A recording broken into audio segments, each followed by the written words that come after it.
Hey everyone, we are back. Back in Pillars of Eternity. So give me a second, I just need to check some audio stuff. Test. Moo. Yes, we started with moo. Because that is random enough. So, tomorrow is Christmas.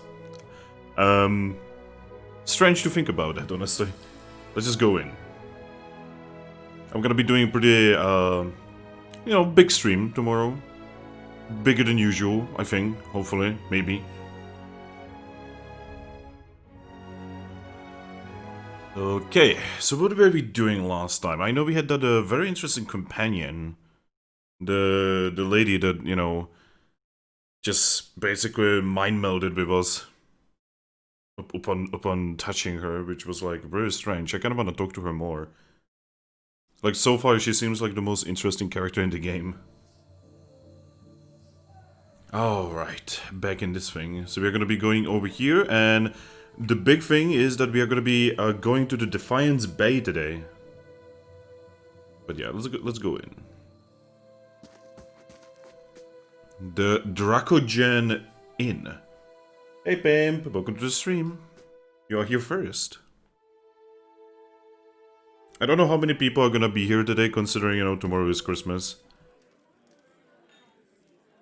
Okay, so we have lots of people here. Sure.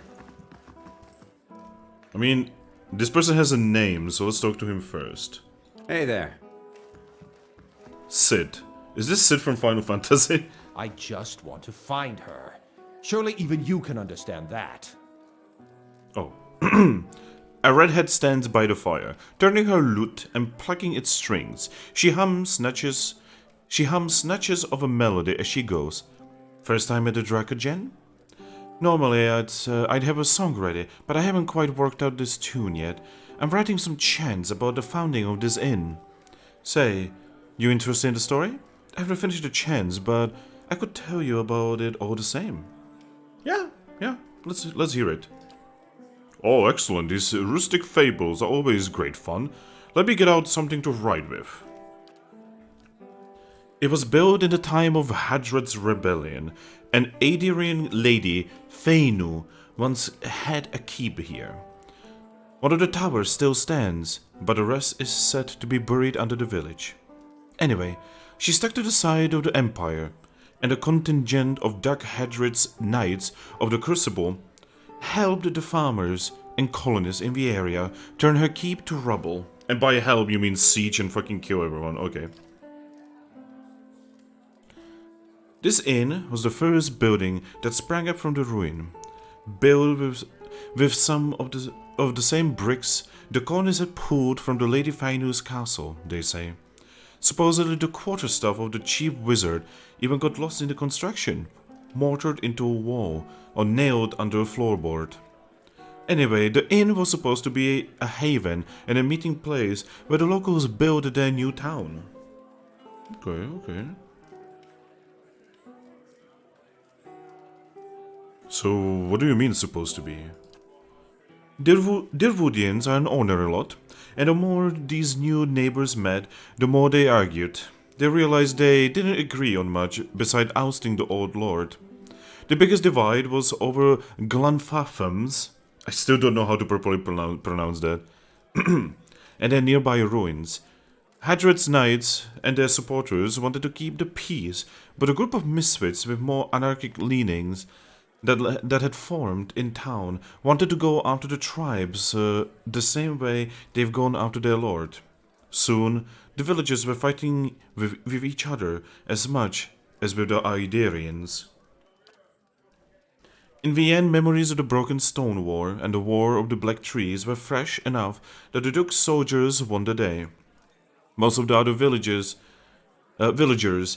came around eventually, but some of the core troublemakers left to join the front lines of the War of Defiance, and others, I've heard, found their way into the Guided Compass, the most forward-looking of the Glanfathan's tribes. I don't know if I believe that part myself, but it makes for a good story. She points at the east wall. There's a portrait of one of the chief rabble-rousers and his rival in the peacekeeping faction. Someone's idea of a joke. I don't think they were particularly amused. Tell me about the Broken Stone War. That was the first major conflict between the original Adarian settlers and the Glenfiffins. Happened 3 years into colonization when some farmers knocked over an Adra menhir that was part of the Enviffen ruin. The war didn't last long, but it spread quickly and claimed thousands. In the early weeks, most of the colonists didn't even realize there was a war going on until the Glenfiffin raiders hit their villages. There had been small, spontaneous skirmishes between the colonists and the locals before then, but this was organized, and it was the start of decades of violence between the colonists and the Glenfiffins. As you can see, Deerwood's full of history, even in little villages like this. Okay, tell me about the War of the Black Trees. It started back in colonial days, almost 30 years after the Broken Stone War. Even though isolated conflicts still broke out between the settlers and the Glenfiffins, both sides had officially agreed to peace. Edrang Hedred, Admev's father, was grave at the time. What the fuck? Man, there's so many... Whoa, that's a lot of bots. Give me a second. I have to snipe some bots here. What the fuck? We literally just started.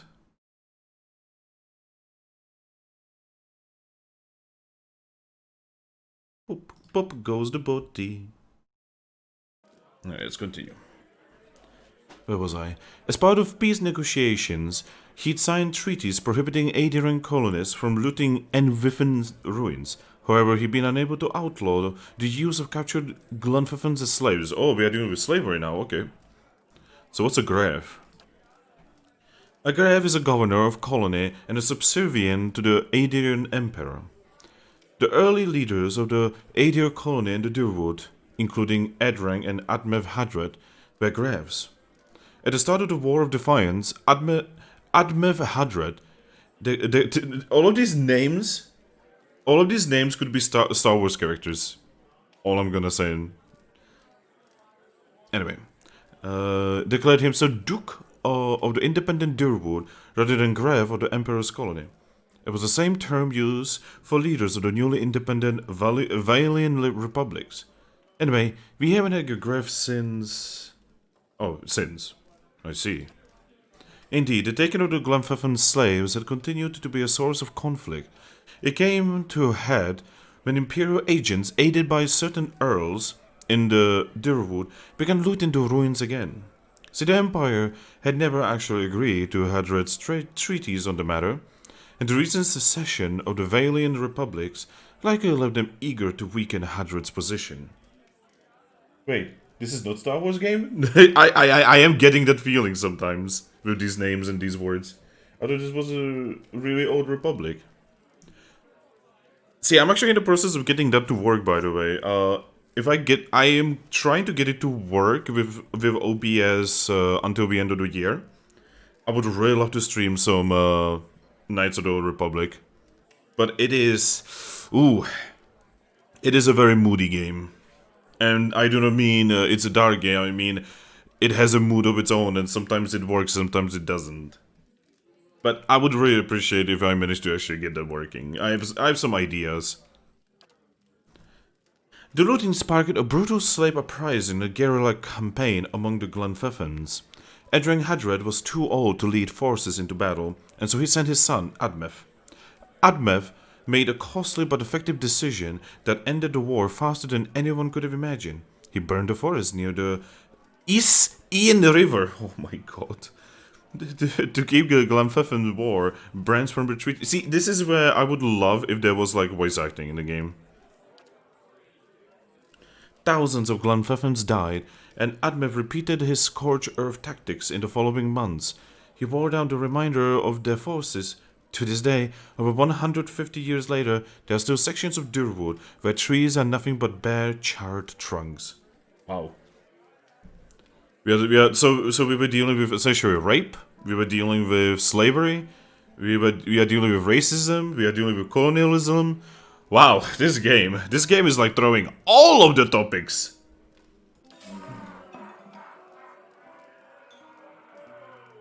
We're decent folk, my lord. Perhaps you should leave and check the wilds.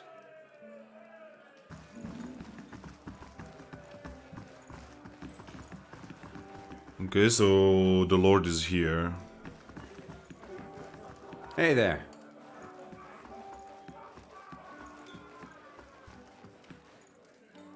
Pake. Hey, Pake. What are you doing in the kitchen? Then you get sorted up with food and drink. I just wanted to say hello. Why do you have to be so mean? Anyway, let's talk to Dangler here. Welcome. The innkeeper digs inside a mug with a dirty rag. His eyes under his thick brows are tired but watchful. He gives you a quick nod as you approach the bar. Don't see many travelers these days. Something I can do for you. What was your exchange with the nobleman about? He looks up from polishing with his tankard and glowers at the Lord. Folk around here is decent. They mind their own business. You want to stick your nose in it? Go talk to him yourself.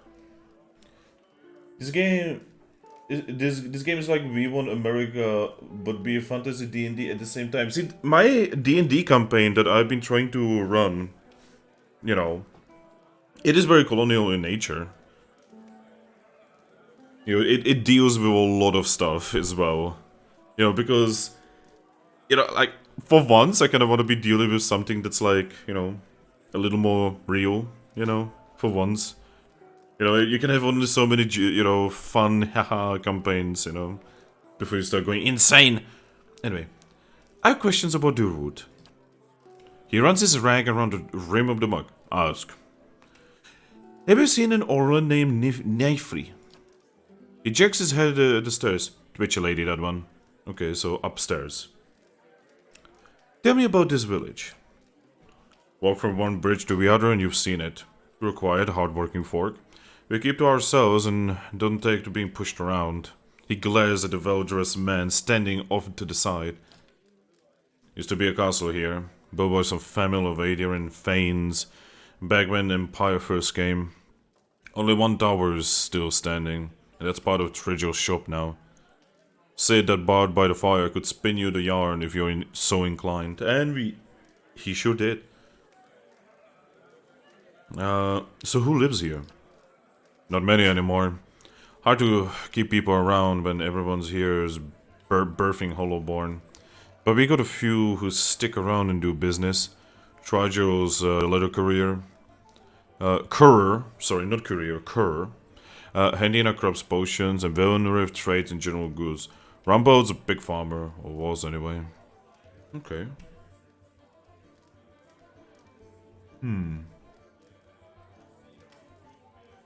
Tell me about Trigel. He's a courier, treats leather, makes armor, and a few other goods with it. Problem is, the smell of tallow and deer shit tends to put people off the food, and his shop's right next door. Okay. What's Handina's story? Lady's a clever hand with potions and poultices. Got herself into trouble with nests of worms, so I hear. Her card's on the east end of the town. Okay. And what about Winworth? Been around ever longer than I have. Nice enough fellow, but never could find his way at the end of the sentence. His shop's across the square. Something happened to Rumbold's pigs, I take it. Damn ogre carried them off. Now he squeals more than his herd ever did. He shrugs. It is rotten luck. Okay, let's go back to my previous questions about the route. Ask. So you said that you don't see many travelers? Course not. How they come here? We got bandits on the road and an ogre in the forest. As that yapping fool Rumbold will tell you. Worse yet, hasn't been a healthy child born here in over a year. Most cave that come here are just passing through. Okay. So about that ogre. You don't hardly see them this close to town. Ogres and Kib don't mix up well. Ugly bastards. But they're smart enough to know that much. You want to know more? Dr. Rumbold, his farm's southwest of here. Alright, let's talk about something else. Okay, I want to order something. I don't actually want to order something, I just want to know what he's selling. Holy shit, dragon meat? Dragon egg. Delicious. That's like more expensive than most weapons we have, what the fuck? Camping supplies. What about the rooms? The old stables, 30. Wow, this is expensive.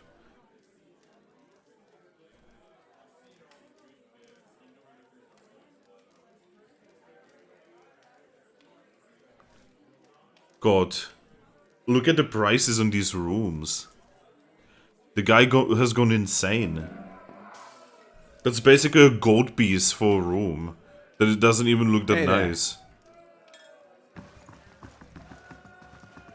Okay, let's talk to you. The man wears Adir-style robes, simple but elegant. His fine leather shoes look like they were made for padding around indoors, yet they are caked with mud. He yanks at a lock of hair twined around his silky gloved finger. His fine features are etched with anxiety.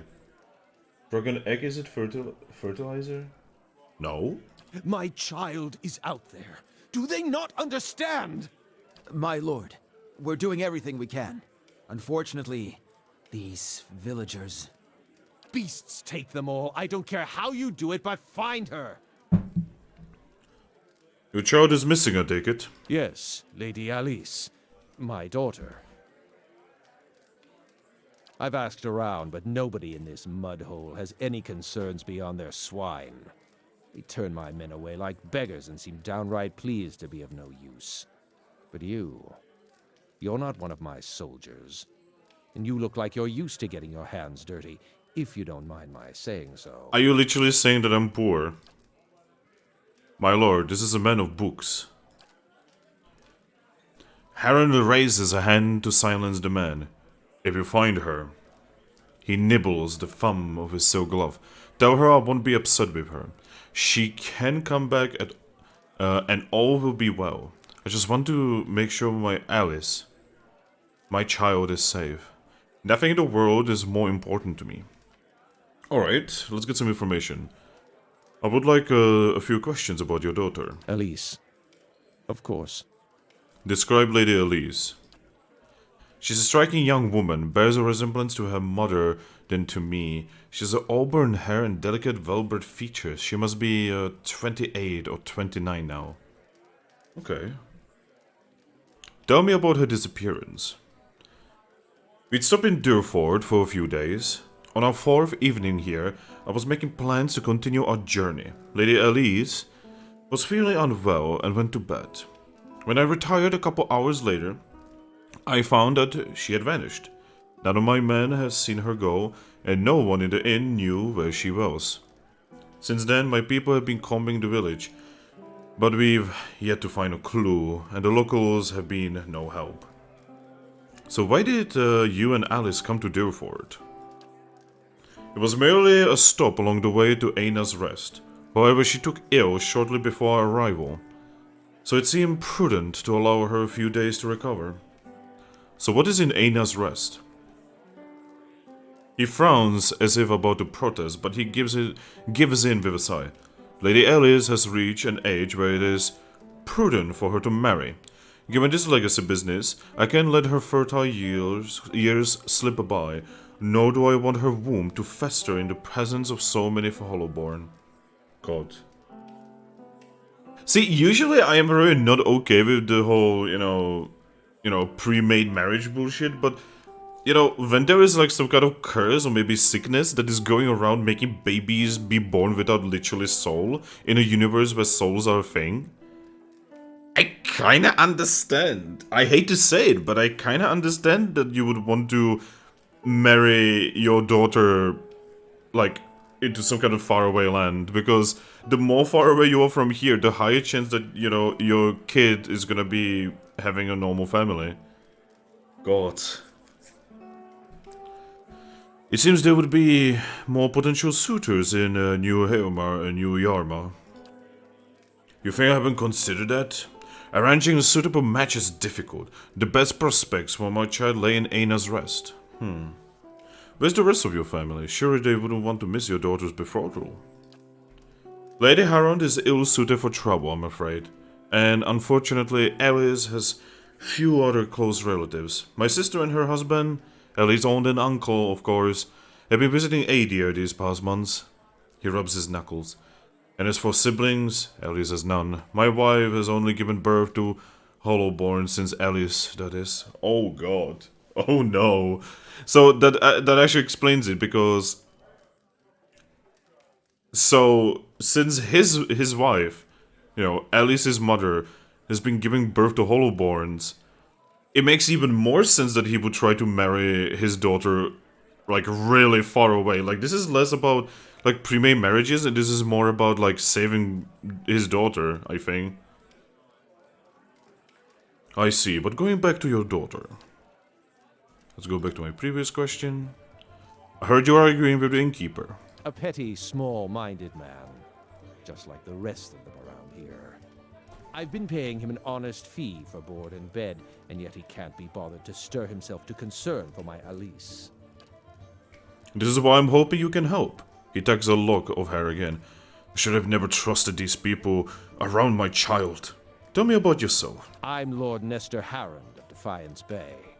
My family has been prominent there since Imperial times. Our primary estate is on the outskirts of Brackenbury, but we have holdings in New Haomar as well.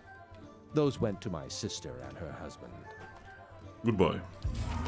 Alright, so we have a new thing here. I actually definitely want to find this daughter of his. Like, so considering he is a person of Valve, she could have just been taken prisoner, so that, you know, he can be blackmailed into something. God. Like, I know, you know, these days it's super modern to, like, shit on rich people and such, and, like, I understand why, right? But, like, not all rich people are crazy and horrible and evil. Some are not. Yo, what the fuck? Hey, Knifey! The Orin hovers by the window, peering out of it every few seconds. As you enter the room, she watches you carefully, her hand hovering over her stiletto. She cranes her head to peer behind you. Anyone follow you? Who sent you?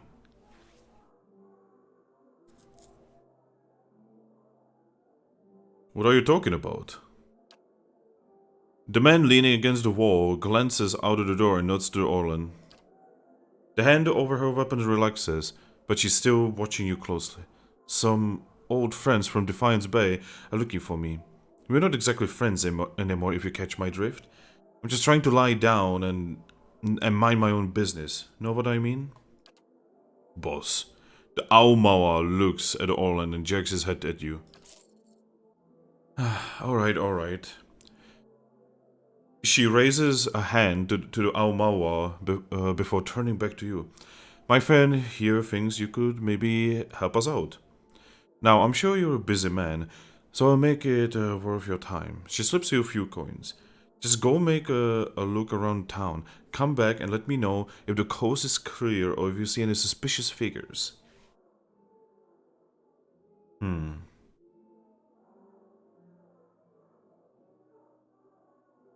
You're pretty suspicious. What is this about? She scratches the back of her neck. I may have gotten myself into trouble with some powerful people in Defiance Bay. Powerful criminal people. I suppose it was bound to happen eventually. I'm a thief by trade, and it's hard to do my kind of business in the city without crossing them eventually. Now I'm just trying to put some distance between us.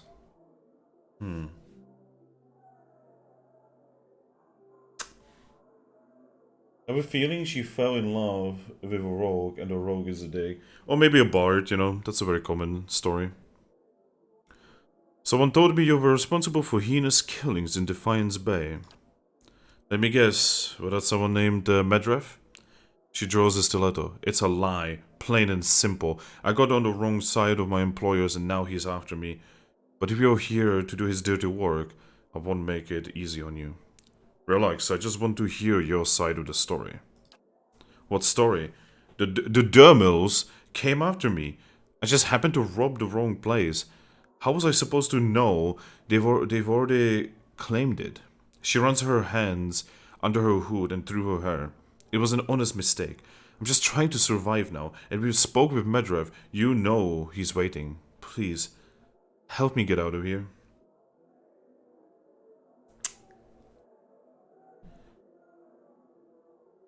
Huh.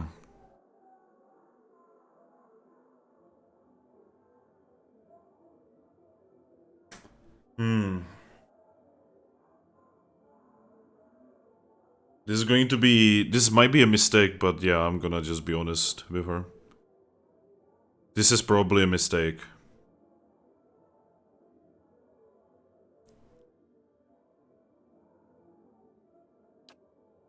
She nods slowly. Alright, I'm trusting you. Don't have much choice. See if you can send him the other way. That should buy me some more time. She follows the hooded figures towards the stairs, give you a final uncertain glance as she passes through.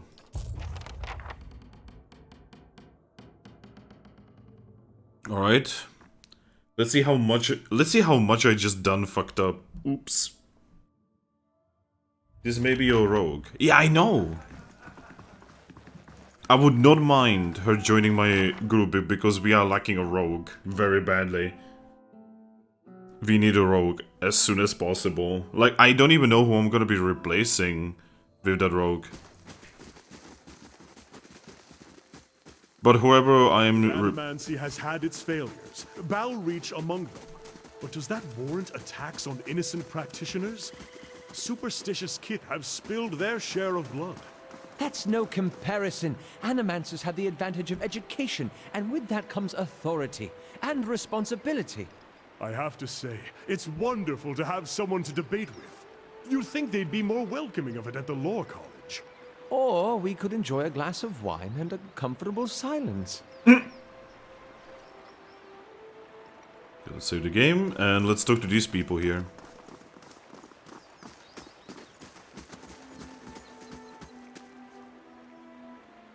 Hello. He picks a long blade of grass. Found knife yet? I'm ready to get out of here.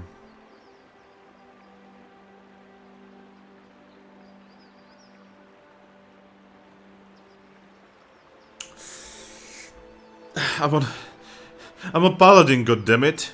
Yes, and I let her go. Medro draws his blade. Don't worry, I will catch up to her right after I take care of you! Okay. Is this how you wanna play it? At least now I know that she was not lying.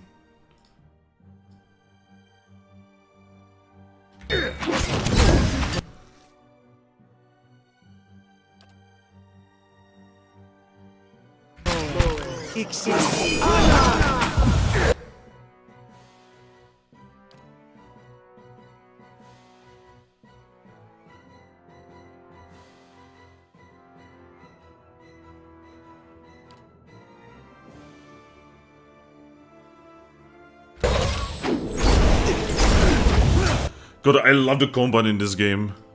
Like, it looks so nice. Like, again, this is what I was hoping Baldur's Gate, Baldur's Gate 3 would look like, but, you know, they went with an entirely different style.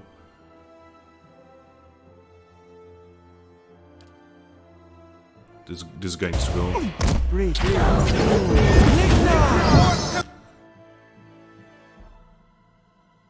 Oh, that is very scary.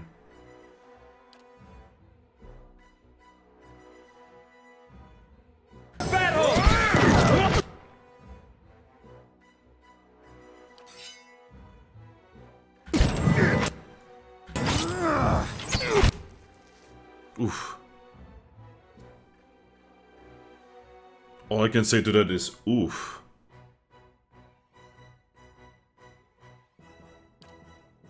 You knock this fucker down. You keep attacking.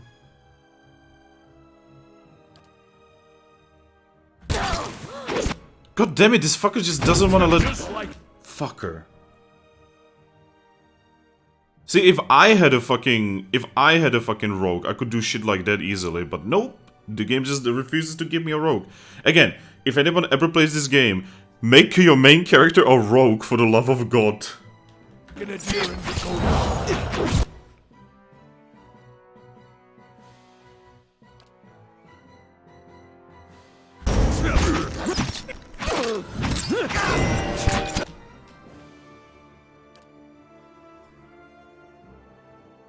It's like mega important to have a rogue in this game.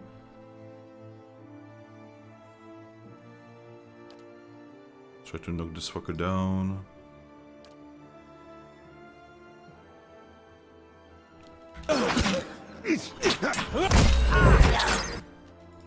Yeah, keep firing. Well, this rogue is killing everyone, what the fuck?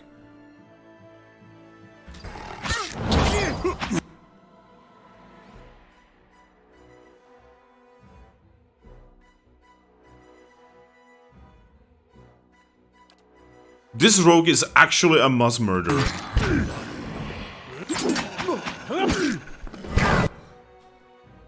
Okay, switch to the gun. Open fire.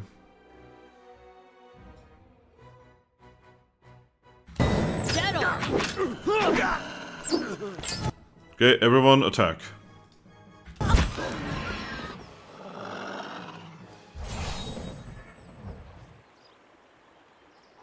Oh, he's not maimed yet, nice.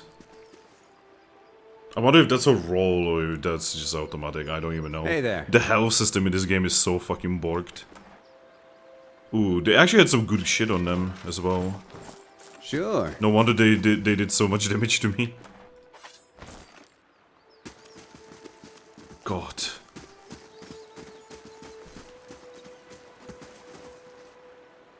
Okay, I hope I've not made a mistake here, you know, in making choices. But hey, such is life, you know, you sometimes you just make sometimes you just make the wrong choices in games, you know, and, you know, you have to deal with the consequences. That's just how it is. You know, sometimes the choices are bullshit, but if they are, you know, this obvious, you should probably just take them.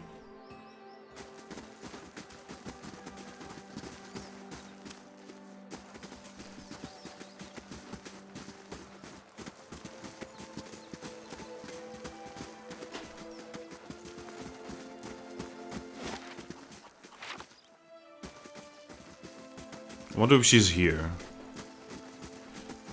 The sad thing is that I'm probably never gonna see Knife 3. But hey, such is life.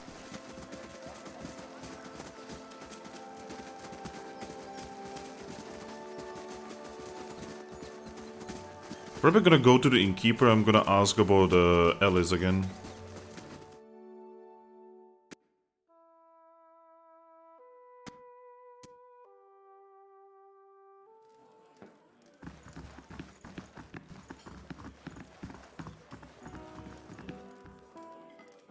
Greetings.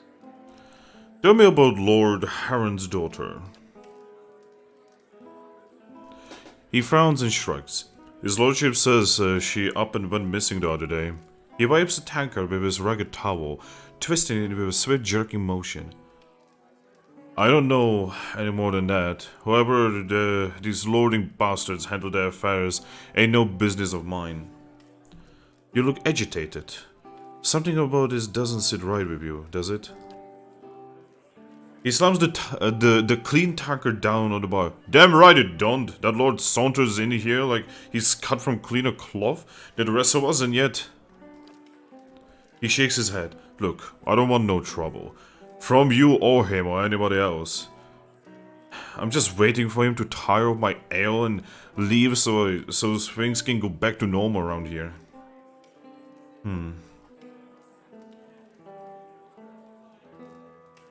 People know me for my integrity, Dingler.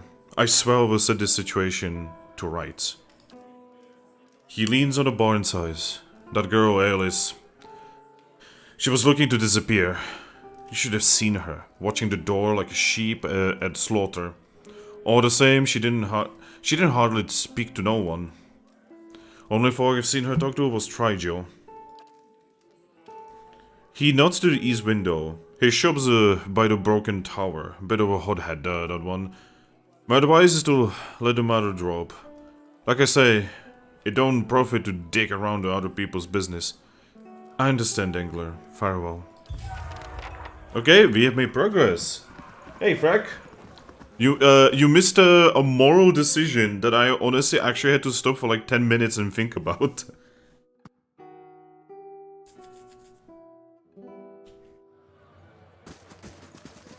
Alright, so let's go to Tigor. How's the hand? Turning purple. I'd have to cut it off. I warned you not to pet him. If I'm not supposed to pet him, why is he so soft? See, that right there is Sabine. That right there was a Sabine reaction right there. See, I kinda like this dude. You know, like, I actually kinda like these characters. I know it's weird, but I kinda like them. It's no Minsk, you know, but, you know, like, okay, so Baldur's Gate had a lot of characters, right? But I would say, like, only about half of them were really good, right? The problem is those good characters were, like, legendary good, you know? And here, so far, every character is interesting in some way. Like, I'm actually enjoying these characters. How are you, by the way? I'm alive.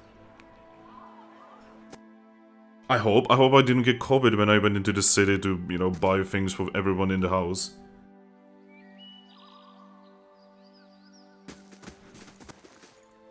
Hey there. Time to talk.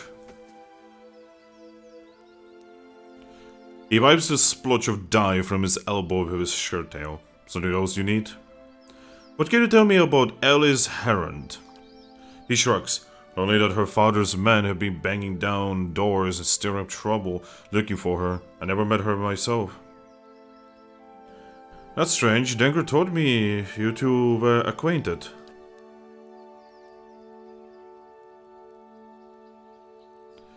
He watches you and smiles slowly. He doesn't miss much. What exactly did he tell you? He said she was looking for an escape. Her father's dragged her out here to get hitched by some backwoods noble. She wanted an escape, alright, and I was happy to give it to her. We snuck across the river a few nights ago for some private time. Come to find out, we weren't exactly alone. An ogre taller than Winfried's tails sprang out of the forest, and we were so lost in the heat of the moment we didn't notice it until it was upon us. He grabbed Alice and disappeared into the night before I could even pull my britches up. God damn it. God damn it. You know that the forest is full of ogres, wolves, and crazy druids, and you decide to just like, time to have fuck. God damn it. Okay.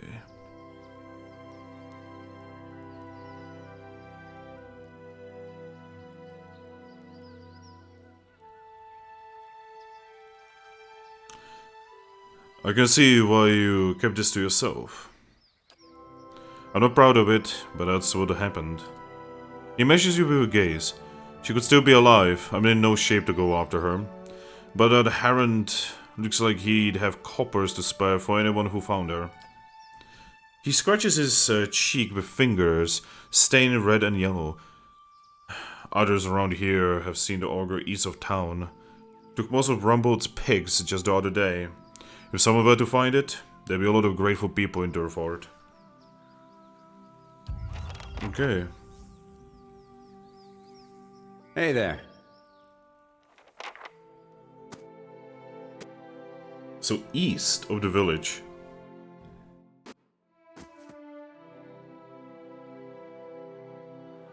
Hey, nice dig in the woods is great every now. Not even there's You're ogres. from Gilded Vale? Then you're close to home. Close can mean a lot of things. Surely you'll go back when this is all over. Dunno. Guess that all depends.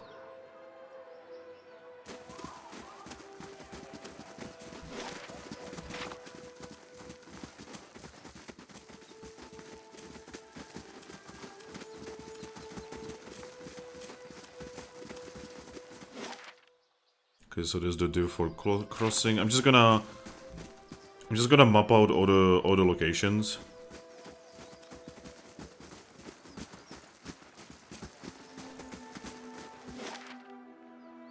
Okay. There's probably something to the north as well, I assume. Got to speed up the game. Look at them go! Whee!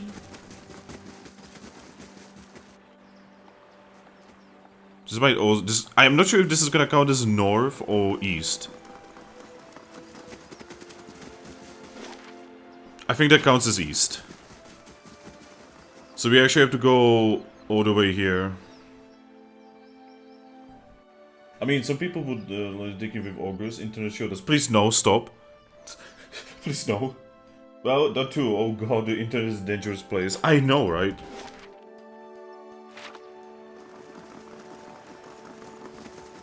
Oh, look at them go.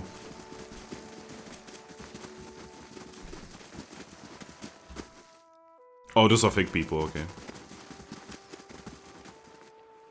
Okay, and north? Nothing in the north, actually.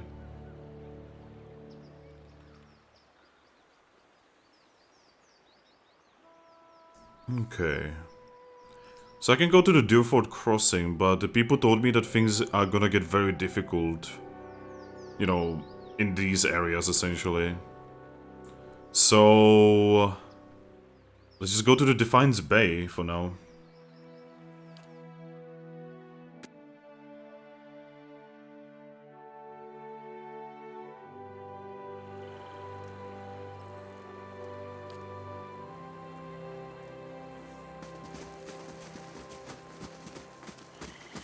Ah, fake people.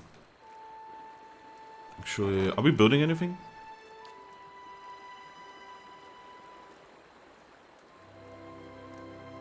Oh, I can actually... I don't have to wait, like... Oh, I can actually build these at the same... Okay, now I understand. Okay, let's go. Oh, okay, you cannot. The game just lets you click it, but you cannot actually do it. Okay.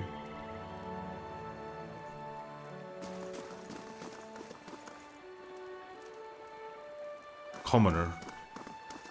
More commoners. Zoran Zilius Kavik!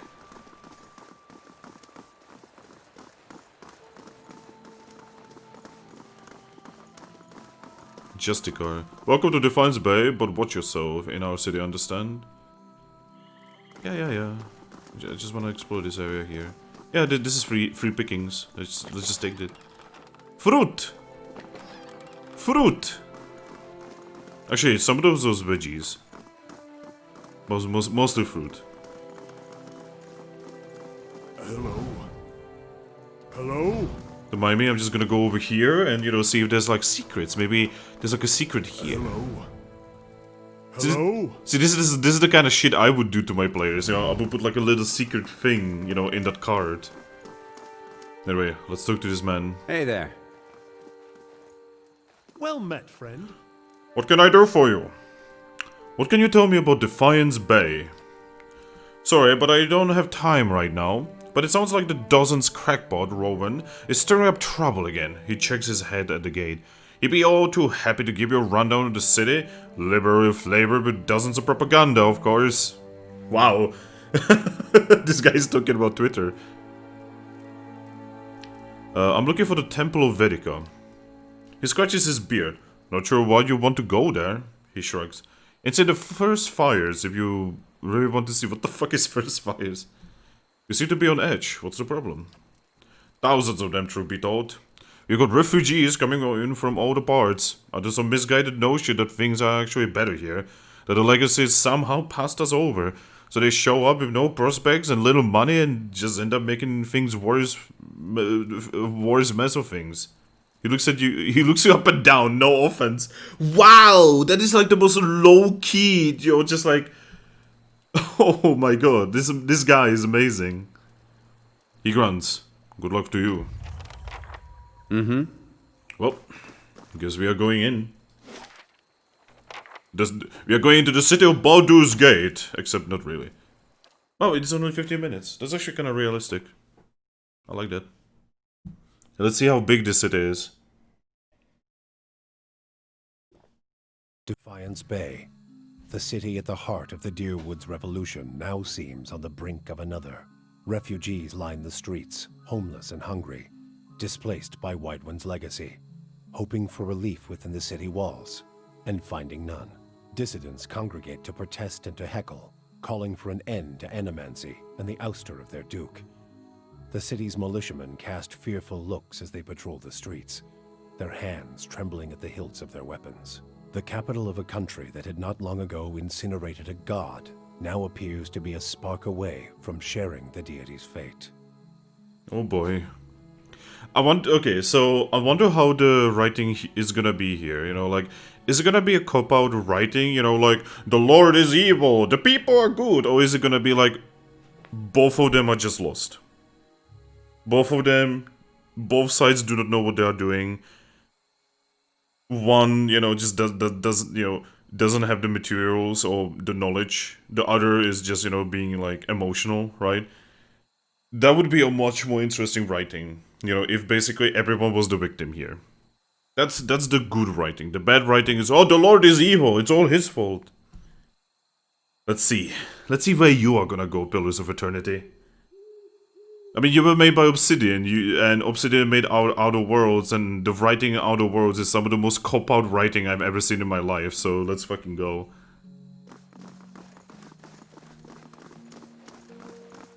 But they also made Tyranny, which had pretty damn good writing. And New Vegas.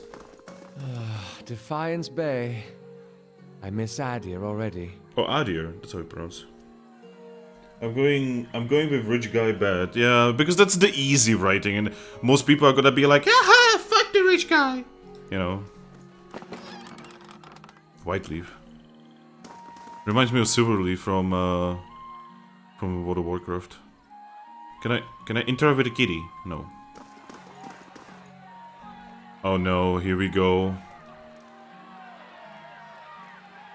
Give me all these atrocities. Oh, that's Rowan. Well, let's go talk to Rowan. Good day, stranger. Rowan's arms are crossed, and his mouth is set to a grim frown as he watches the gathered protesters. He looks ready for a fight. He sizes you up. New in town, eh? You've picked up an interesting time to visit Defiance Bay. All these refugees fleeing the frontier and finding the legacies no better here. It's the Animancers. Magran scourged them, and they nest in this city like rats. You mark my words, though. Us dozens are gonna put a stop to it. What are you doing here? He gestures at the crowd, which buzzes with angry chatter, trying to get the folk to see the reason. We're in the midst of a crisis, and instead of purging the nefarious forces from our city, the Duke is granting Animancers dangerous liberties. What do you actually know about Animancy? It's the study and manipulation of essence, which any sane person will tell you is the purview of the gods.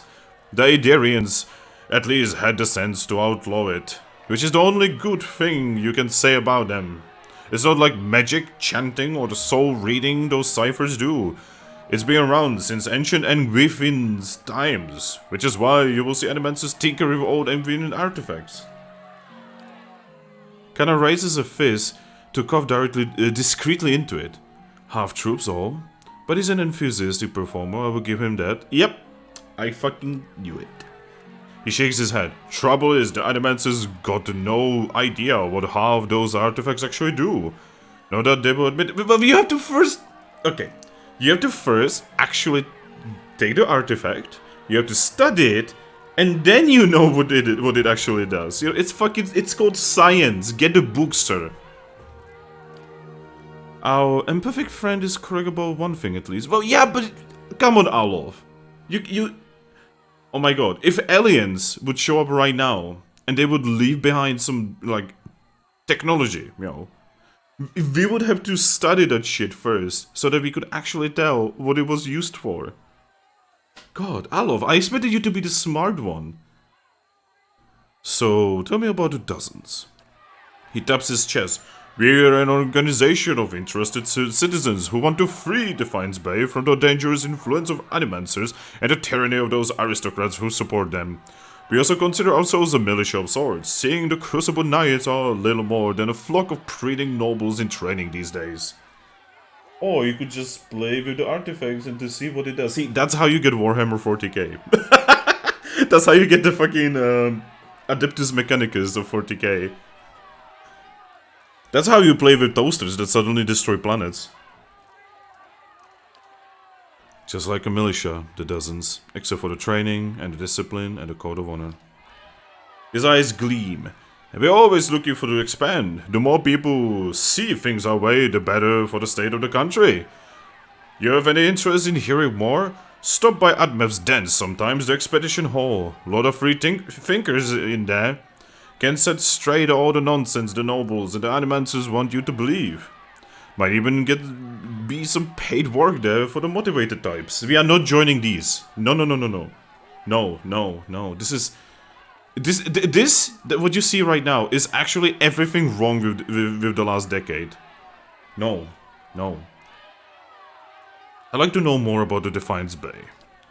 This is the capital city of the Free Palashinate of the Dirwood. We started out as a capital of the Aediran colony, but we booted the Flaccid Scepters from these lands 150 years ago. Okay, oh god. Well, if it destroyed the planet, doesn't it mean it still toasts some bread? See, that's interesting mentality. That's a very Adeptus Mechanicus mentality now that you think about it. I mean, it may have destroyed the planet, but it sure did the toast well. It was the best toast. Anyway, these days we're a major port receiving trade and visitors from all over the world. But we, some of us anyway, strive to hold on to the pioneering spirit that earned us our freedom a century and a half ago. The city is divided into 5 districts: Copper Lane, First Fires, Odra's Gift, Brackenbury and Heritage Hill. He ticks each off on a calloused finger. Okay, tell me about the Copper Lane. This here is Copper Lane. He taps a scuffed boot on the cobblestones. It is primarily a market district, but you've also got the Expedition Hall directly north of here, where you can join treks into the wilds. That's also where my fellow dozens martyrs, wow, he actually calls them martyrs, and I tend to meet up with other concerned citizens. He points to a long domed building west and north of your position. And that's the Hall of Revealed Mysteries. Eerie place, you ask me, but they've got the biggest library in the Dirwood. Kinda loves eerie indeed. It might be less so if more kith stepped inside. Perhaps we ought to visit, Barlack, and see just what mysteries are revealed. Okay, tell me about Brackenbury. A noise of disgust rattles in his throat. The nobility that didn't sail back to Edir stayed there. Most of the families there trace their lineages back to old imperial times. Other than a lot of has-been nobility, you got Hadred House, where Lady Veb and her spies operate, and Brackenbury Sanitarium, the main cesspit of animancy in the city. He spits on the cobblestones. Wow, this guy is so cheese. Okay, tell me about the first fires. Fist fire. That's where the revolution started, hence the name. These days it's overrun by politicians and panderers, but we will take it back someday. Wow. And now he's just going straight into, we need to kill them! That's where you will find the Ducal Palace and the Valian Embassy and the Crucible Keep. He shakes his head. The Crucible Knights were the original freedom fighters in Defiance Bay, but now they're just strutting peacocks with their eyes on fancy titles and their heads up their asses. There's an old temple of Vidica there too. We keep it real nice for her, he thinks. Oh no. Oh no. Tell me about the Odra's Gift. Got the name because it was a wetland. It was a wetland that was drained back in the Imperial days. Now it's a seedy district populated by sailors, common folk, and more than a few farts. But it's a fun place too, if you know where to look. He winks and elbows you. Look for a place called Salty Mast when you're there. Other than that, it's mostly warehouses and abandoned homes. How is it even possible that a city like this has abandoned homes? Okay, tell me about the Heritage Hill. He shivers. It used to be one of the most prestigious districts in the city. Heroes of the revolution claimed plots up there, next to an ancient Angviffin tower and the city's cemetery. Had the best views in Defiance Bay, attracts richer types these days. A lot of animancy patrons, he spits. He glances to the crowd and lowers his voice. You wouldn't have heard, but something happened over there a couple months ago. The authorities sealed it off, and they're keeping their mouths shut. But mark my words, animancy is to blame. God damn it, this guy. Goodbye. Down with animancy! God, this is basically just like a Twitter post right there. Like old Tumblr.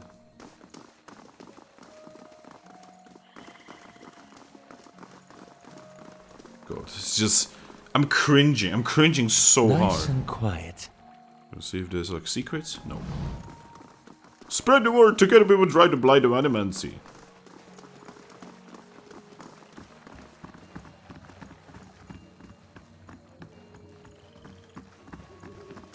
Okay, this is probably a pub. The Goose and Fox. I can vibe with that name. How big is this place? Oh my god, this place is massive. Ooh, I like it.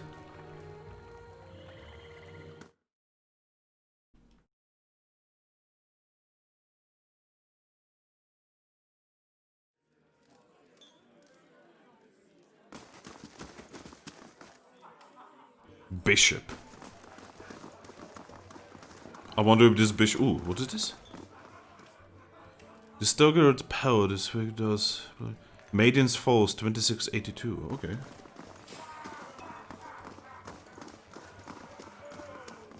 Okay, actress. You'll find all sorts of everyone's philosopher here, yep. Greetings. The man behind the bar is nearly the size of an Aumawa. A handful protrudes from his back, and his face is set to a stoic frown. He gives you a small nod. Here for a drink. There's a tiny Peter cup in front of him. He turns it in broad hand, but doesn't drink from it. Tell me about yourself. Name's Bishop. Used to be a scholar of Barath. Now I run a Goose and Fox and keep the regulars in here in line. He ships, and you see a warhammer strapped to his back. What more is there to say? So how did you go from religion to taverns? The journey isn't as long as you'd think. It started with Hollowborn, and with this. He takes a black bottle from under the bar and fills the pewter cup. That was my sister's son. He takes a drink. At the beginning of Baven's legacy, he was one of the first. I never expected there to be so many after him. Tragedy is part of a cycle, but it's followed by rebirth. Yet every year, more parents were grieving for their Hollowborn children, and the gods were silent. So you lost your faith. He leans forward, crossing his arms on the bar. Bera promises rebirth, cycles, but the only cycle I found was this one. He taps the bar. Have a drink, have another, and another, until I couldn't remember how I got home. Wake up, come back. I finally woke up one day to see my family had packed up and left. For all I know, they've left the days before, I just hadn't noticed. But they were gone, so I came here. Wow. Again, dealing with some real shit. I've cleaned up since then, but I found any my answers. He tosses the cup. I've just stopped asking questions. God, that's the best thing I hate. See, that's how I feel. I feel this man. Like I am not, I'm not religious, right? So, not from that point of view. But I definitely feel like these 2 years, maybe even more. Like ever since I lost my job, right? Nothing has made sense, and everything has been like a downward spiral. This is a lovely place. It was founded in the early days of Dervudian independence by a traveling scholar named Errol of Levy.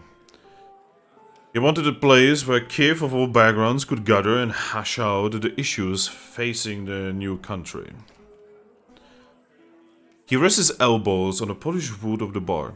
It didn't take long for the place to fill up. Brackenbury aristocrats argued with dog workers from the gift, while soldiers wrangled with politicians. The Woodians have never been known to turn down an argument. He takes a sip from a tiny cup. What happened next? Soon kith were coming from farms and settlements too. He waves at the door, as if expecting a crowd to bustle in. This place got even more popular with the Violinian sailors than the salty mouse. That was the problem. He drains his cup. No matter what people say about the fair-mindedness and civil debate, there's only so much people will tolerate. Errol found himself on the wrong side of the argument with a wrong Thane, and when he disappeared, a few days later, some said it was a work of that Thane. He shrugs, spreading his hands over the bar as he surveys the room, but Errol knew which way the wind was blowing. If you ask me, he skipped town. Hid out somewhere, hoping for rational minds to prevail in Defiance Bay. He cracks a right grin, if only he could see it now. God, I like this dude. This dude is pretty fucking amazing. A doggo! Small Yoda seems singularly happy in a company, panting merrily as it lopes. Ah! I cannot have more than one pet! Why can I not have like infinite pets? That would make me very happy. Okay, how expensive are rooms here? Pretty expensive. There's a mercenary, bodyguard, noble. There's a person here. Anyway, hey mercenary. Okay, let's talk to a noble. Are you here from some words of wisdom too? Oh god. A woman sits by herself, spitting something on the table in front of her and watching it with furious intensity. It's about the size of a coin and it wobbles over a crack of wood with a metallic rattle. She snatches it up with one hand and slams the half-empty cup down on the table with the other. This is not a good time. Okay. What are you doing here? She takes a long drink from her glass, just trying to calm down and trying to talk myself out of something foolish. Something foolish?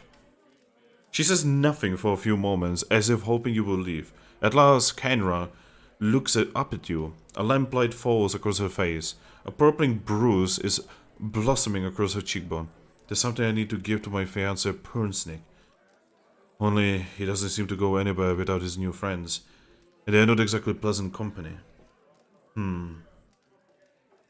Tell me about these new friends. They come into our house with their dead eyes and their black teeth.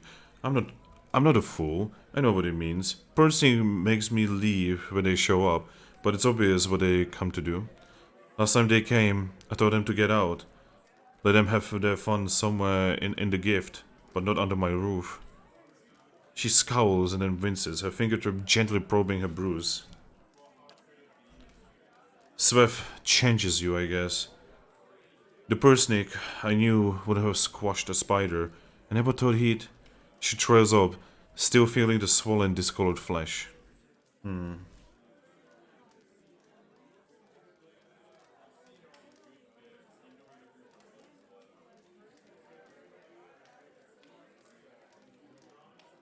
But Svev makes people calm and listless. It shouldn't make them violent.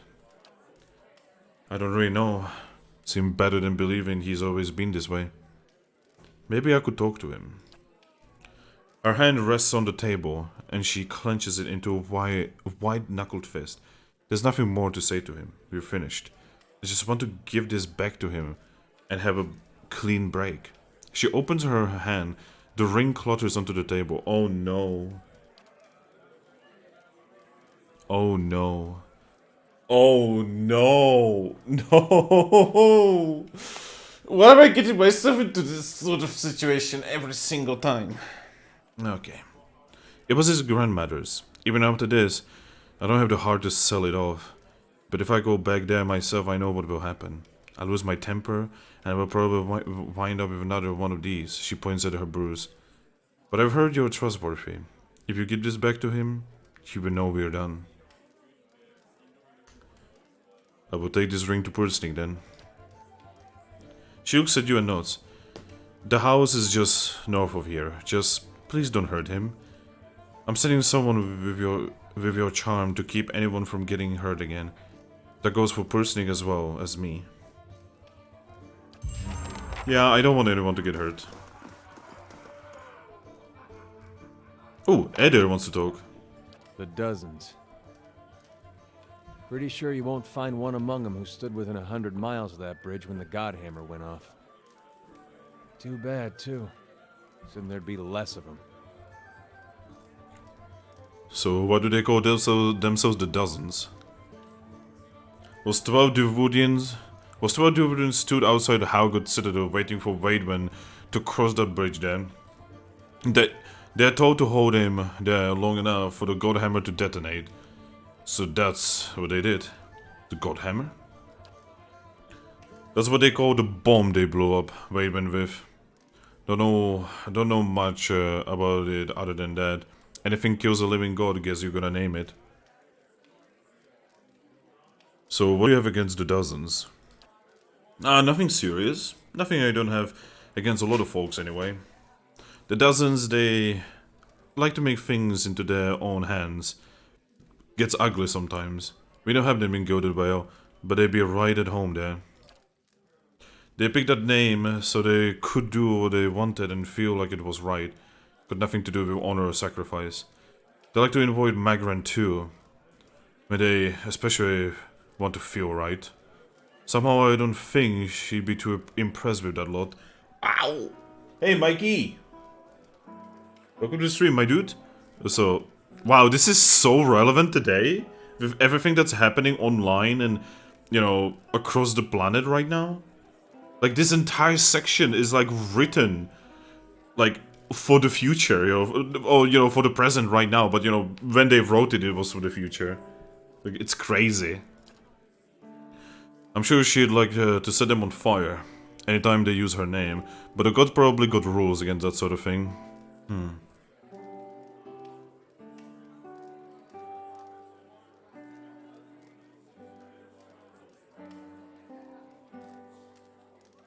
People hide behind symbols so they can be questioned. The Duke's a reasonable man. Maybe while we're in Defiance Bay, we can get him to force people to call themselves what they are. Don't imagine they'd have many members if they call themselves the loudmouth sheepfuckers. Let's go. Good idea. Hey there. I have to say, if nothing else, the writing in this game is like 10 out of 10 shit. Bread Furies. Furies! Merchant. Sup. Hate to say, but Legacy's been good for business. Oh no! Oh no, the implications. The dwarf and the Oran debate philosophy on the other side of the curtain. Sorry, what?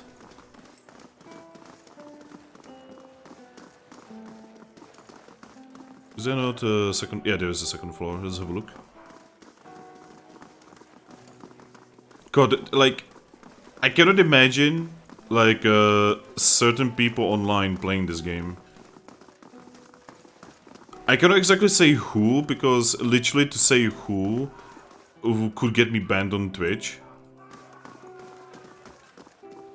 But, yeah. It is kind of crazy. Erde, Ilfa, Key. Okay, there's some interesting characters here. They have names.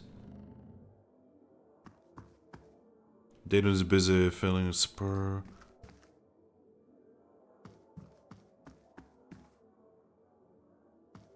Good day to you. Okay. Two-tone Weaksel. Okay. An Orlan man relaxes with his feet propped on the table. Patches with dark brown skin peek out from under a full mane of blue-green hair. He and the Orlan woman with him exchange laughs and comments with a trio at a nearby table, and he spins a dagger in his hand. His hazel eyes watch you. You look like you've seen a night or two in the wilds. Joining us for a drink? Who are all of you? The name's Two-Tone Weaksel. The lady next to me is Key. We had our fun with the expeditions, but we were hoping to enjoy a little peace and quiet for the next few weeks anyway. A man at the next table nods at you. I'm Dreadshot Drayden. This is Herdy and Ilfa. We were part of separate expedition teams, but we both suffered losses and decided to band together. He takes several items off his fingers. Beasts, barbarians, bivouacs. It's a dangerous time to be an adventurer, but a prosperous time too. At the next table, Dayton raises his glass. And here's to many more prosperous journeys. Is there anything else you wanted? This is cool! This is an entirely different group. Hey there. This is an entirely different adventurers group. That is just here chilling. Sure. Basically showing that, you know, it's not just us, you know, there's like different people doing shit, you know. That's kind of what I love about something like Stalker, where, you know, you are not just the only Stalker, right? There's like so many other Stalkers. There's like hundreds of Stalkers in the zone, you know, just trying to get by. I love it. Yeah, I love this sort of thing. See, this is how you make your RPG feel real. By making other people doing the thing you are doing as you are doing it. Or at least that's what I believe in. As a almost 2 decades into DMing, that is what I truly believe. I'll give it a try, at least, as requested. Ah yes, lockpicks, nice. I need those. Very often lockpicks are like the only limiting factor. Ooh. More story?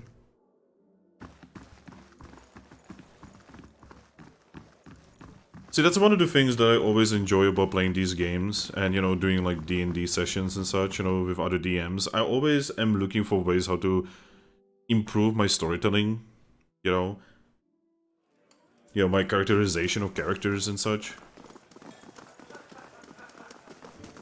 Because you are never perfect. You always have to try harder each time. Each time you do a campaign, next campaign, you just have to try harder, you know, learn from mistakes.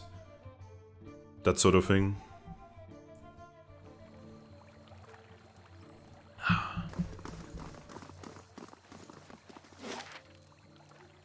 Let's go south first.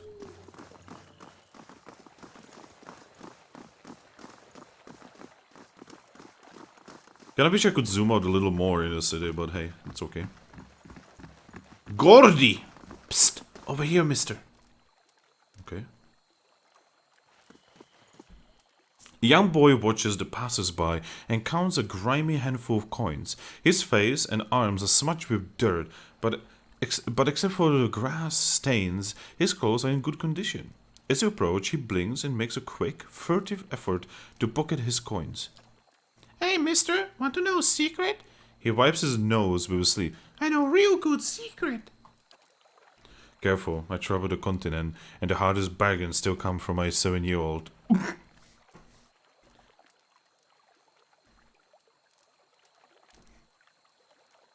Right, I'm sure a squeaky-voiced kid knows amazing things about the city. No, I promise, it's a real good secret. He scampers in front of you and starts talking rapidly. I know this place where people hide things, really special things. If you help, I'll promise I will show you. Help with what? Gordy's voice suddenly rises in pitch and tempo. The Crucible Knights have these daggers made out of March steel. It's the best steel around, except for Durgan steel, which doesn't count because no one makes it anymore. Okay. He stops long enough to catch his breath. Anyway, there's this merchant over by Expedition Hall, and he has a dagger made out of March steel. His eyes grow large and round. He said he wouldn't sell it to me because I'm a kid, and kids don't know anything about daggers. But that's not true. I know lots about daggers. I know about the different kinds of steel. I know about the Crucible Knights, make them in the forge. I know that the tip can pierce low gauge scale armor. That one that's good and sharp can cut through bone. See, I know plenty about daggers, and I really want this one. If you could just get it to me, I promise I will never ever ask anyone for anything ever again.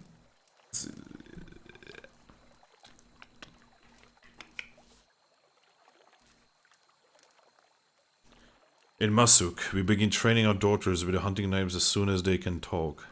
Many can field dress a hare before their 10th birthday. She frowns. I wouldn't trust this kid with a butter knife.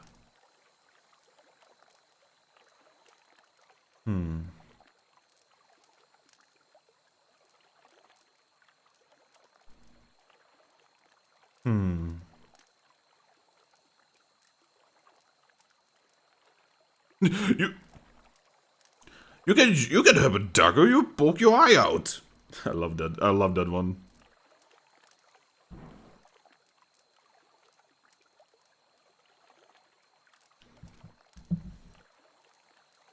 You're too young to play with knives. I'm sure your parents told you that, and you wouldn't be asking me. Or you wouldn't be asking me.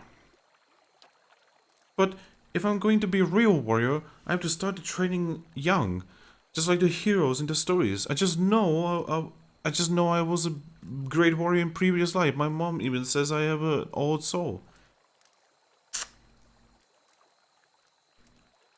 Fuck it, fine, I will help you. Cody jumps up and down, whooping and hollering. I knew a real adventurer would understand. He points to a large building. There's a big merchant over by Edmeb's den who sells weapons. He's the one with the dagger. I will wait right here for you. God, fucking kids, man. You know, if the kid fucking murders himself, that's not my problem.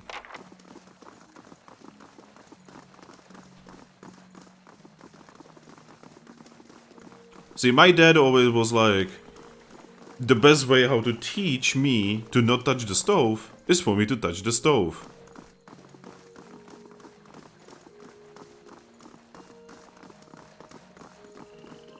What is this? The Catacombs. Let's not go into the Catacombs just yet. It seems like a bad idea.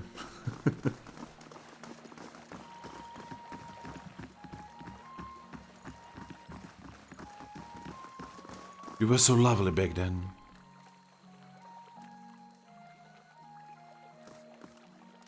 This elderly man paces back and forth, taking short, hobbled steps. His gaze is distant, and beneath it are dark rings of many restless nights. He appears to be having a conversation with someone who isn't really there. And the way you fought, cutting down two at a time. We shared quite a victory, you and I. Is it Dalton from Chrono Trigger? Anyway, who are you talking to? The man looks up at you and startled. Oh my, oh, by the flame. For just a moment I thought I heard her. He puts a hand on his chest, catching his breath. What troubles you? Just the memories of my youth in the Northwatch Rangers. Trials and adventures from a lifetime ago.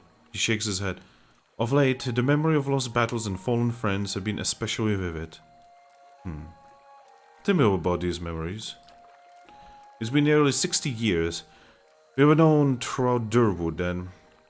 We thought we'd adventure together forever, collecting coppers and inspiring songs. The wrinkles around his eyes deepen. That was until we faced Helig of Fane. He was a wizard whose experiments in necromancy left a trail of bodies, some reanimated, from Solace Vale to Midwood. We tracked him as he fled towards the Valian Republics, catching him just west of the Lake of Drowned Tombs. We were fools. Seasoned as we were not prepared for his foul magic. Our numbers were nothing against his power.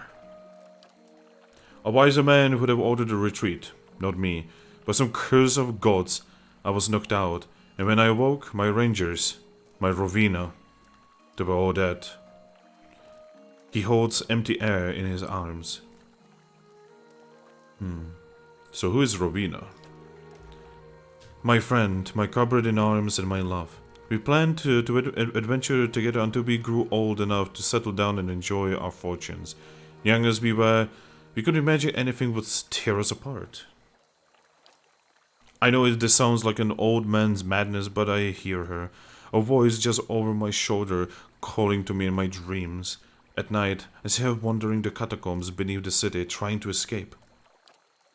Foolish as it sounds, I can't shake the idea that she's somehow down there, waiting for me. I've even ventured below, though It damn near cost me my life, he hesitates. Were I half the warrior I was in my youth, I'd search every grave and rat hole as it is. I'm stuck with this feeble body and agonizing notion that my love is somehow down there beyond my help.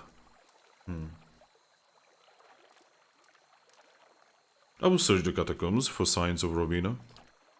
Tears spring up to the old man's eyes. There's an entrance just southwest of here, on the other side of the canal.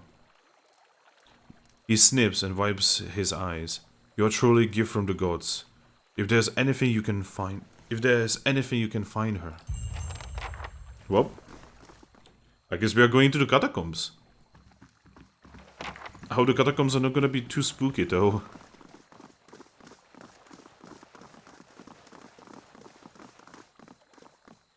Let's save the game. Let's go in.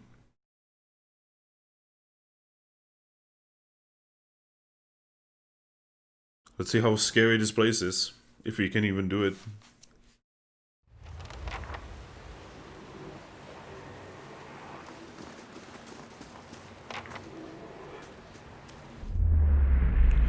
As you approach the dead man, you can feel the faint traces of his soul lingering, a stunned uncertainty holding it in place.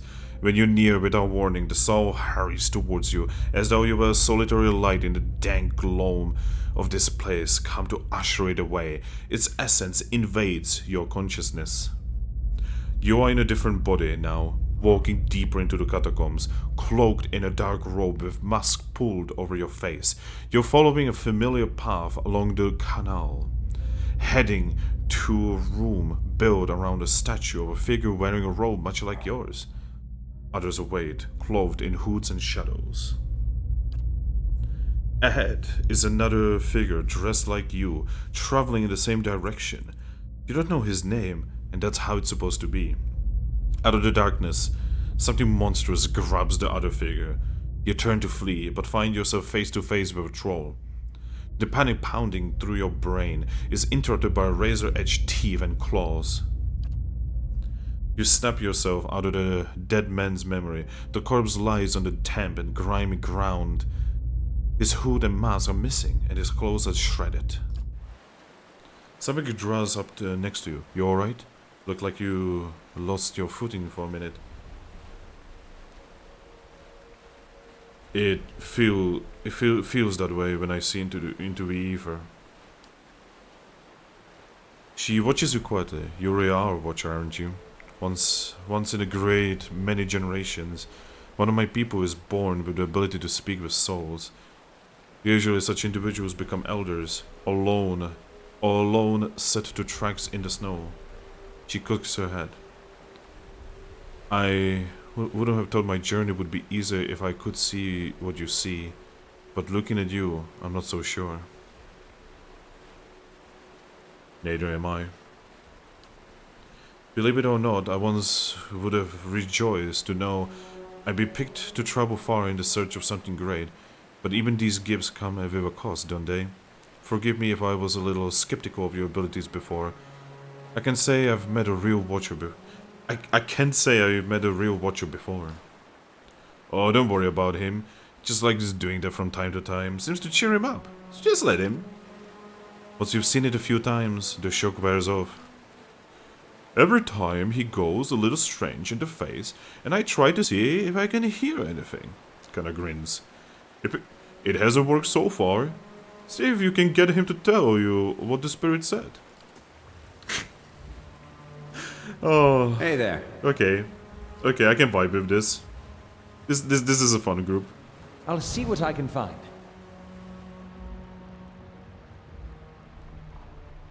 Let's see what we are going to be dealing with here.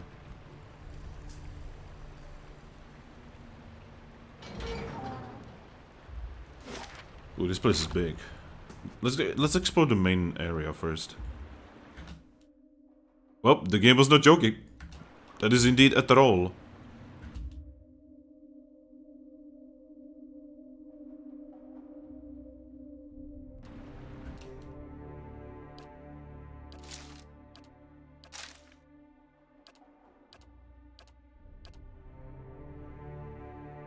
Following your lead, Oh my god. Okay, that was a pretty intense amount of fucking range attacks right there. Alright, so you guys are gonna block off this path together with the Foxy.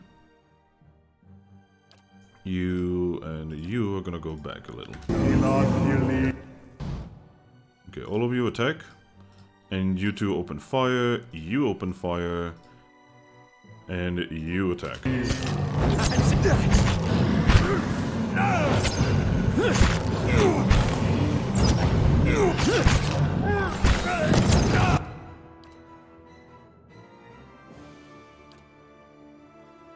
God. Him being ranged is not really useful, actually. Hey I mean, it there. does a lot of damage, so I guess it's useful from that point of view. I shall be quiet as a calm sea, which is not very quiet. It's not very quiet, yeah, it's actually very loud.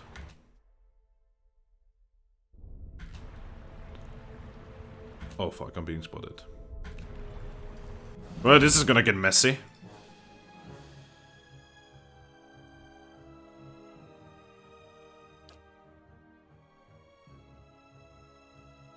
There we go.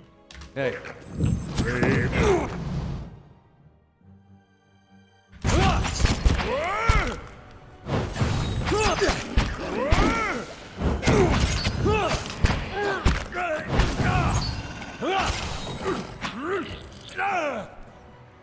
Wow, this game... Hey there. This area is so much easier so far than the other areas we have been through lately. They'll never know I'm here. They will never know I'm here.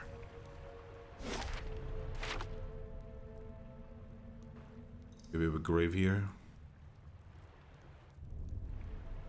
A hero has died in a graveyard, and he has risen as a skeleton. Sorry.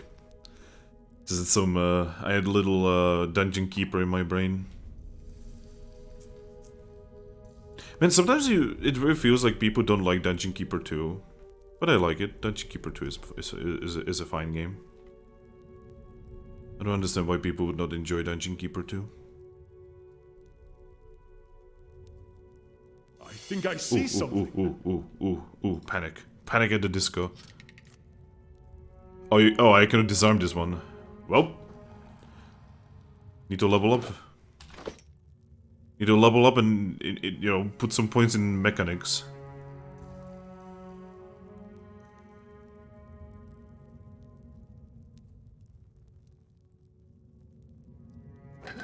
Ooh, lockpick's nice. Some armor. I do kind of wish that the sneaking would be faster.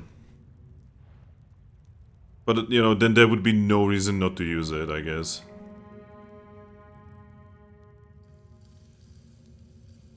Let me guess. Trapped? What's this? Yep.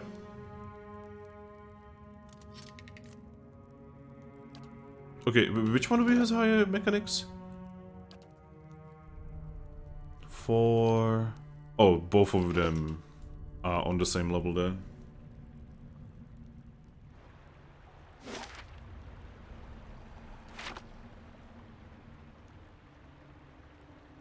We really need someone with higher mechanics as soon as possible.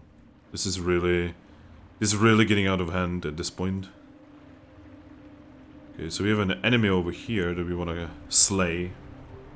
Like the spire.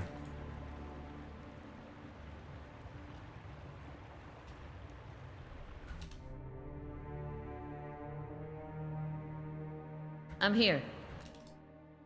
Following your lead. Following your lead.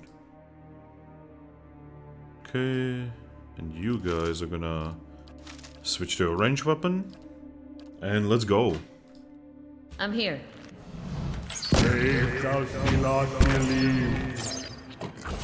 Wow. Absolutely no mercy. Hey there. I'm on the trail. Are there no more enemies? Huh, no more enemies.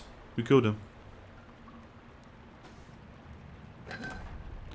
Also, this game is like weird fetish for ooze enemies. We have been fighting more oozes than anything else. Oozes and spiders. We are basically fighting... We are fighting hentai's worst nightmare. and rodents of unusual size, except not rodents, it's spiders. Also, holy shit, this place is big.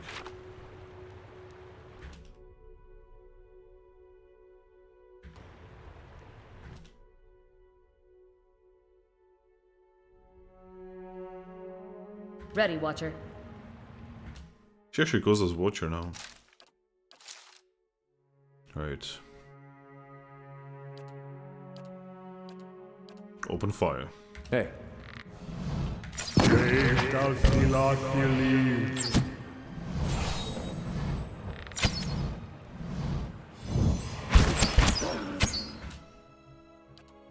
Didn't even see if my guys shot it there. Anyway, everyone attack. Yeah? That's it!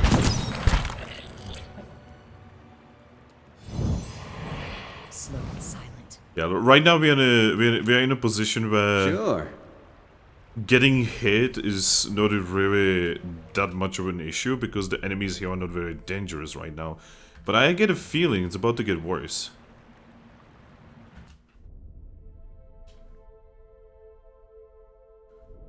Okay.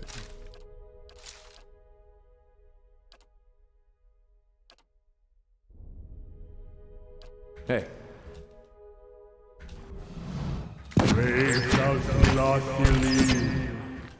Do they never miss? I don't think they ever miss.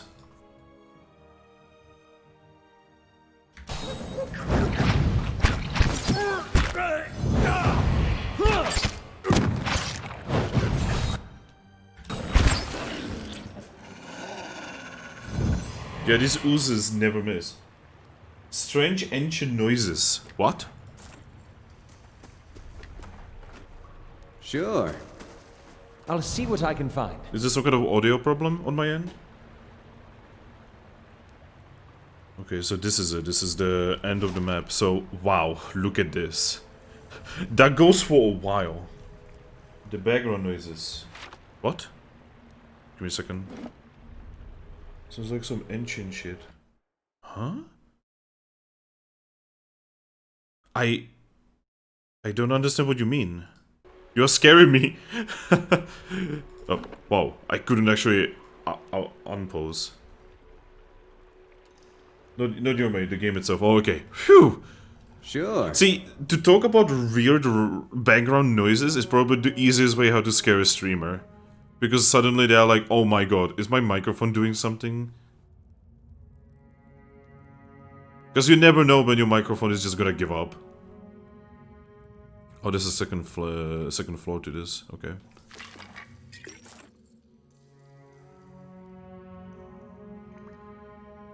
So it's like something like an ancient shit. I don't know what you mean by ancient shit, but you know. I mean, there's weird noises. We are inside some kind of like religious, like catacombs place. No idea. Oh, there's skeletons. Oh boy. We are finally fighting some skelly boys. Halfway to 5k mark. Woohoo. 5k points? That's the only 5k mark I can think of. Alright. Open fire on the boner. Destroy the boner. Show him how it's done! Right. Switch to your blades, soldiers. Let's zoom in. Alright. Fight! Fight! To battle! Everyone fight. Everyone fight. Hey there. Okay, you fight here. You fight and you fight.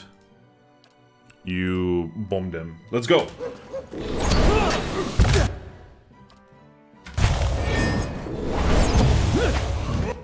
There we go, there we go. Keep fighting.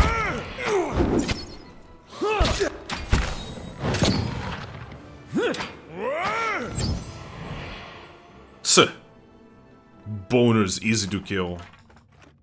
And we literally took their funny bones. Oh my god, look at this. I don't know how well this actually shows on the stream, but these pillars and this thing in the middle is literally made out of skulls. What the fuck? That's kind of badass. That's metal as fuck. I love it. God. Hey. Shoot this fucker. Show him how it's done! Oh no. Okay.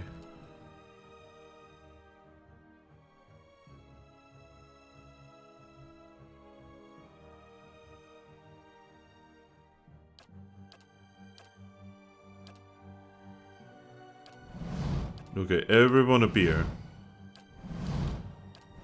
We need to retreat right the fuck now. Aye?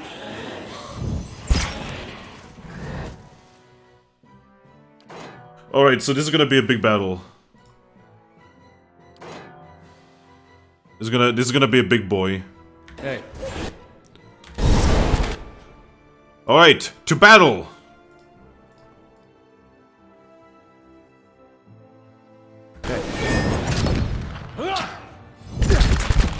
Holy shit, cock! Did you see all of that?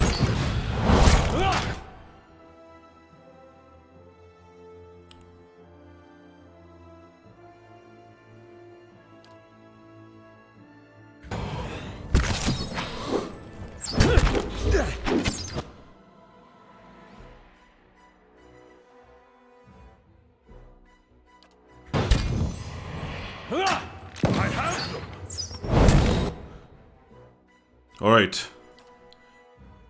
So you're gonna go there, you're gonna go there, you're gonna go there, you're gonna go there. You are gonna go over in. Let's go! Yeah.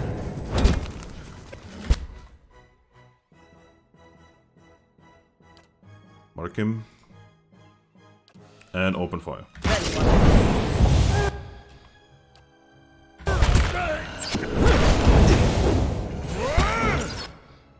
One, okay, boner down, boner down.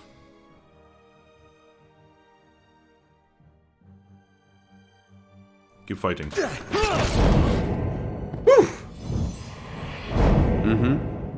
That was actually a little scary. Not gonna lie. Oh, they didn't have magical weapons. So the most scary thing about them was actually just the magic, but not the weapons themselves.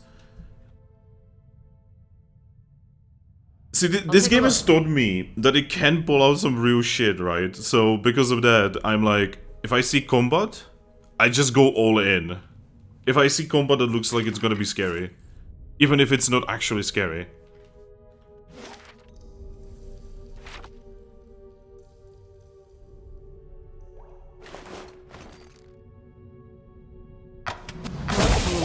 Shit. But I'm slowly dying of poison. How did we not see that? Oh, we need to wait a while. I'm actually gonna be right back. I'm gonna pour myself some drink.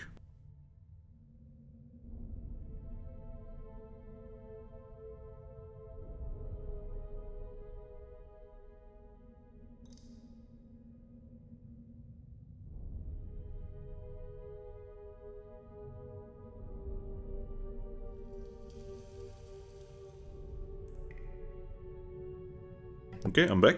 I have drink. Because I was actually running out of drink. Let's go. Hello? Hello? Hello? Hello? Kinda, please. I think I... Oh, shit. Everyone stop. see something.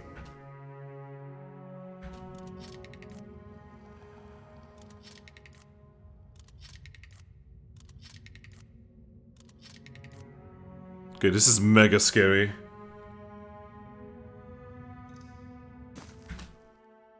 I love how your characters will not dodge the trap, even though you know about it.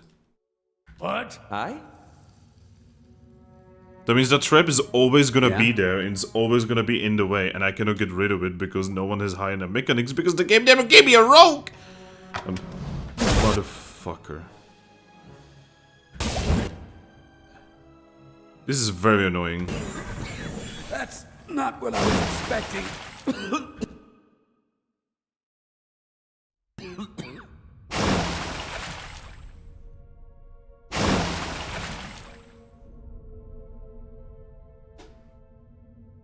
Like, I might actually just look up if there is a rogue character in this game that you can get.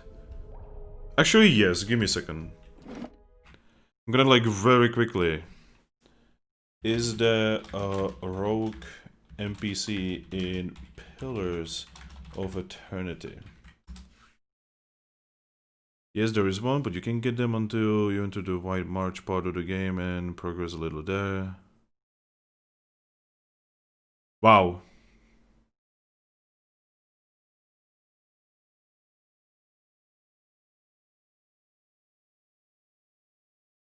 Okay, there are no rogues in this game.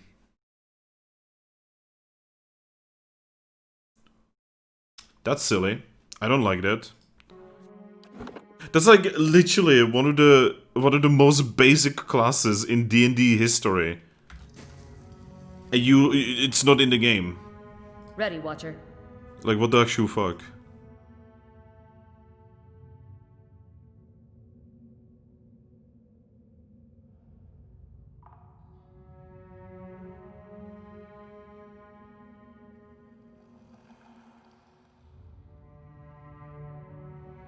Okay, there's Helic of Fame. Hey there.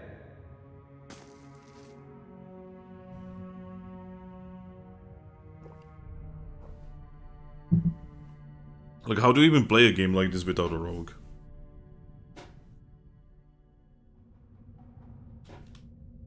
The answer is you don't.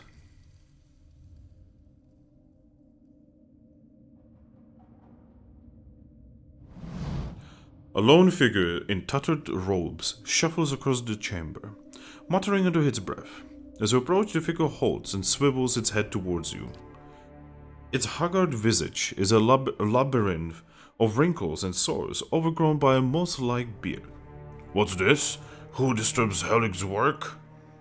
Its voice rattles and gurgles like that of a drowning man. You're Helic? Dalton sent me to look for Robina. He leans back and bursts into rashes of laughter. His threadbare robes drift apart, revealing an amulet, a ragged wound running from chest to throat. It spatters black viscous fluid onto the floor with every cackle. That fool is still alive. I do hope he still doesn't bear a grudge for that incident. It was so very long ago. You may want to get that looked at. What, this? He points a gnarled thumb at the wound. Long story. I was one of the first animancers in the Durwood. Practiced necromancy too. Which is what put Dalton and his no-watch rangers on my trail. He cackles, making a that burbling sound. Dalton believes that Robina is in the Catacombs. He seems to restrain another bout of cackling. Or, you could say that. If you were to retrieve my grimoire from Murdred, I will let you in on the secret.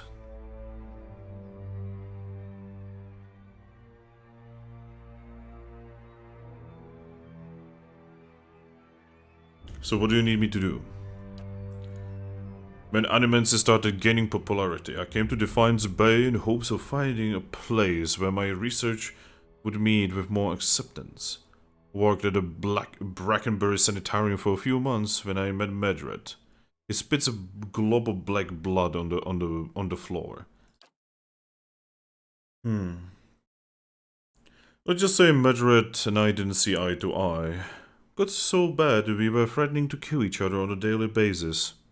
Obviously, that bastard made good on his threat. He runs a jagged fingernail along his oozing wound, sank a dagger into my chest while I was sleeping, and dumped my body in the catacombs. If Medred killed you, how are we having this conversation? I preserve my mind and my memories in an inferior magic and a few timely preparations. He looks at his rotting hands.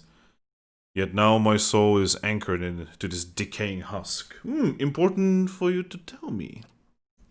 His claw-like hands clench into fists. Medred stole a life from me and left me with this wrecked corpse and this craving. He clutches at his stomach and glances at you hungrily, but only for a second. Madrid keeps all that is precious to him in a trunk in his laboratory. Just as he stole my grimoire, he offers you a key with a claw-like hand. On your way to Brackenbury Sanitarium, then, bring me the grimoire and my revenge, and you can have your Rowena. He chokes on a burbling chuckle. If there is nothing else, be on your way. So what are you doing down here? Research, a hodgepodge of animancy and necromancy. I have peace and quiet as well as an abundant supply of subjects. What are those creatures behind you? Just a few personal projects. Sorry souls stuck in their mortal shells. Their flesh is as dead as mine, though their minds are not as well maintained. They flock to me like worms to drakes. They are not half as intelligent, but he watches as one stumbles into a desk. They serve for amusement. Farewell. Not the way I expected this to go. I expected him to just be like, ah, we fight now.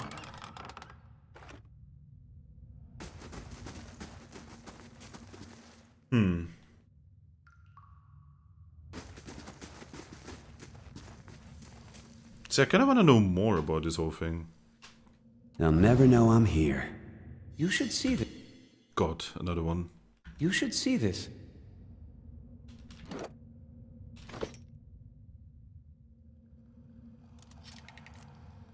God, it's impossible to disarm anything in this place. Mostly because, you know, the game just doesn't fucking start you with fucking rogue. Yes? Which you would think would be a given in a fucking CRPG. Yes? I think I... God.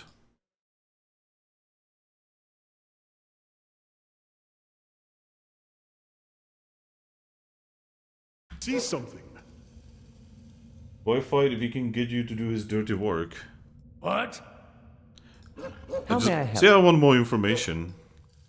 Hey there. Ooh, pistol. Nice. Probably gonna be at least one more. Yes? Maybe not. Hey there.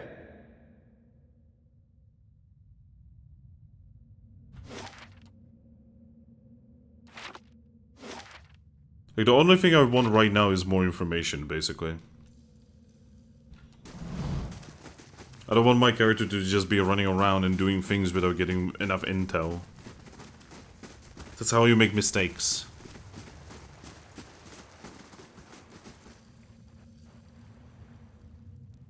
Got so many things I cannot diffuse.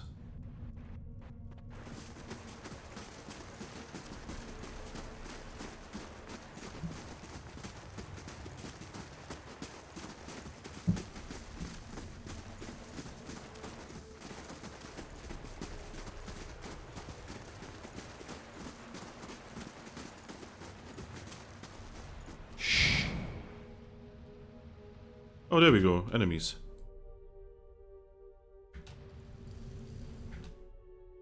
Quickly. Shoot him.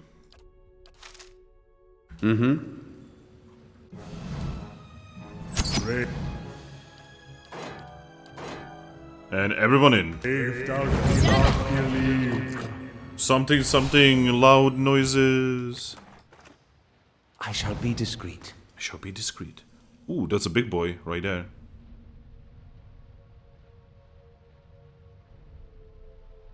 Hey there. Hey, What do you mean immune? Yeah? Okay, there's only two. So both of us are gonna attack here. You're gonna attack there. You open fire. And you mark the target. hey.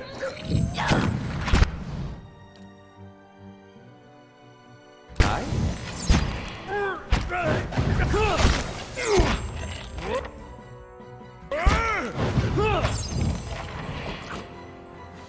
Well then.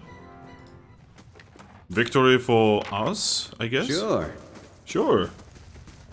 They'll never know I'm here. Okay, let me guess. Traps? No. Traps here. No.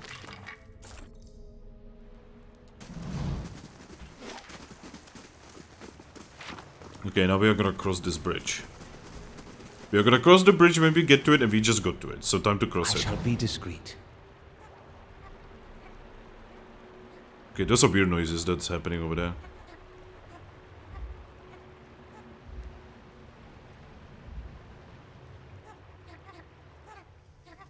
What the fuck kind of weird noises are those? What creature makes those?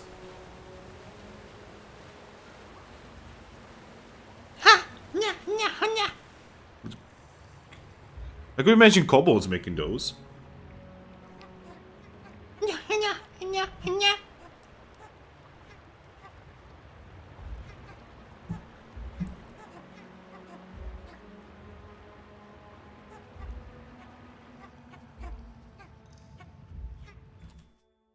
Oh. Sporlings.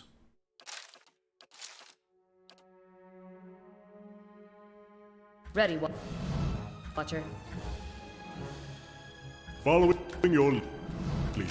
Praise our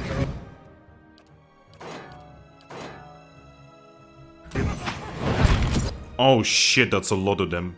Hey. Hey there. Oh, of course all of you go the wrong way. God damn it. Okay, so this is gonna be a big boy fight.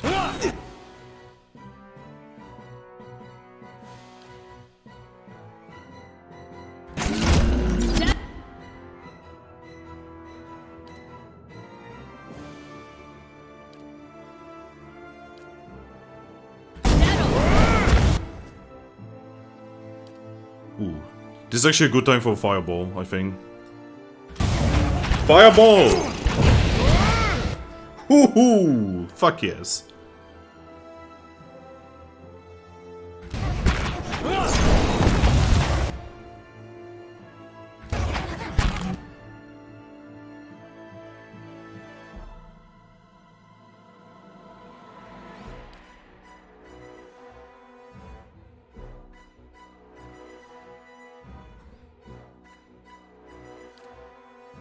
Okay, try to knock him down. Didn't work. Keep fighting. Sounds like a duck or jockey noises. Sorry, what?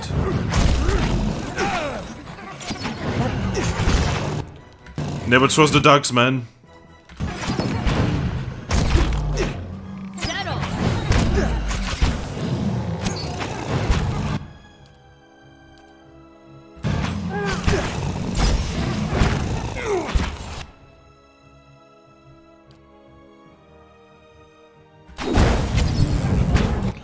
Electrical music, oh yeah! Okay, everyone in. Well, that was I made that fight much easier than it probably should have been. I'm on the trail. Like, almost no... Oh my god. Almost nobody was actually damaged in that fight.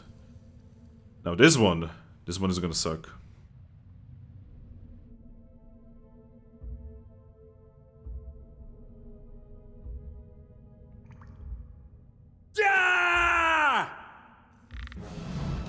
Just as close as possible.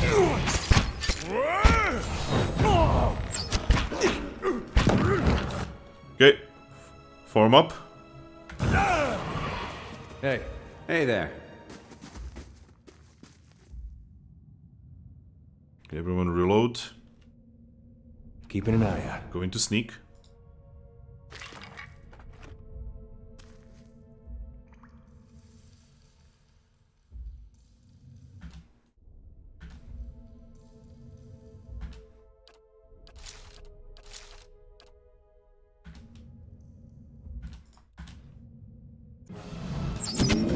Nice. Okay, now our back lane is gonna attack. Basically, everyone attack. Following your lead. Praise our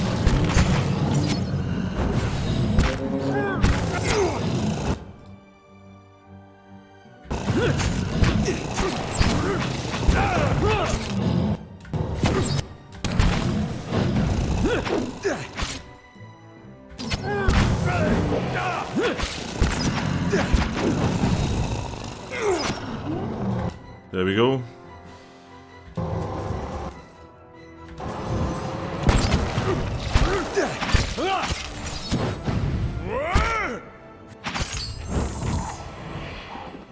And GG.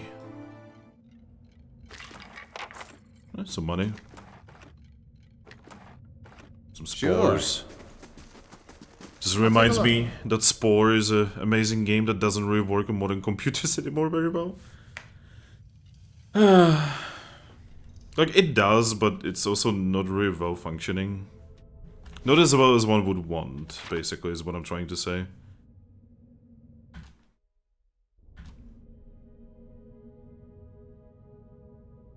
Fuck it, just go in.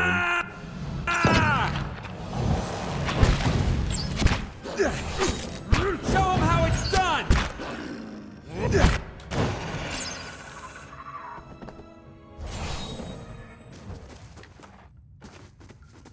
God, what are these reagents even for? I don't even know. Like, I get it, it's for alchemy, but alchemy is so fucking bad in this game. Like, it doesn't do anything, and it's expensive as fuck. It's more expensive than alchemy in fucking D&D, and there it's already overpriced as fuck.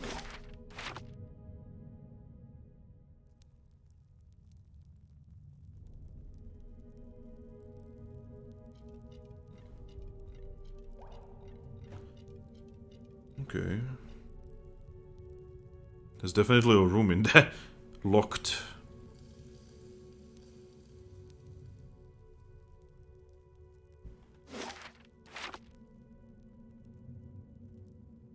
It's not locked from here though. This looks interesting though. I like that. Okay, so this is the connecting point here.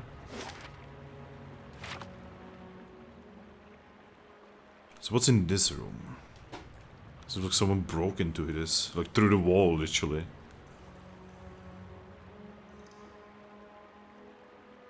Traps? No traps. We have a morning star.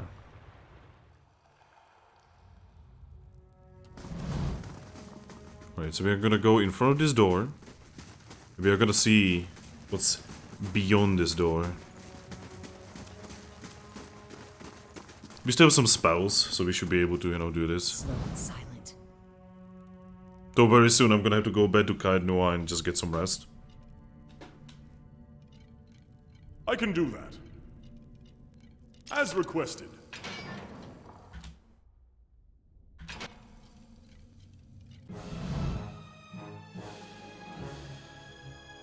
Hey. Ray. Okay, keep fighting. Let's go.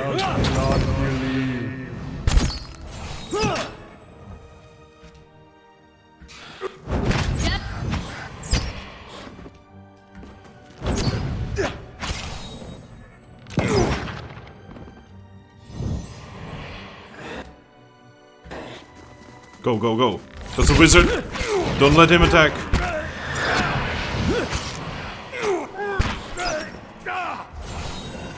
Yeah, never let the wizard attack if you can do anything about it. I shall be quiet as a calm sea. Which is not very quiet. Which is not very quiet.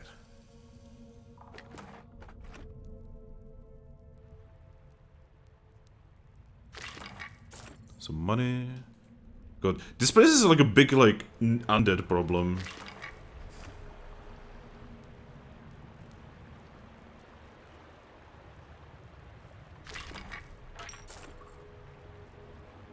Skeletal fighter.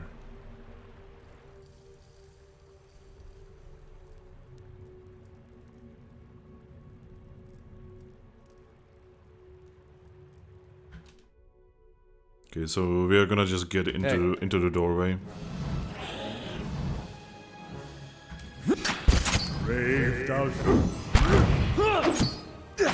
Alright, so you need to now attempt to stunlock this thing.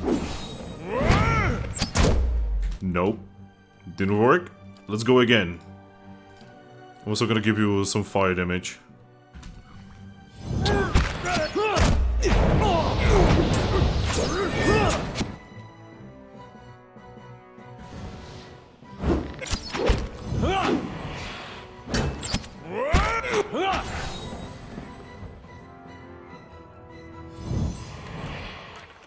Sure.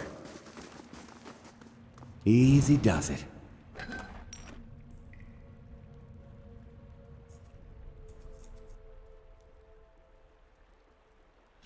What is this?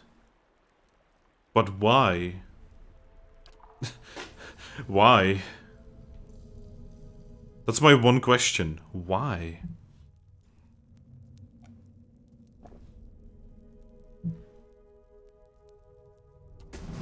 Alright, so this place was not actually that dangerous. So let's do this one.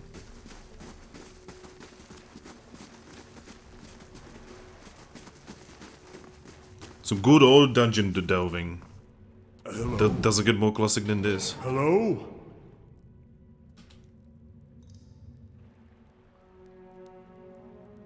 Eorn. The small Orlan man appears to have pulled together some crates and scraps of cloth to make a rather sorry-looking little camp. The thick fur on his limbs is matted, and his clothing smeared with blackening grime. He looks startled as you enter, his eyes widening in alarm. Greetings. Hello there. Wasn't expecting any visitors down here these parts. He glances around the dim room. What are you doing here?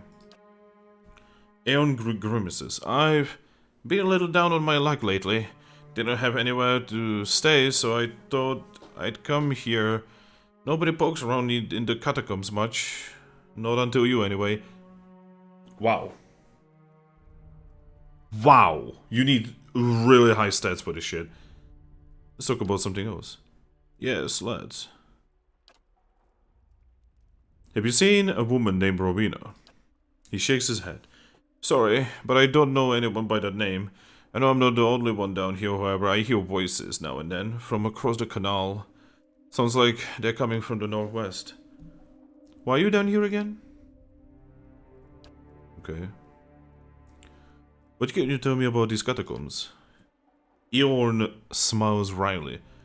Haven't explored too much of it, to be honest. Good luck in finding this little corner of it, but let me think. Well, the canal there, that's Grogan's canal. Grogan was a dwarf that planned the whole thing, and runs up through the Odra's gift, spills out into the sea there. Otherwise, it's just a lot of bones. There's the Varans for people who couldn't afford better, but it's all flooded now. The fancier folks, they have their own resting places down here, drier places. The Dukes of Durwood are down here, actually. If you want to pay your respects. Okay, goodbye. No idea who this person is. Wobbly little tent. Smoldering fire. Cheese and blackened bread crust. I'll take a look. Safe.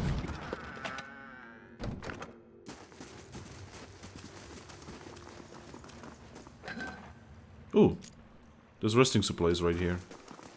Good to know that, you know, it's where this guy is. Again, I wish I could mark it. I wish I could put down my own mark and be like, yo, there's like a weird guy here. Alright, so I'm gonna check out this side of the thing because I didn't fully explore it yet.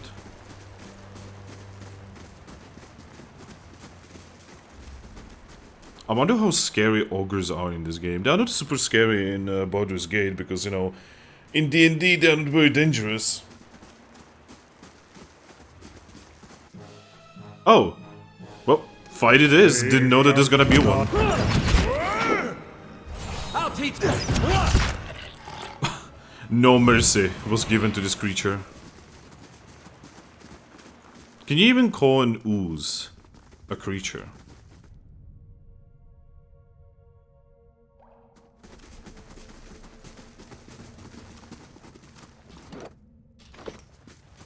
Well, you really do not get any XP for killing enemies in this game.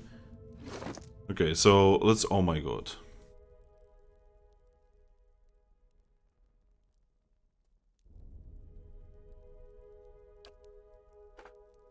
Okay, time to put all of this crap in the thing, because it doesn't put it there automatically for some reason. Rod. We are gonna have to sell all of this. I don't know when, but we are gonna have to.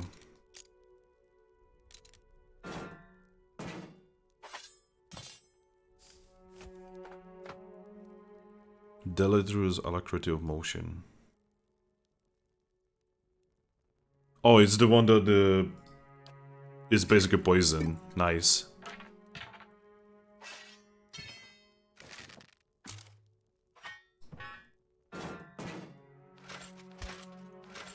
I would pay someone to make a better system for this inventory.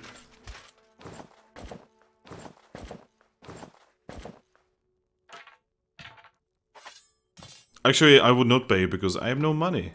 Haha. No cash.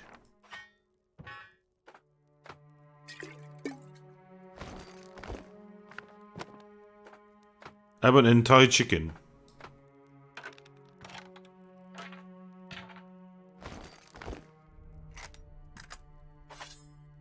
There we go. Gonna have most of these like important things here. Grimoires. There we go.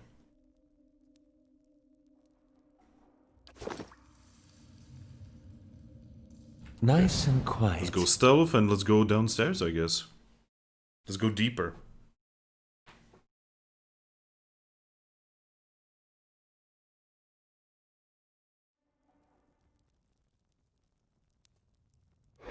Oh shit.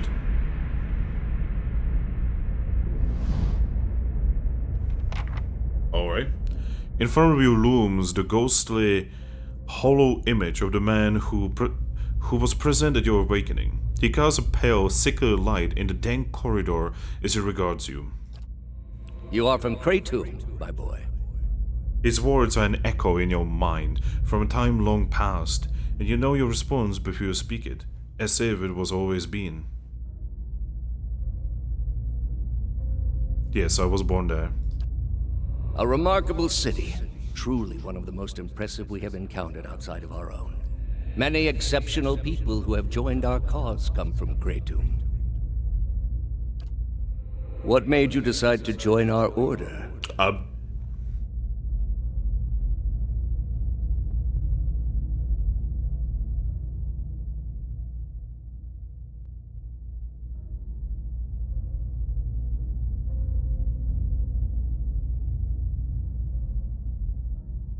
Yeah, the gods have been good to me and I wish to repay them.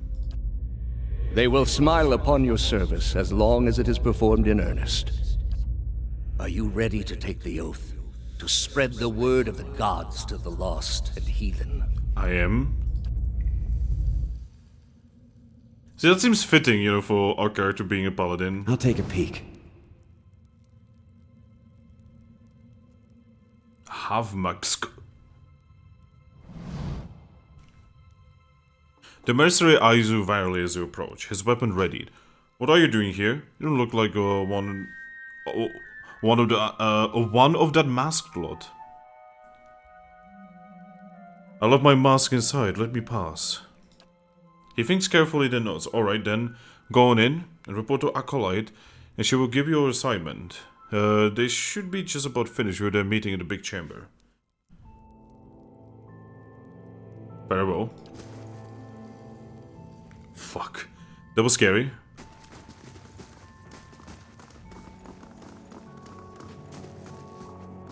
That's a lot of mercenaries.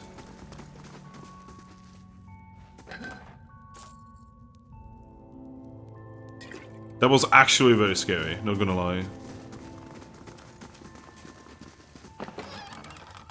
I'm weirdly good at, like, not getting caught. Like, getting caught, but, like, by the deeds of the tongue and... Oh, that's not it. Hello. Welcome. A lone figure paces back and forth, dropping his fingers by his sides, muttering to himself. He jumps when he sees you, his hands on his chest. By the flame, you startled me. He pauses and leans forward. Where's your mask?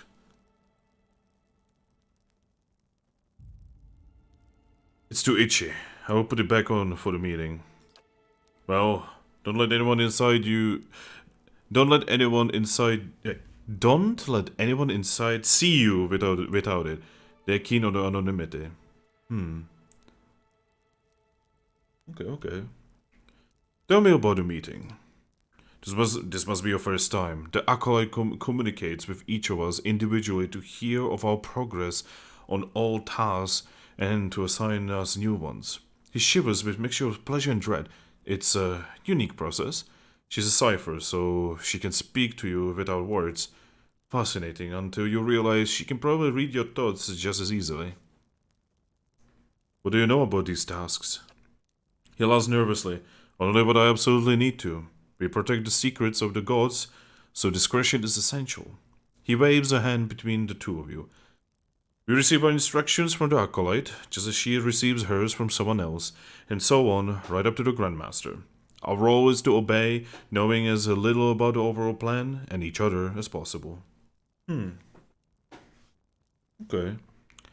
How can you be confident you're doing the right thing when you know so little? He snorts. That's easy. The Leaden Key has been around for ages. By the blessing of the gods, you only have to look around to see the perils of trying to usurp divine power. Killing a god in the Saints' War has cursed us all, and the heresy of animancy has only worsened matters. Try to replace a soul and you inevitably end up with a monster. It's all been a warning, and there are some powers we just shouldn't have. Tell me about these secrets. He jumps back. You shouldn't even be asking. Whatever they are, they're secrets for a reason. Our job is to guard them, not to know them. Okay. So I have to run. Have a great night. Okay, pimp. Bye-bye, my dude. It was awesome to have you. I see. We've been entrusted with important work. It's an honor, but not without its challenges. You need something else? I'll be ready for Initiate's meeting soon. Honest. What are you doing here? He resumes his pacing. I've been practicing the passphrases.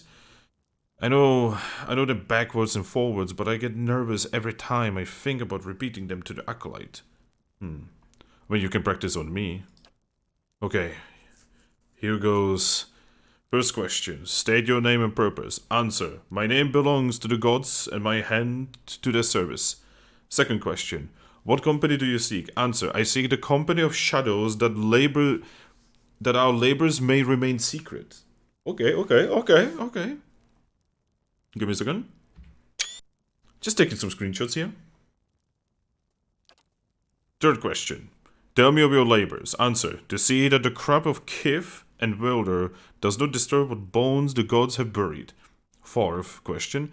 How do we know your purpose? Answer. You shall know it by the confession of my tongue, the deeds of my hand, and the oath of my soul. Riddles upon riddles. What bones the gods have buried. It's very dramatic, isn't it? Very. I'm sorry, please continue. Fifth question. And how is your oath guarded? Answer. It is sealed by the Leaden Key. That wasn't that hard. Don't worry, I'm just ignore the camera. I'm just taking screenshots. Sounds like you've got it. I do, I think. I'm just going to practice a few more times by myself before my meeting. Can I borrow your hood? Of course not. He clutches the edges, as if threatened to rip it out. As if you threatened to rip it out of him. The Acolytes will kill me for sure if I approach her without it. I promise I will bring it back. I guess there's no harm. Just don't tell anyone. I gave it to you. Olaf leans forward to you and mutters, "You can't be serious."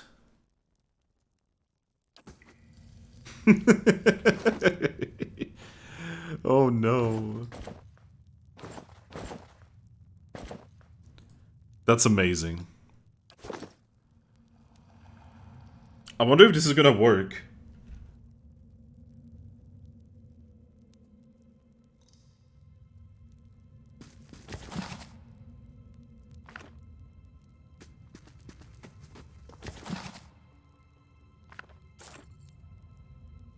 The book lies on the table with pages and into cryptography. Okay. I can do that. 3, God. As requested. Hopefully that was worth it. We're gonna have to buy more lockpicks when we actually get to some kind of shop.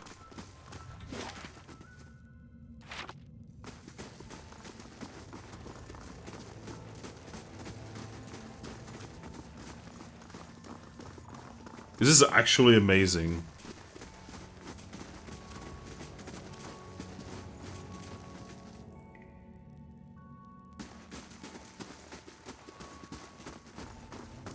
Margrin's fire casts light in dark places.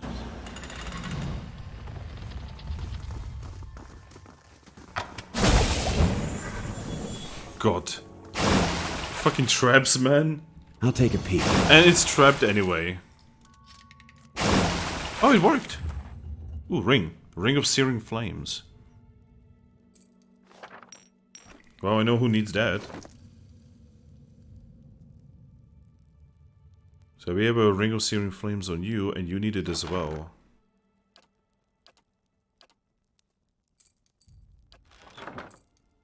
There you go. Now he can do searing flames. You think you hear the faint sound of whispering coming from the skulls, but the words are basically hard to read.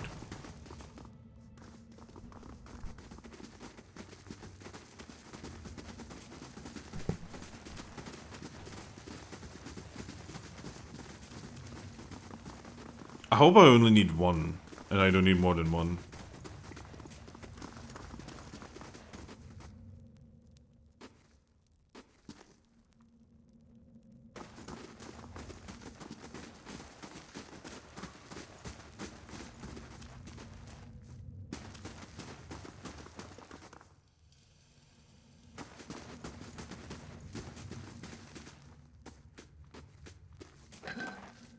Okay, we have Binding Copper and the Primal Rock.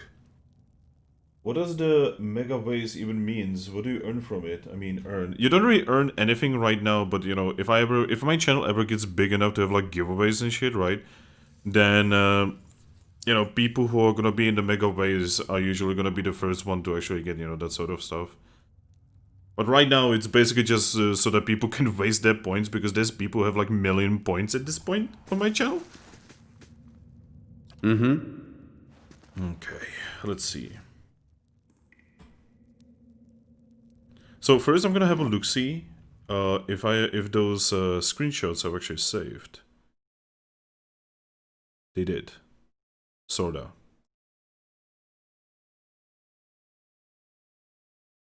Okay, so this is the 5th question.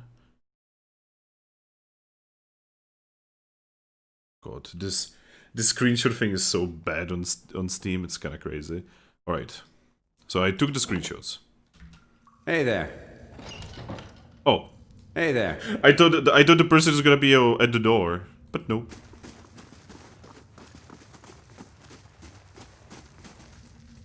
Alof falters and brings a hand to his forehead. He takes a staggering step forward, coughing and sputtering. Back, ye Claude! Those hooded fiends are nigh to be trusted! Elf, pull yourself together. He grimaces, catching his breath. It's nothing, I'm fine. He coughs again. This probably isn't the best place to linger anyhow. Alof, are you okay, dude? Are you chill?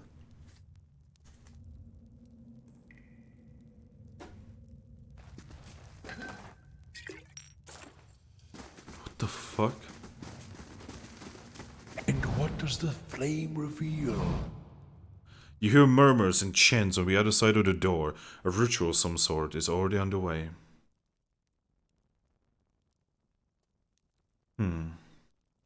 Let's retreat from the door.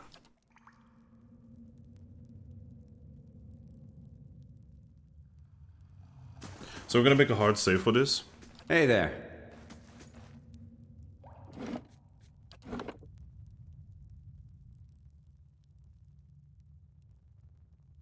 Okay. Strange ritual. So I don't know what I'm going into, you know, I've never seen this.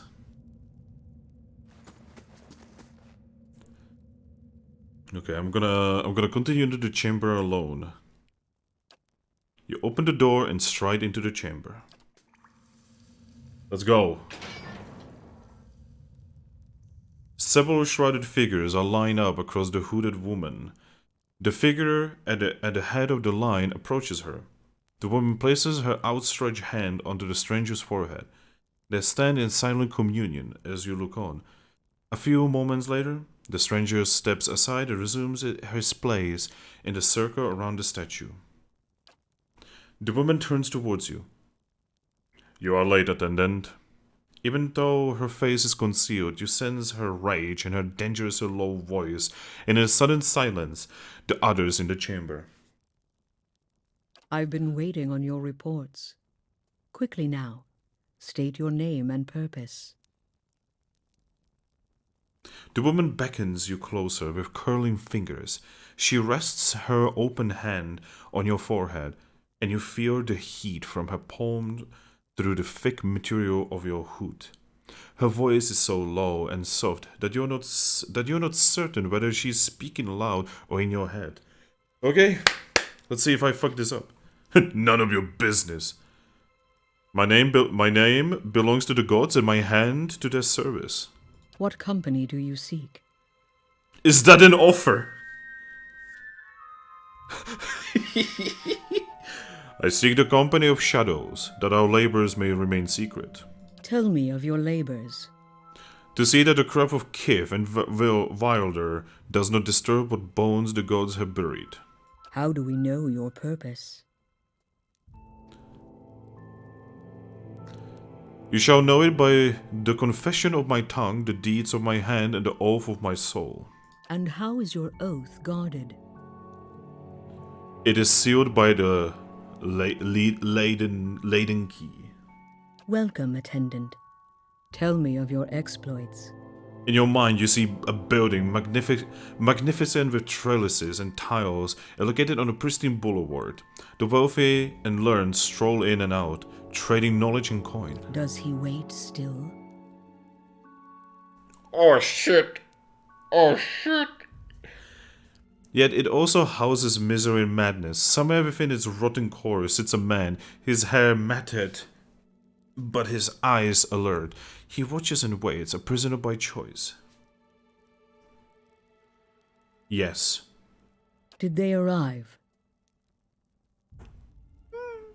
The Acolyte's vision takes you out of Defiance Bay into a town in the wilderness with a watermill.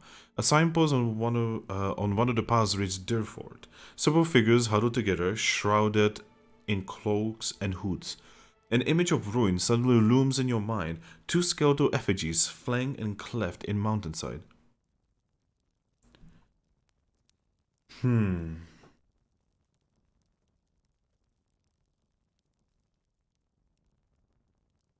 Yes. Your information shall be relayed. Now, for your next task.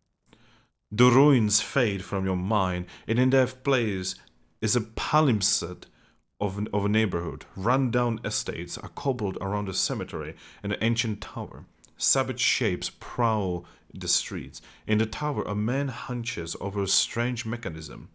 You can see him clearly, but there's something unnatural about him. Stop him.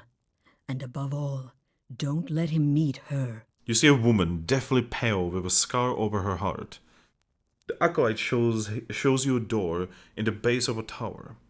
A seemingly impenetrable slab of stone and copper, but then she shows you the invisible split between the perfectly matched halves, and you understand how the copper veins convert a command into action. The command comes out of your mind, a surprising familiarity about it. You know how to open the door. I shall. Her hand rests lightly on your head. Have you any questions, attendant? Ooh, that's a lot of XP that we just got.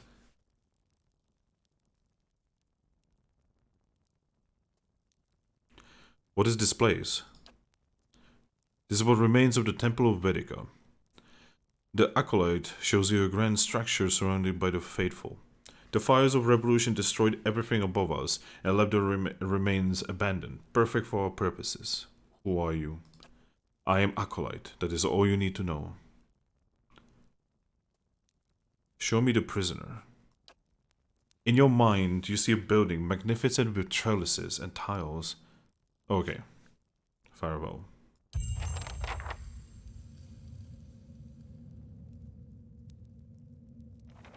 Whew. That was scary, not gonna lie. Also, hey, stuff is built, I think. Is it? No.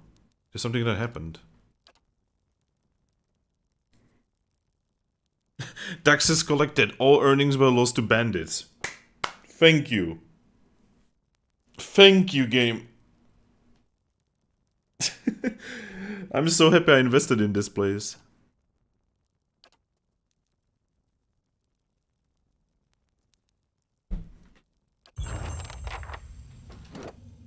Wow, we got a lot of XP there.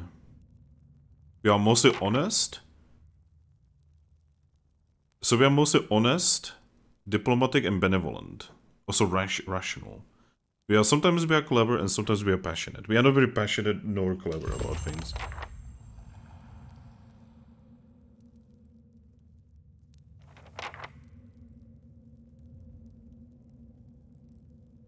Okay, I think that went really well.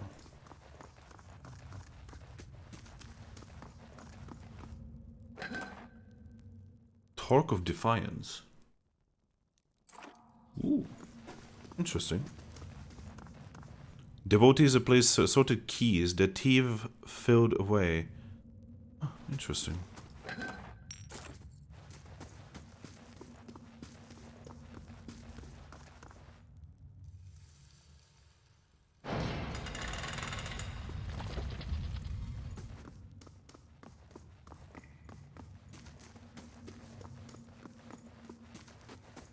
Hey there. I wonder if they're about to get very angry about this.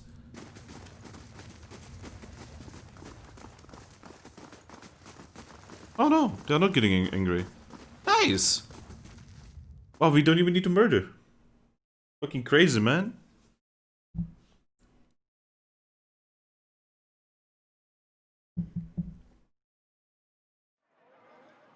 Oh, where are we? Oh, we are in an entirely different area, what the fuck?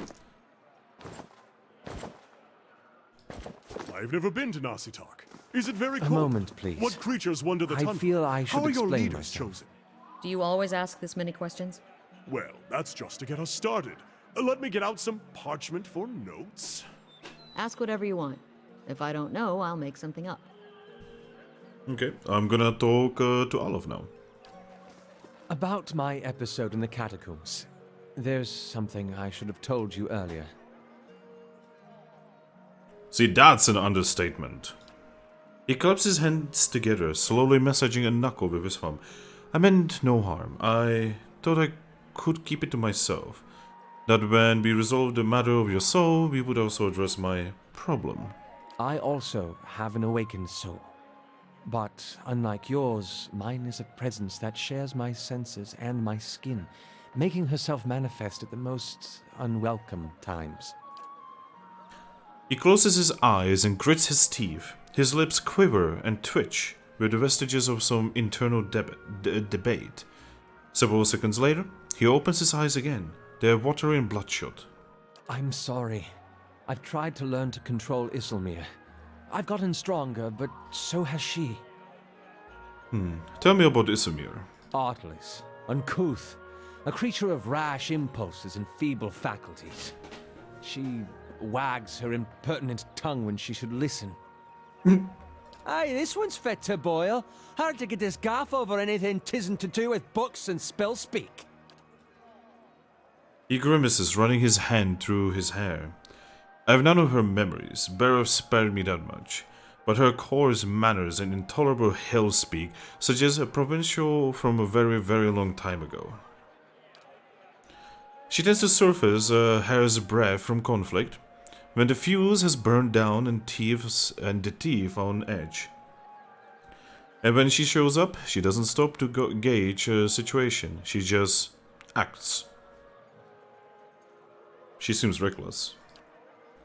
That's it exactly. You recall the way she goaded those villagers in Gilded Vale? She doesn't think, and she doesn't back down. And trying to suppress that has been my problem for years. Why didn't you say something sooner? I learned to keep her a secret a very long time ago. Those with awakened souls are shunned, mistrusted. And after your experience with Meowald, I'm certain you can see why. You need to be careful. Oh, welcome back, Mikey. So is this going to be a problem? Merely an annoyance. Although... He lowers his voice and clasps his hands behind his back. Minute twitches and spasms. Minute twitches and spasms along his arms betray his fidgeting. Defiance Bay is said to have an entire institution dedicated to the study and cure of soul-related ailments. Since our journeys have already brought us to the city, perhaps we could speak with someone there. If it's helpful to you, we will go. Thank you. This has been a great burden. Let's talk about something else. Okay, that's all. For now. You don't want to talk to him just yet about that. Yeah? It's a ghost! Come to pay your respects to the queen that was. A ghost hovers in the middle of the ruins, reciting blessings and prayers, even as the spirits form ships and swirls. It remains the face of an elderly man and robes that mark wealth and status. It turns to you. Who are you? Lord Ardwellen Rugford III, and pleased to make your acquaintance. I came to the Deerwood on one of the first ships from Adia, and unlike the yokels and hut dwellers around here, I still keep to the old ways. You're also dead.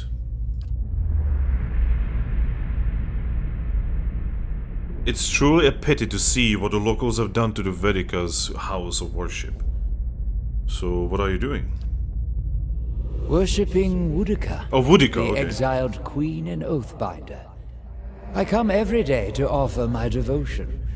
I'd love nothing more than to book passage back to Adia, but it is my emperor's wish that I serve in these barbaric lands. And so I do. I'd like to know more about Woodika. A queen among the gods.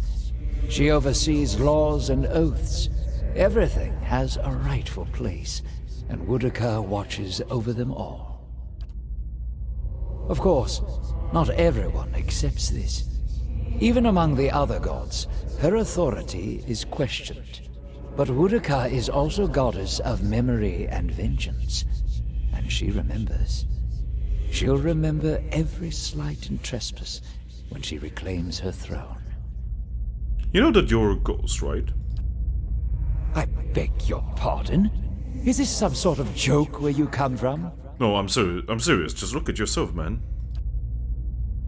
A madhouse. That's what this town really needs. Goodbye, sir. Sure.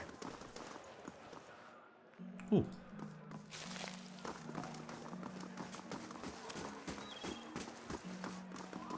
Interesting. I am... See, you can tell that I'm interested in all of this because I usually just shut up and I'm just quiet and I'm just listening and I'm just reading, you know? Valenian diplomat. Hello there, sir.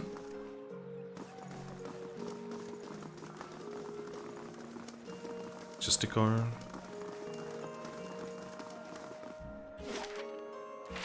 What is this? The Crucible Keep, the Ducal Palace, and the Embassy. Okay.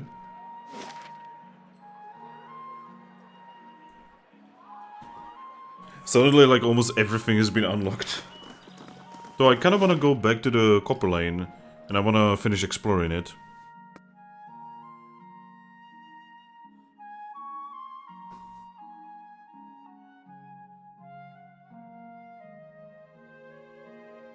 God, I cannot believe that I'm playing Pillars of Eternity. I'm actually enjoying myself. I'm enjoying myself very greatly. Ah, refugees. Skrivinir.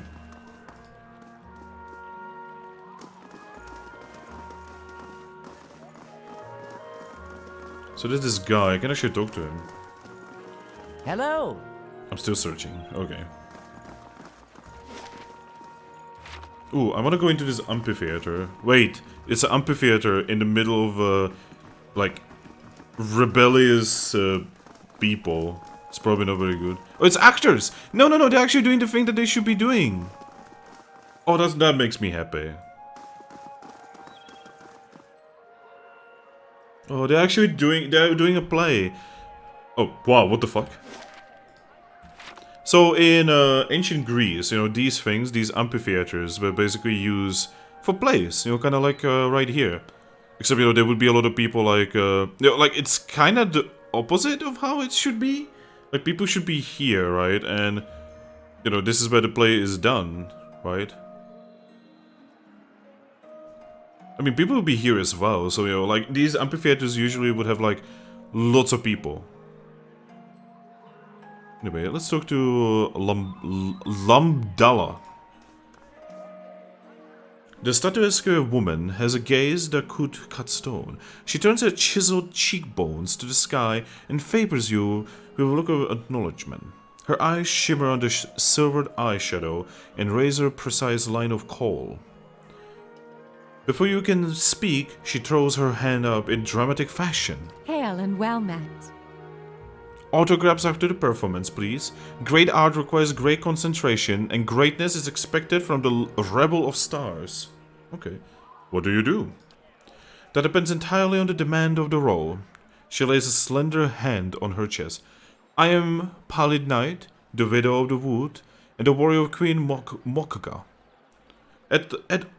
All at the different times, to live a different life each day is a glorious thing indeed, my friend. See, I'm a DM, I understand it. I suppose I can spare a moment, Forfan. What is the Rebel of the Stars? We are the finest theater troupe in the city. We believe that the best art is immersive and true to life. She looks at the amphitheater. Well, they actually said amphitheater correctly. With a rapturous expression. We stage our performances right here in Copper Lane for the edification of all. Does the Rebel of the Stars take many new members? But of course, good drama is a balm on the soul, and we wish to offer a true theatrical experience to as many as possible. What kind of members do you take? We'll take the new and old, the tall and small, the experienced and inexperienced, whoever is best suited to fulfill role to the utmost. How long do you keep members? As long as they are able to satisfy the demands of their roles. She smooths a wayward strand of hair. True acting can be a grueling process, so some last longer than others. I'd like to ask something else. Farewell. Okay, what about you? Sorry, I can't talk right now. Yeah, it's nice to see stuff like this. Though it is surprising that, you know, like there's technology to build, you know, stuff like this, right? But they also still use amphitheaters. It's weirdly amazing. God. I kind of like this universe. Like the technology and the culture is like all over the place. It's like a weird hot mishmash of things. The Crier. Heritage Hill claims another curious soul. The Broken Branch. What a name. Hello? Please move along, I have a long list to get through. Okay, Peregrine, hello. The oral woman bounces up and down at your approach. Remember me? We met by the Madmere Bridge. She slaps you playfully on the other shoulder. Thanks for helping me out back there. I promise I will give you the best prices in town. If it weren't for you, I'd still be broke. Yeah, let's go. Show me your wares. Oh, she has traps. Oh, she has a lot of traps. Oh my.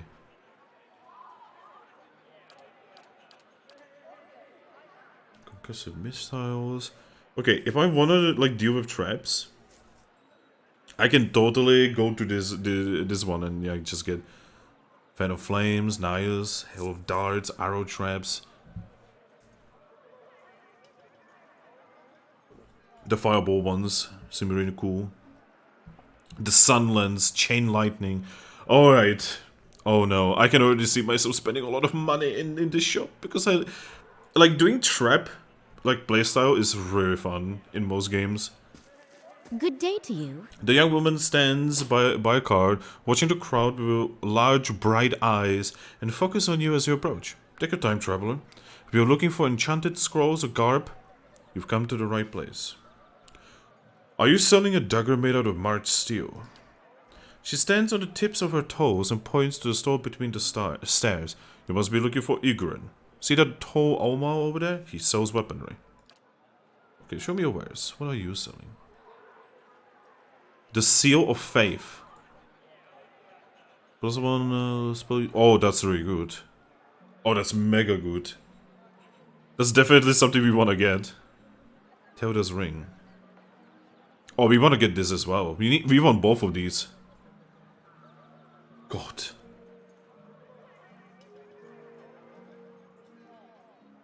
Okay. Namer. Good day, stranger. The merchant smiles brightly. Well, my traveler, are you interested in purchasing any rations for your journey? Are you selling a dagger made out of marked steel? Apologies, but I sell no weapons here, only fruit, vegetables, and meat. Would you be interested in any of those? Show me your wares. Oh yeah, he's definitely selling like dragon eggs and fucking dragon meat. Lots of camping supplies. There's Igran.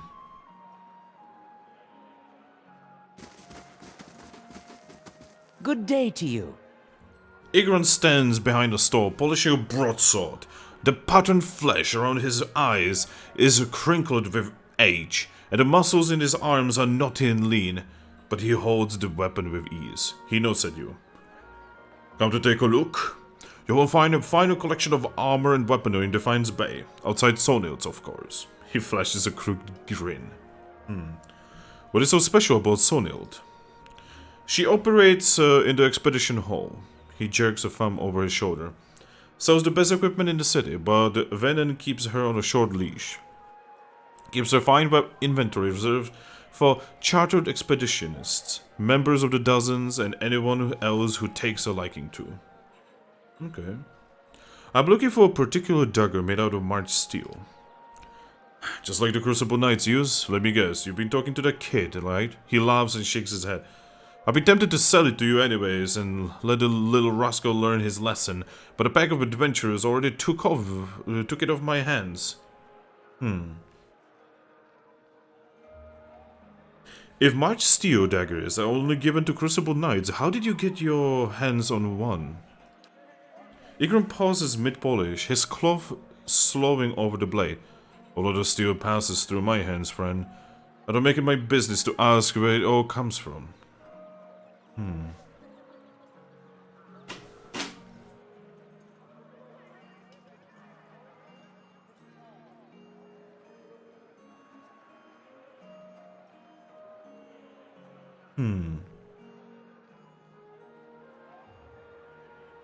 I'm not trying to get you into trouble, but you should know, you should be careful about what you trade and whom you trade with. Trafficking in stolen goods is risky. He grunts. Appreciate your concern, but there's no need to worry. I keep my nose clean.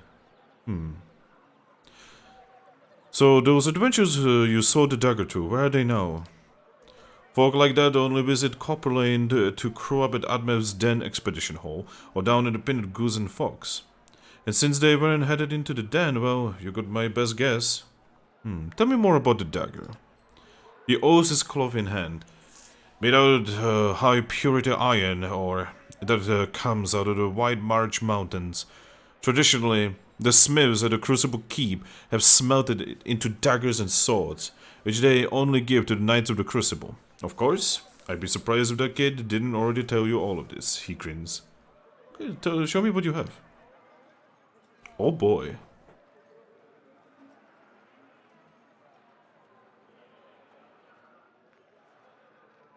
Ooh, that looks pretty delicious.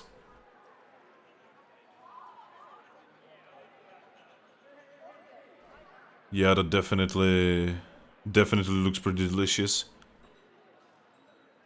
Blunderbuss, Arquebus.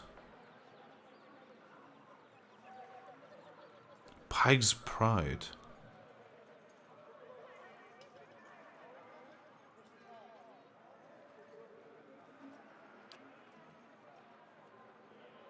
The Dunred Demon. What? +2 to intellect. Okay.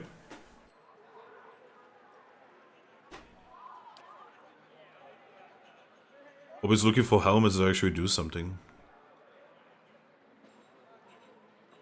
He doesn't have many magical weapons though. He only has like 4 legendary, like unique weapons. What is this?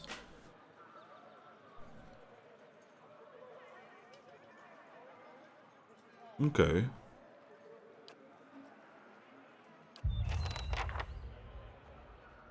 Okay, so we need to find this group.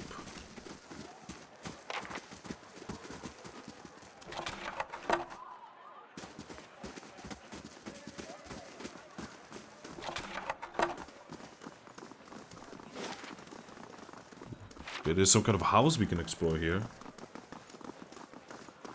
Yet again, the good old classic Baldur's Gate thing, where you just enter random houses. I love it.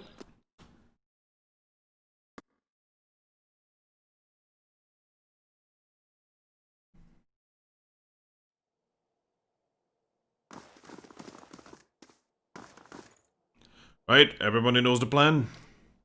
Up the wall and in the window, grab the jewel for the pretty little lord. We got it.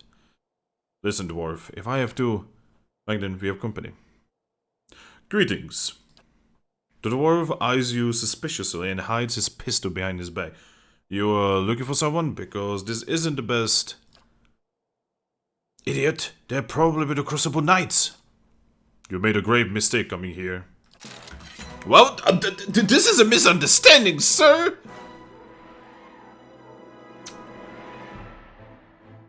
Well, shit. Not what I expected. I just entered the room. How was I supposed to know that there's gonna be 4 people planning a fucking heist? Hey.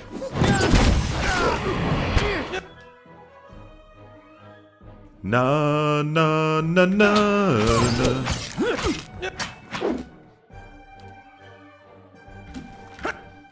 Okay, I need you to try to knock this fucker down.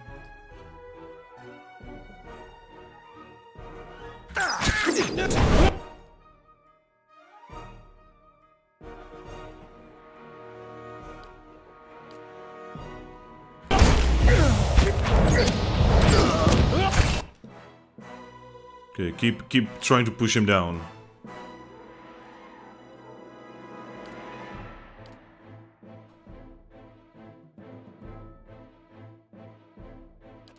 Keep fighting, keep fighting. Hey there. God.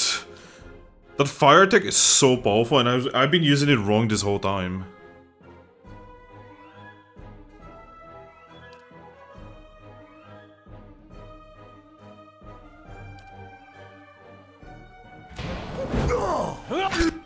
Well, you guys have done fucked up.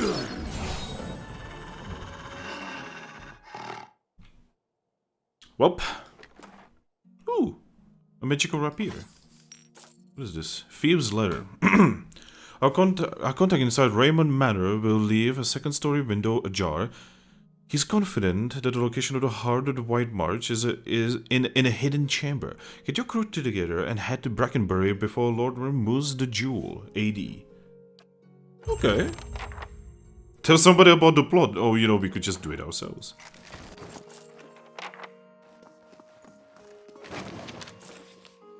And they also love money here. I can do that. Oh, wonderful. As requested. Sure.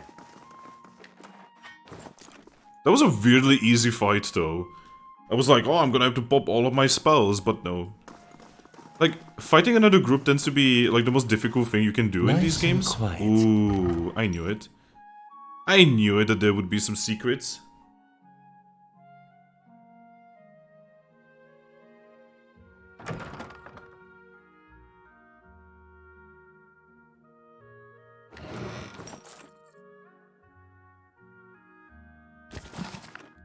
A book.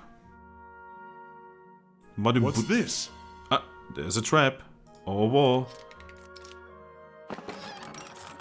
Some more goodies.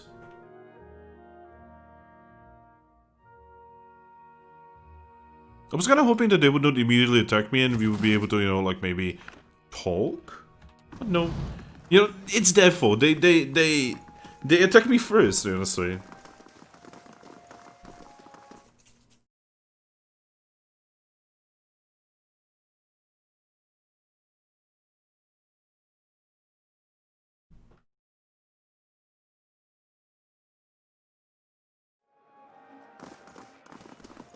Gosh. Here we go, murdering again. Marketplace. Purnish house. Oh, that's actually where I'm supposed to go. Yeah, let's go there.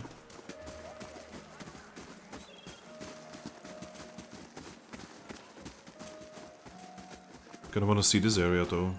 Cat! Refugees. The shields have been battered and scoured in long ago battles. Hey, I mean, that's what shields are for, you know. If your shield is not protecting you, then, you know, why does it exist? The answer is Vikings, because they actually made a lot of shields just to look cool, basically. Oh, grappling hook, nice.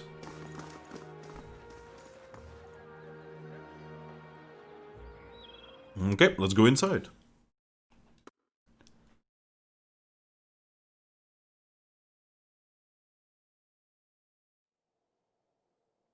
Oh, that's a... oh. Oh, that is a sad sight. Feel free to make yourself comfortable down here. Top floors off limits. Oh, this is very sad. This is...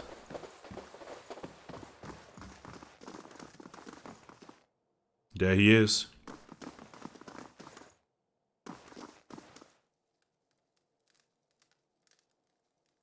The guard holds up a hand as you approach. You can turn right back around. The lover's floor is all yours, but nobody goes upstairs. Why not?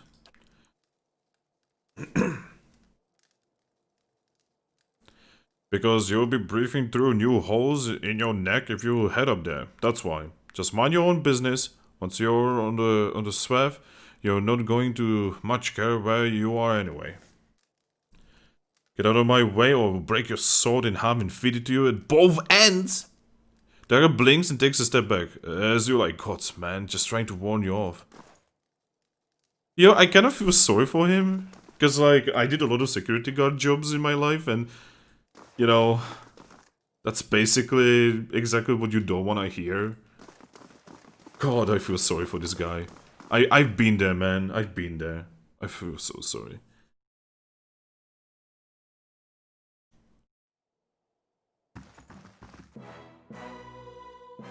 Well done.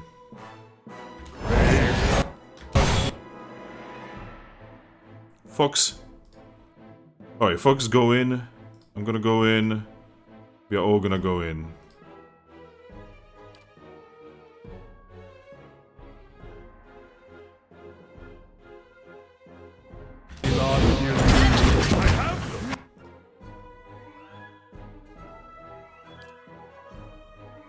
Okay, you try to pop him.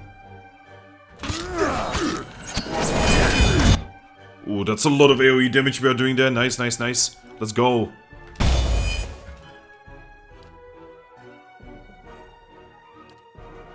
Yeah?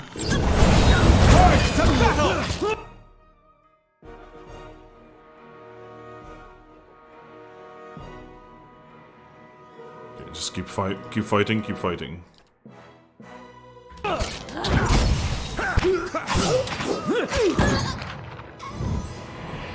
Yep. Wow, they had a lot of magical stuff on them. A rusty bronze key. Sure. Some money. Slow and silent. A book. So what are we looking at here?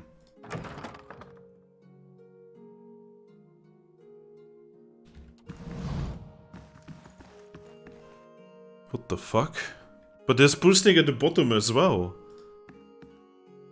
A man lies, bound and bloodied, on the floor before you. His face is a tapestry of bruises and blood is spattered across several corners of the room. The man cringes and sobs as you approach. Gods, please, please, no more. I can't take any more. I'm not here to hurt you. The man pauses, grazing you up. You're not? Oh, praise Baraf. You're not one of his men, are you? He glances nervously behind you. He shakes his head. Please, I don't know who you are, but my name is Pursnik. This is my house, you have to help me. Then who was that downstairs? An impostor, some wizard named Nyrit. He came into my house, tied me up in here, tortured me, and now he and his men are eating my food, breaking my things, selling swev inside my own house. This would be a lot easier if we weren't trying to hide something. Pursnik looks away, unable to meet your gaze. You figured me out even faster than my supplier. I may have hung onto a tiny portion of his share, but I needed that money. So what exactly happened? He sent over a wizard, Nyrit, the man downstairs, to make up the lost copper, I guess, and to hurt me while he was at it. It feels like it's been days. What do you need me to do? I can go out there, not while he's downstairs. I've been tied up for gods know how long. Please, you have to kill him. Maybe I can convince him to leave. Pursnik shakes his head. I don't doubt your skills of persuasion, but you don't know him, what he's capable of. You will see soon enough. Wow, this is getting complicated. I was like, wow, this is gonna be like your standard, drunken man, beats his wife thing. But no, this is actually much more interesting.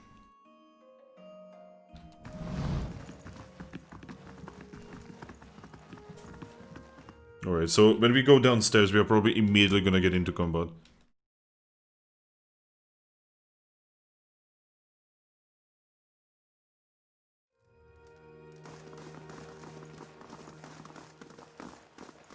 That's a lot of mercenaries, holy shit.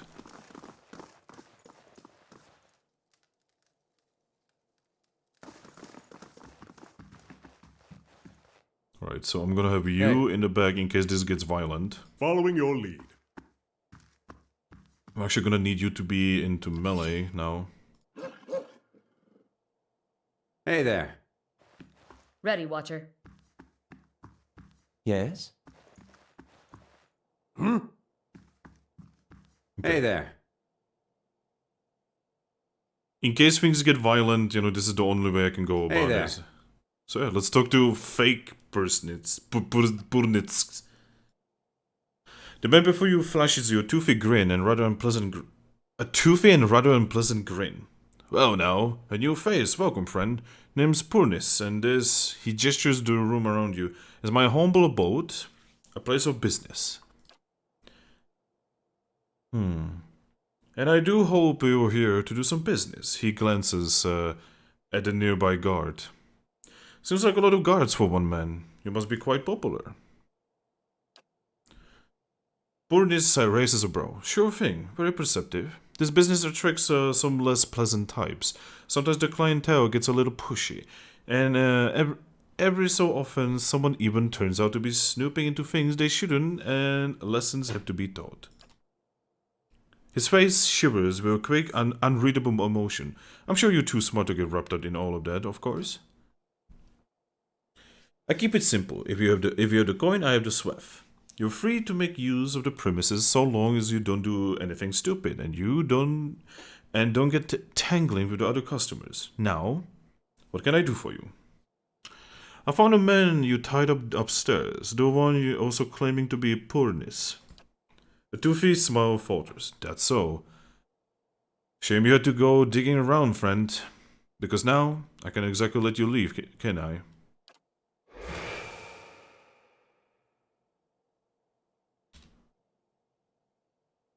Was getting tired of pretending to be that sad sack anyhow. Guards. Hold on, maybe we can come to an arrangement. Ever the negotiator, what do you propose? Oh, we are not going with that. I've changed my mind. Where's the fox? Where's the fox here? Whatever. Okay, so we're gonna be fighting here. The fox goes here.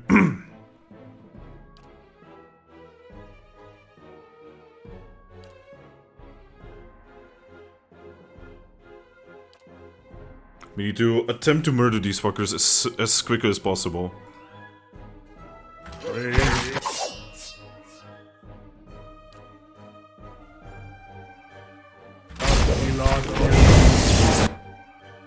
Oh boy. Already with the violence, I see.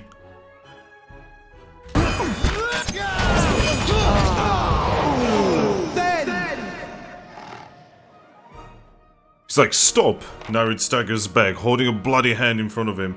I give up, just leave. I will go peacefully, alright? Too late, my friend. Way too late.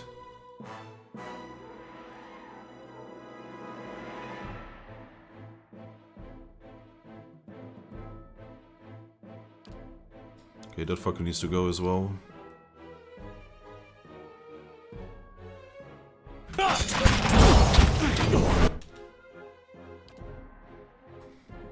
Let's bless it up.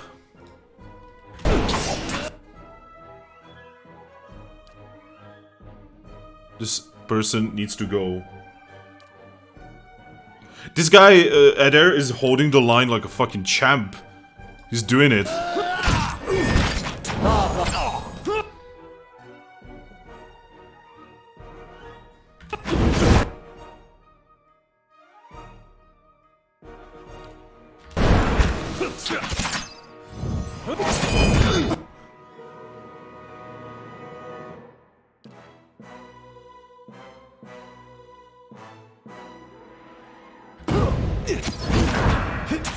Okay, the fox can fight this dude then. There we go. Good work, good work, good work. Very good work there. Okay, I need everyone now to defeat this guy. You just hold the line. That's all you have to do. Okay, everyone attack. You try to knock him down. And you switch to your gun. I'm also gonna switch to my weapon. Let's go.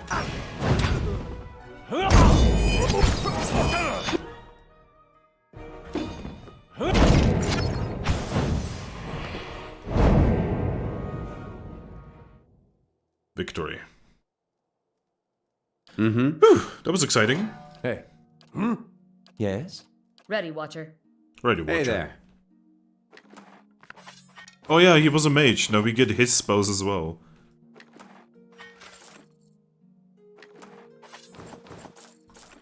Let's save, you know, in case something goes really wrong.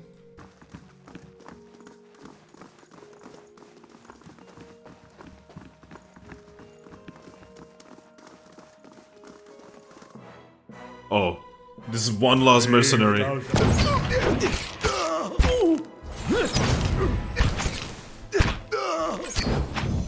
Yeah, there's no way the mercenary could have survived.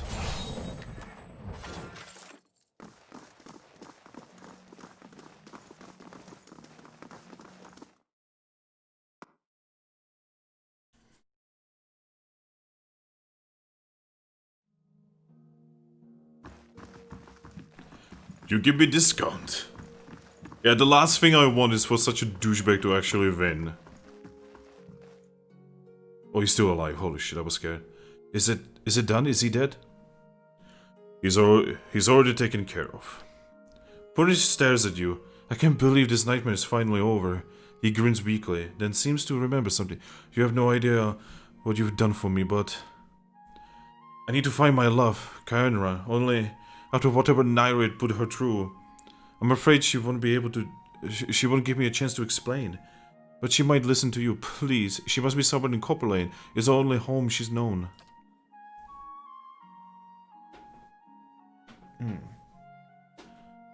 And please, don't tell her about the swath. about what I do. I could make it worth your while. A discount maybe? No.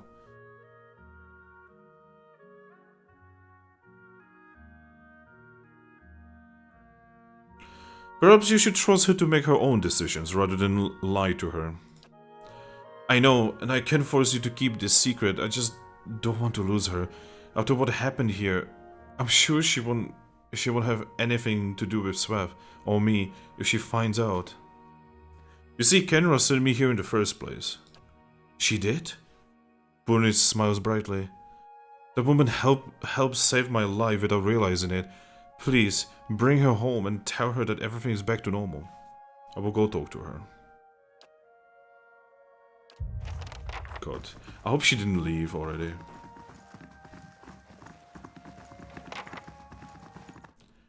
God. This one little story is getting more complicated by the minute. I love it.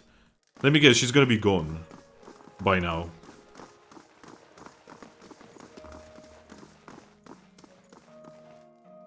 Aye? Aye? The work of a moment. Some money. Mostly did it for the XP, really. Oh, the high people are gone. The high elves. No, wrong. Wrong high people. Literally high people.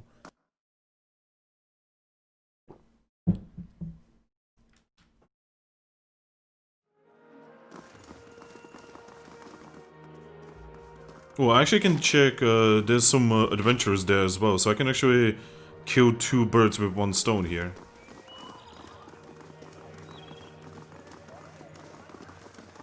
So I kind of want them to, like, return to each other and just, like, start talking to each other, because it seems like neither of them is actually communicating, which is, like, the most important thing in a relationship. Like, if you're not communicating, then something much bigger is wrong with your relationship than just lying to each other. Is she still here? Yes, she is.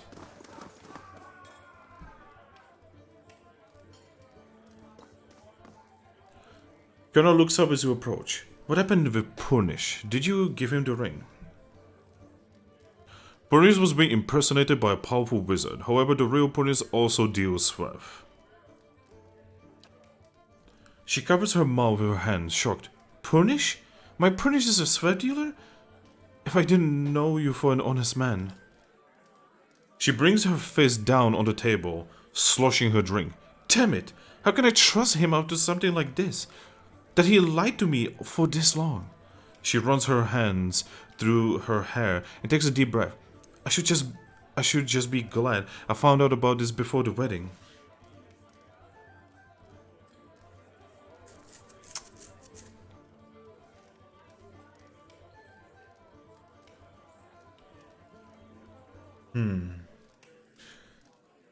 Good.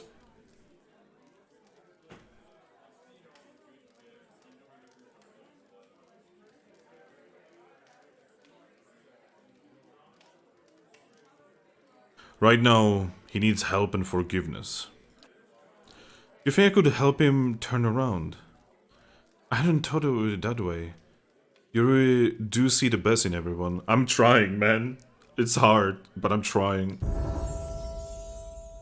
I appreciate what you have done for us, and I'm certain Purnish feels the same way. You're always welcome to come to see us if you need anything. Oh, and take this.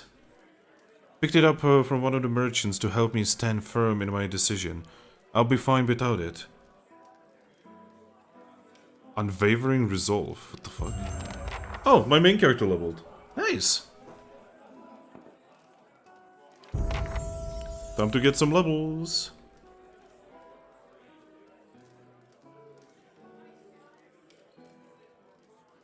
Let's put point in here. And save the points.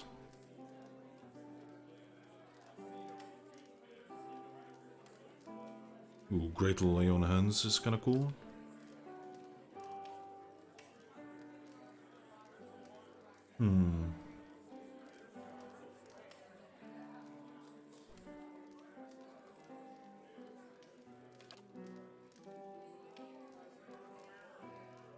Sign of Flame.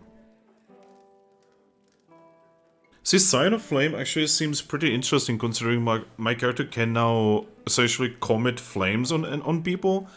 I think that extra damage via flames would be actually useful. This may seem stupid, but I feel like this is a synergy, so we could actually go with that. Also, hey Oreo, how goes the stream, my friend? It's actually going really well, would you believe it, so far. Yeah, let's go with that.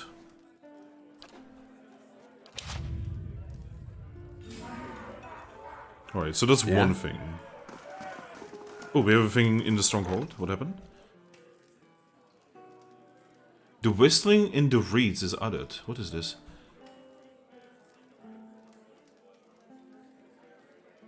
Ooh, I can... okay. In the Ixamital Plains, Zoshin Lake... Okay. I'm gonna assign him to it, I guess. Okay. What a weird thing. This kind of reminds me of World of Warcraft.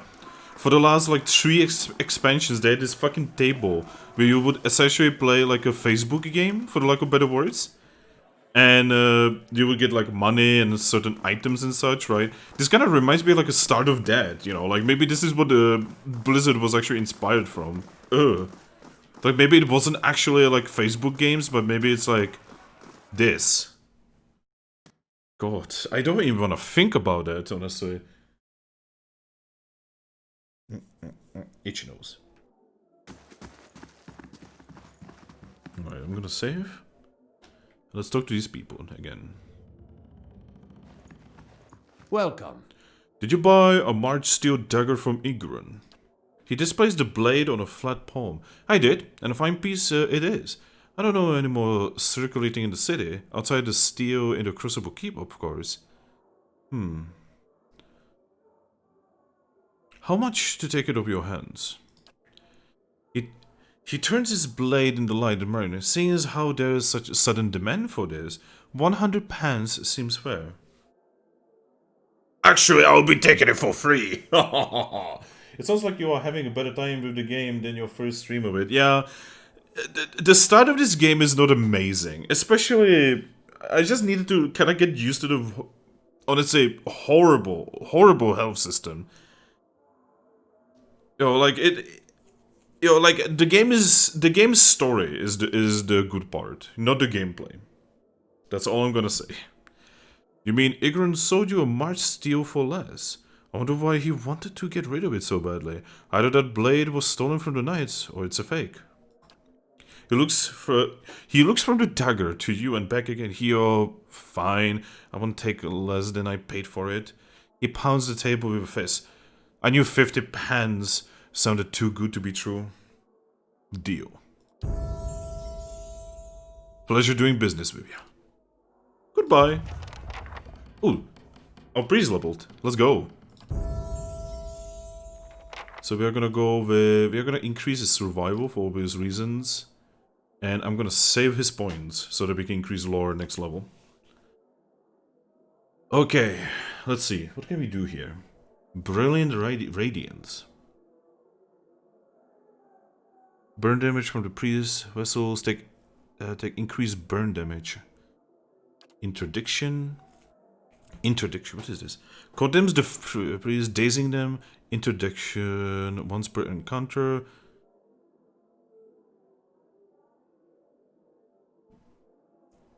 Dazed.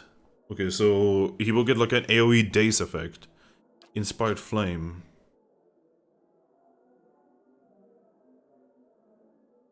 Imagine a priest with like a gun.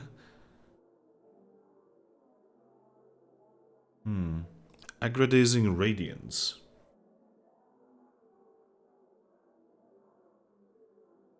Okay, so this will make it so that the Radiance heals less, but it gives stats.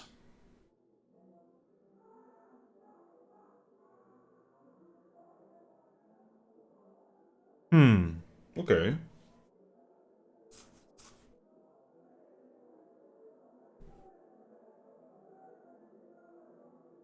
Or I could just get more spells. Hmm.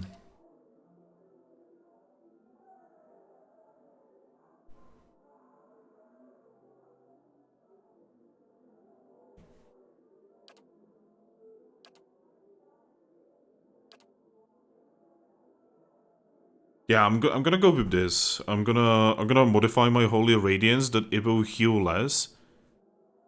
It will heal less, but it will give everyone extra stats, which seems very useful. Yeah, let's go with that. Healing is not as powerful in this game in let's say, Baldur's Gate or something. Yeah. But the extra stats, that seem like extra stats every combat, that just seems very useful. Sure.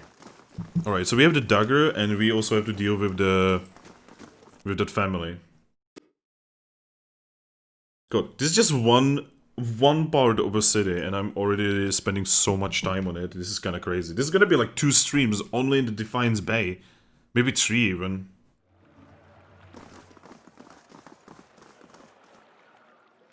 Okay, so the kid is here. I'm gonna give you the dagger. This is probably a bad idea, but here you go, kid. Dagger. Also, do I have the dagger, actually? Was I actually given the dagger? I'm not sure.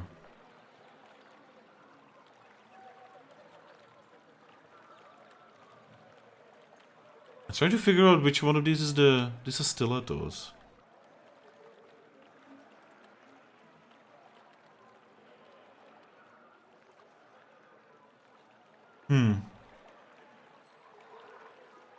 I don't know where the dagger is. Huh. Maybe it's a quest item? Oh, it's a quest item, okay.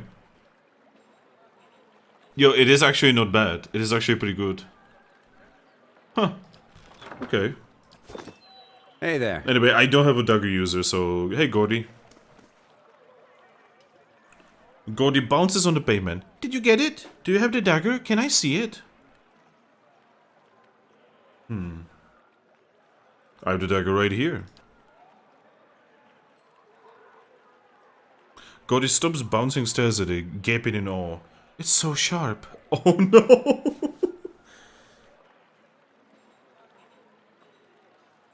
Oh no. Oh no.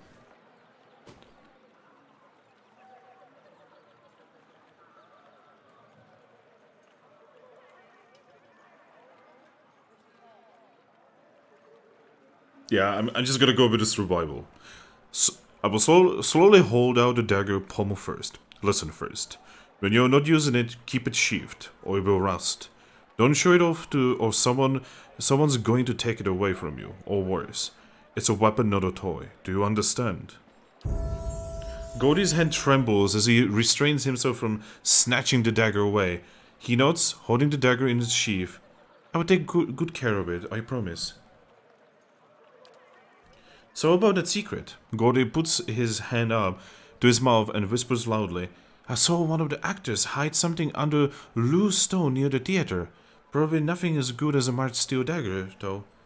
Thank you for telling me, Gordy. Bye. And we have 2 level... Oh my god, all the level ups are happening right now. Alof. Whatever we do with you, you're gonna be getting more... You need more spells, my dude. So, I'm gonna increase your... mechanics, honestly. I know that sounds weird, but we kind of really need those. Okay, so we have more spells.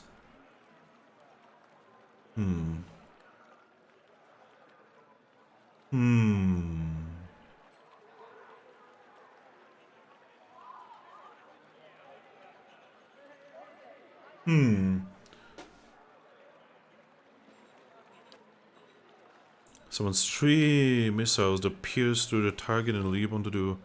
Ooh, that sounds really useful.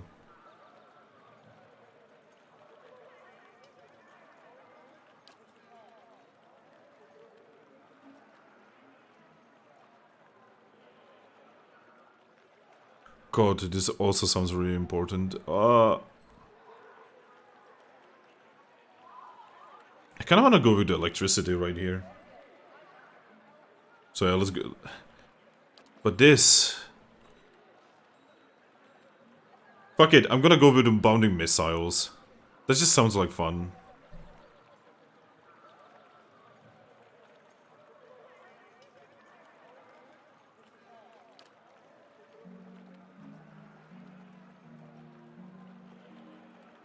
Ghost Hunter.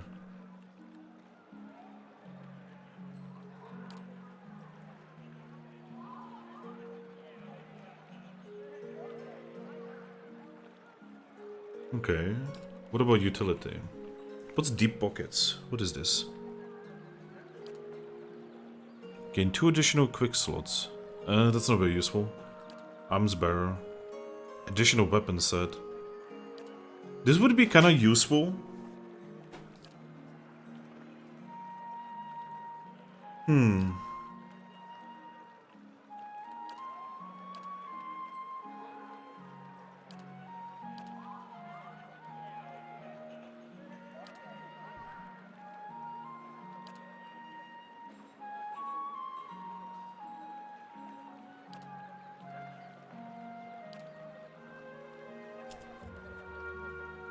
And Venom Strike.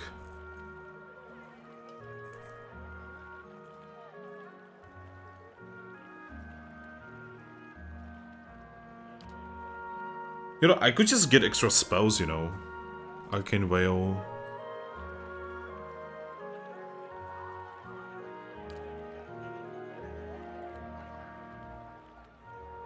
Penetrating. That could also be really useful. But I'm probably just gonna go with the extra spells. Let's not complicate this. Okay, and you. Your level ups are always interesting.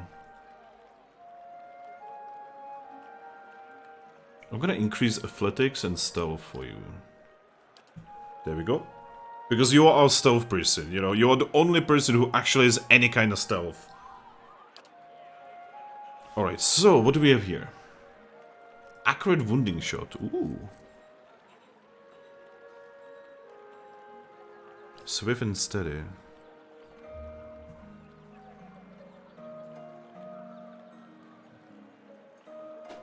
I mean, that would be useful.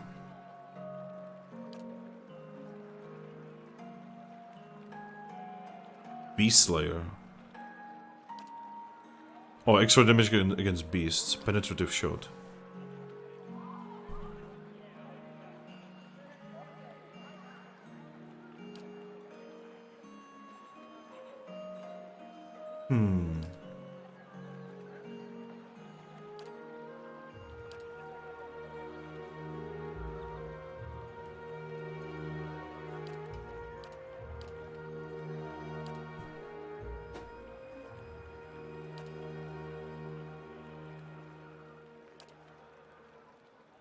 See, I kind of wonder, if I'm gonna be shooting the wounding shot, I really want it to actually land. So I think that's actually a good choice right there.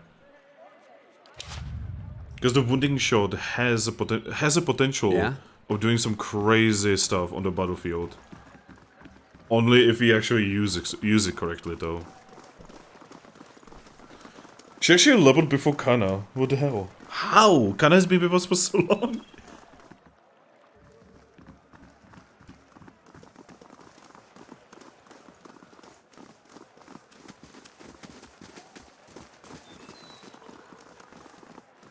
Keeping an eye out.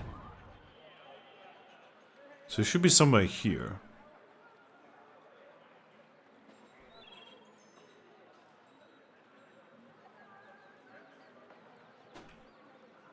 Huh. Kinda struggling to find. There it is. There it is. It's an oaken scarab figurine. What? Sorry, what? Did I just pick up a fucking scarab? Huh? Where did it go? Oh, where did it go? Is it a weapon? Am I missing this?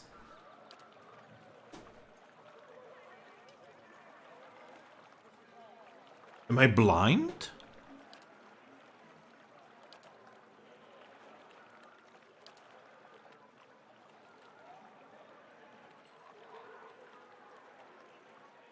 There it is. So what does it do? It summons wood beetles. Oh my god. Heck yes. I know who is gonna have that on their hand. Hey, Durans. Here. Suddenly beetles.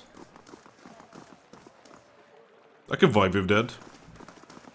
Alright, so we wanna go back here and see how the wife and husband are doing. Hopefully, you know, she's not dead. Hopefully he's not dead. And then we have a couple more houses here. We have this, we have that. We have this. We have that. Yeah, we have a lot of houses we still need to enter. Holy shit, this place is big. I was kind of hoping, you know, it would be this big, and it actually is. It definitely delivers. Again, this is just one area of a city. There's so many more areas.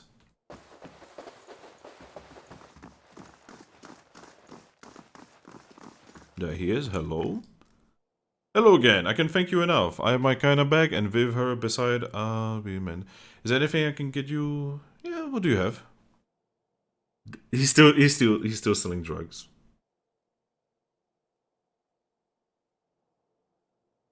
He's still selling drugs. There's your wife. Is she in the kitchen? Is she upstairs? I kind of want to talk to your wife right now.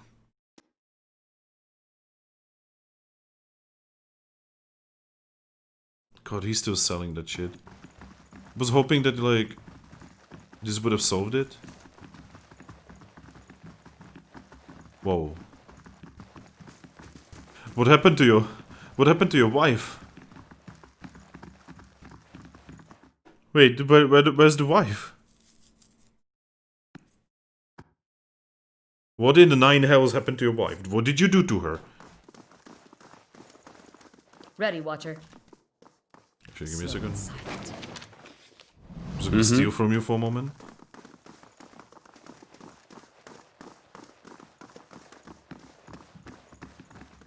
I have no idea where she is.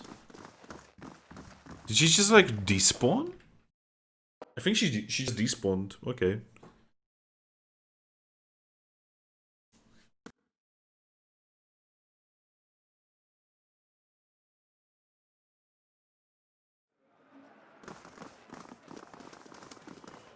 Well, I was kind of hoping that he would like stop after, you know, his wife almost left him. Guess that just didn't happen.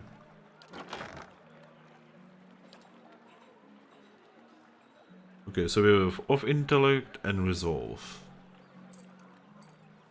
And we have of defiance and of concentration. So what do we have here?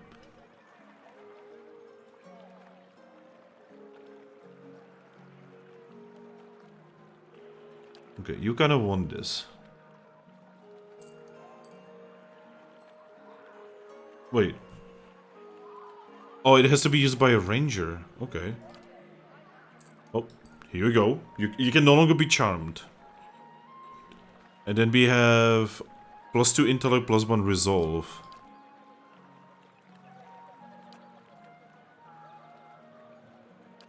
Okay, I kind of want to know if I put this on.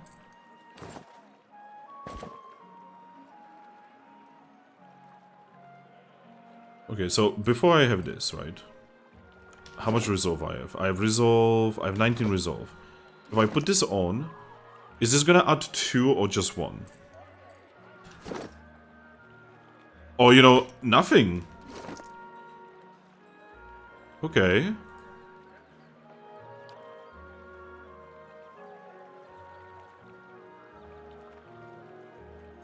Okay, I'm gonna take this off.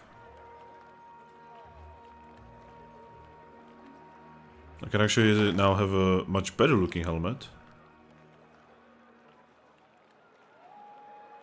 Okay, what's a nice looking helmet? That's kind of nice. I could just have a hat. Yeah, let's have a hat. Let's have a hat.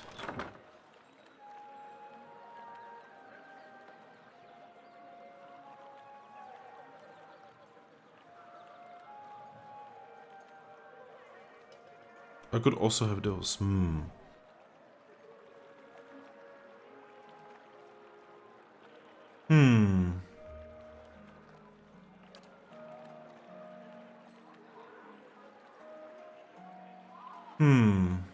I'm really thinking about who's gonna get these.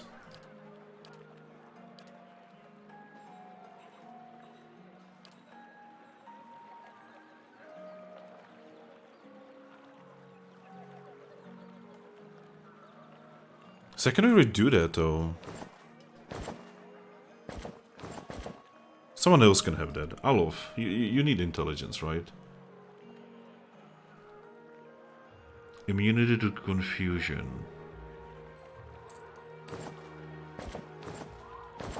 There we go. So now someone else can have that +2 intelligence. Oh. Yeah, you can have that. There we go. Now someone else can have... Now someone else can have +1 intelligence. You can have it. There we go. God.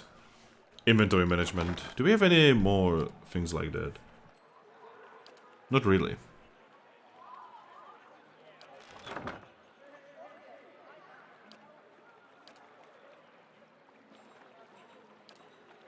So what can we actually do here?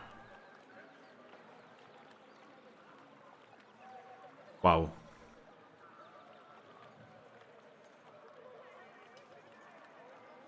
Crafting requirements not met.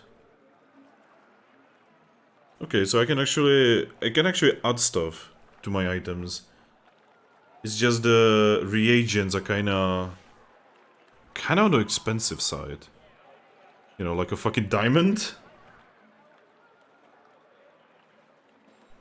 You can never go really far, sadly.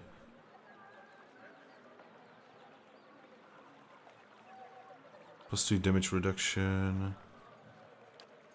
Yep.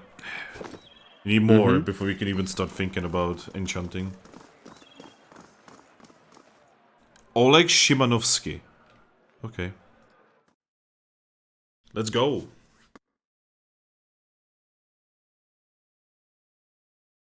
I want to be done at least with this street before, you know... Ready, Watcher. Before I'm done, you know, for today. I'm on the trail. Hey there. Corin.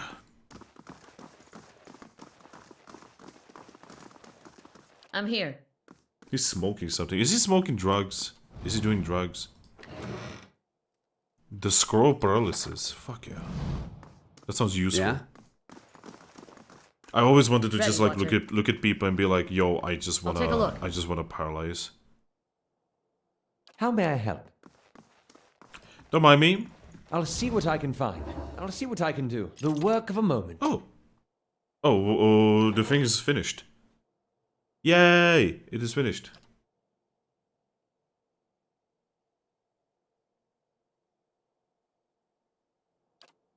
Okay. So let's build another thing. Let's build this wall. Let's just like build up the walls in general. Let's go. The place is gonna be looking so different. I'm here. Yep. Hi? This guy has mushrooms. Hey there. God damn it.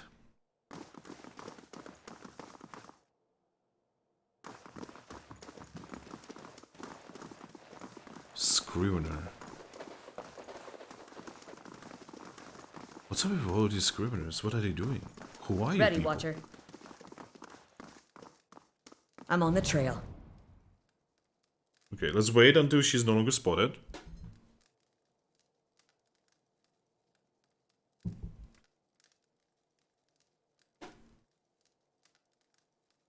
There we go.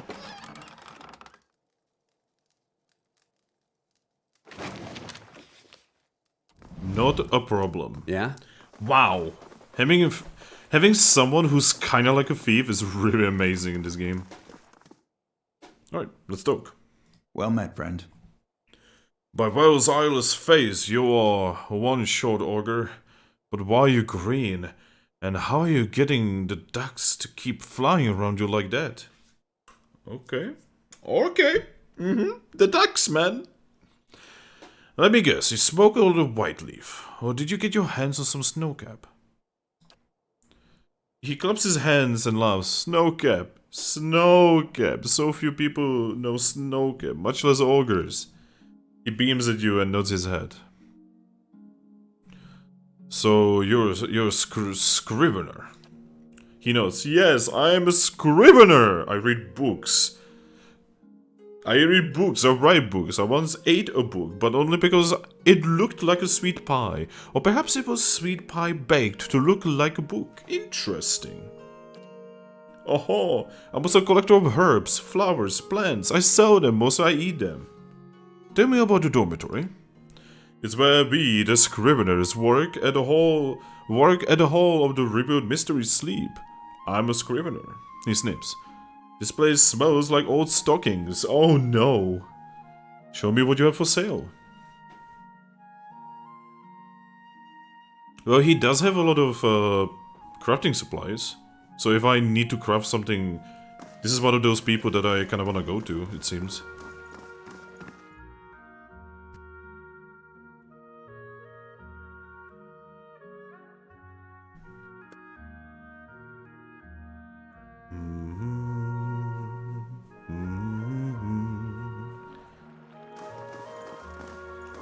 Definitely enjoying. Come now, it'll be fun.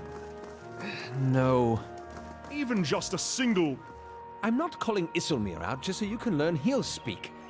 I'll write down a few words. You know, that actually seems very much in character for Kana to actually want that. Okay, let's check out this place. It's big.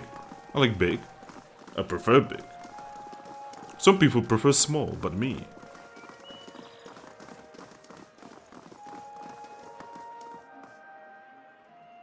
We're just looking for someone to blame though, to stay clear. Okay. So someone stole something from somewhere. Okay.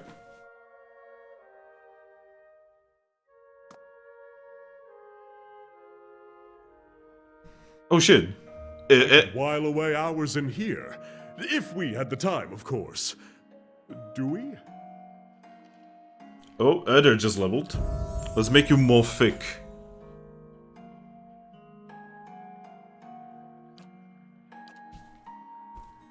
Eder just doesn't give a fuck.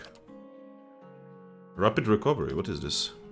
Boost the fighter's hardiness, increasing the rate of his constant recovery. Fuck yes! Hold the line. Yeah, let's go. There was no thinking on that.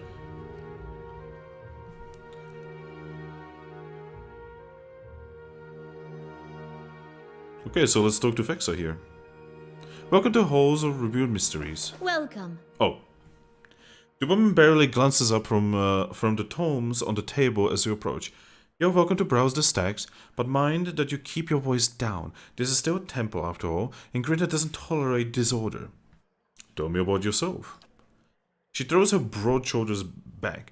I am a scrivener and a devotee of Vale. It is my duty to look after our records and resources. Her chest swells with pride. Anything else? This is a temple. It looks like a library. Her eyes grow wide and round. That's because it is. Well is a god of mysteries and answers, encryption and decryption, concealment and revelation. She raises her hands to the rows of shelves. Its guidance comes from understanding of the unknown and the protection of hidden knowledge. The Hall of Revealed Mysteries was built to celebrate that. To think there's such a place in the Durwood, incredible. I'd love a glimpse of those archives. How many secrets must sit upon these shelves? Fascinating. Isn't it? Temples dedicated to Well tend to hold vast stores of knowledge. We use that knowledge to unravel and preserve the mysteries of the world. Who's Grimda? Vexa speaks reverently. Why, she's the High Archivist. She's one of the most accomplished scholars alive today. Nothing goes on here without her knowing about it. Almost nothing, anyway. She scratches behind her ear. You should probably tread lightly around her today.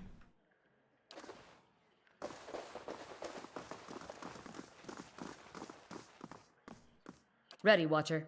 Ready, Watcher. I'll take a look. Aha, books. Hey there. I'm just going around stealing knowledge. What a horrible person I am.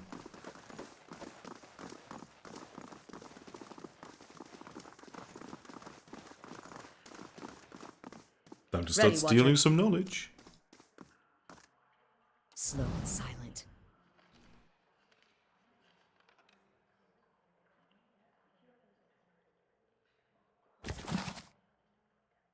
The Midwife's Memoirs.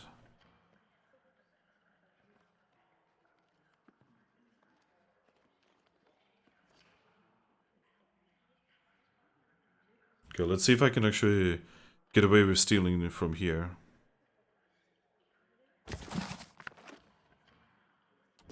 Wow. This is now my personal challenge. I want to see just how much. Just how much I can actually steal in here. Without them knowing. Just how bad they are at protecting their own knowledge and everything they've been working towards. Where one girl... Oh. Nope, cannot do that one. This one is too good at hiding. Hiding knowledge. Ready, Watcher.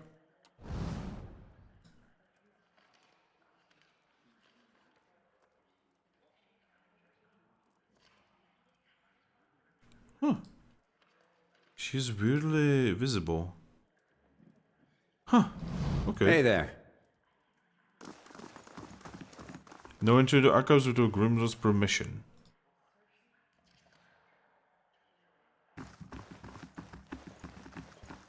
Well, I mean, I can steal these.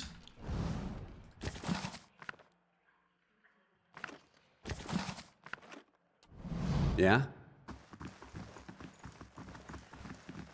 Wow, how is it possible that people have not, like, come here and not, like, steal everything?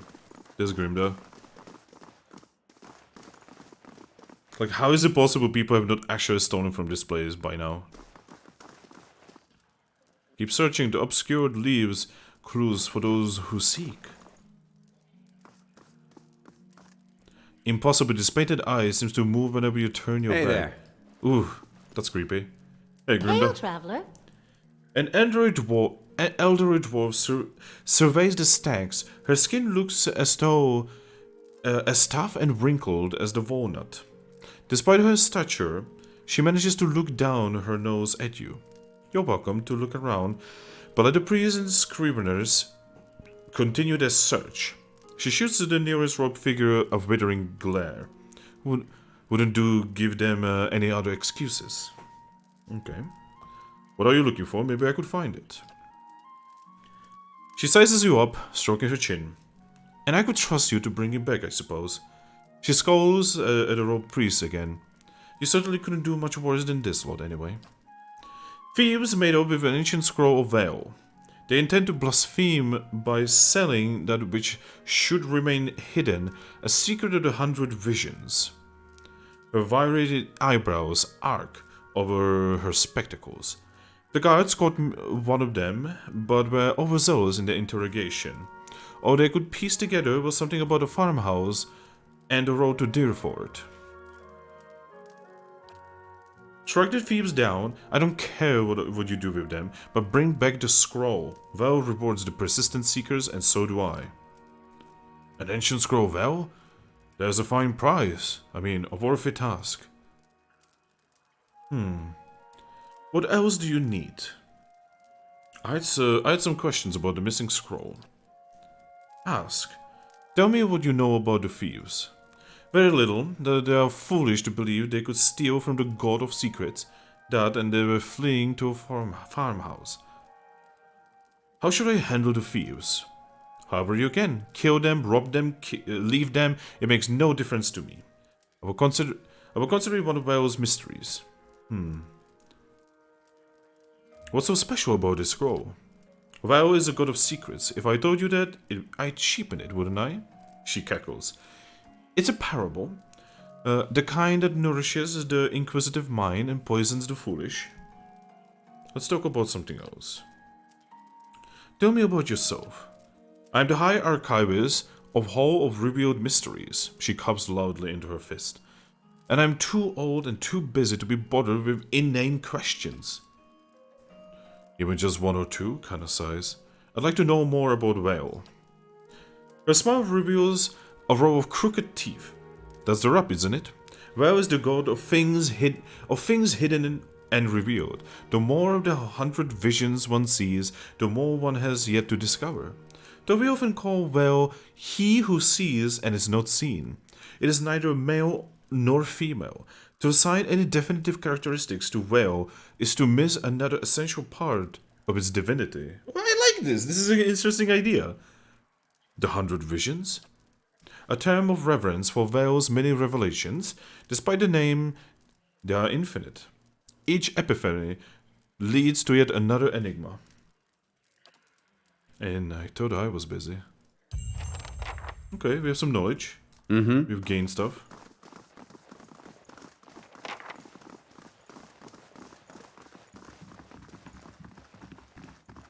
I kind of want to know. Yes? I kind of want to know if we can actually do this. The work of a moment. Hey there. Oh. Oh, yep, they're angry. They're angry, as I expected. I just wanted to know. I just wanted to know. I'm enjoying the fact that I can actually save and load, because tomorrow we are going to be playing a game where we cannot really do that effectively.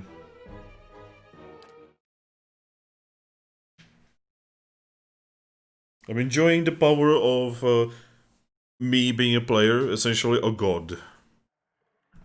Okay, Sure. so we cannot go in there, sadly. I wish I could like talk to her and be like, I actually have the permission. And just lie to her. Not that I would lie to her. I mean, we are playing a paladin where his code is literally to not lie.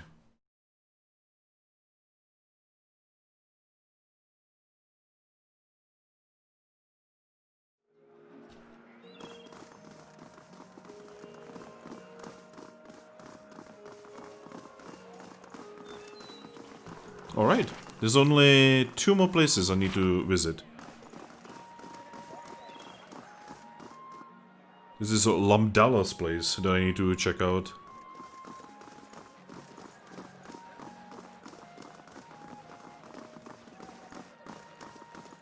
Oh, a box. What's in the box? Lockpicks. That's always useful.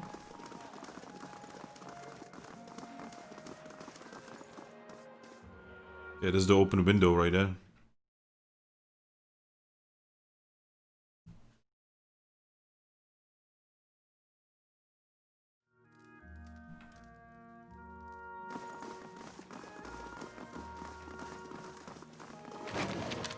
Egg!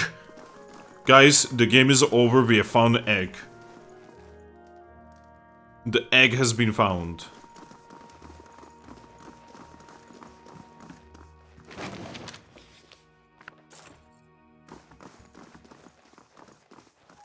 Oh, this actually needs a proper key, it seems.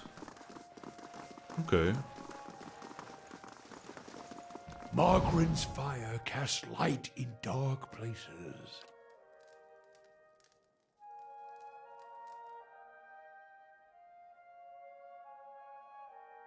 Just going around, you know, just... Okay. I was hoping that I would maybe find a key somewhere there, but nope. Nope, nope, nope, nope, nope.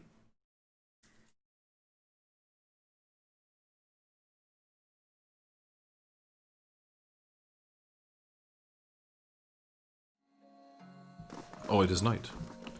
Right, so the final place we need to visit is this. Also, kind of want to check my character sheet right now.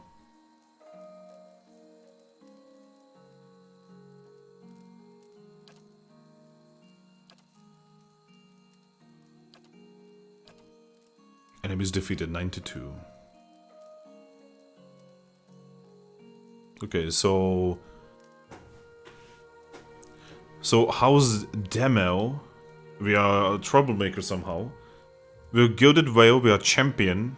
And with Defiance Bay, we are still only neutral. That's fascinating, considering how much I've done for these people already.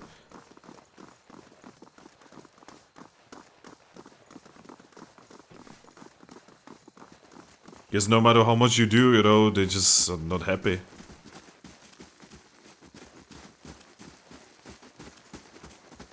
Alright, so what do we have here?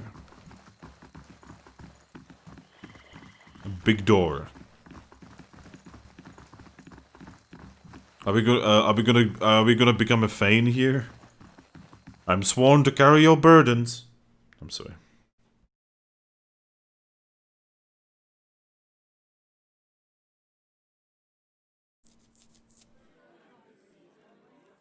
Mercenaries. All fancy weapons and no skill. Haha! So it's funny because it is actually kinda right so far. We have fought so many mercenaries. And they've been absolutely fucking terrible. I'm on the trail. On the trail. Okay. Just some books. Nothing big. Oh boy.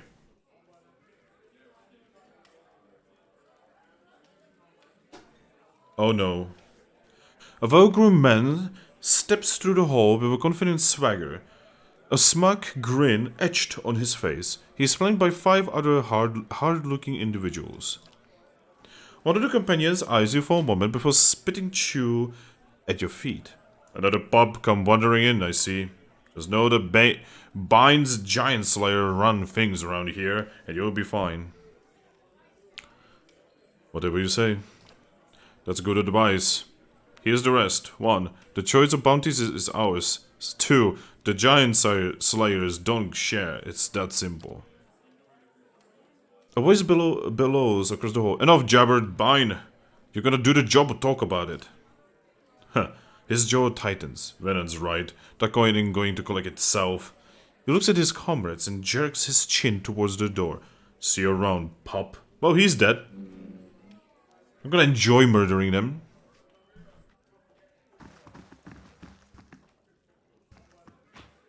Daggers mark, where's Union? Okay. Aye? Aye? Aye, aye, Captain. Nice and quiet.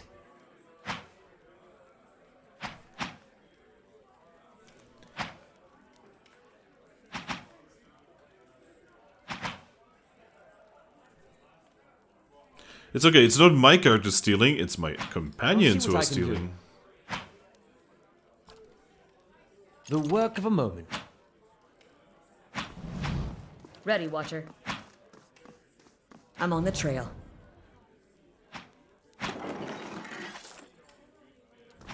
Hey there. Easy. Gonna talk to people once I explore this area a little. Ostric. Keep your guard up or I will give you something to guard, damn you. God, these people are just constantly angry. It's like me when I play Dark Souls 3.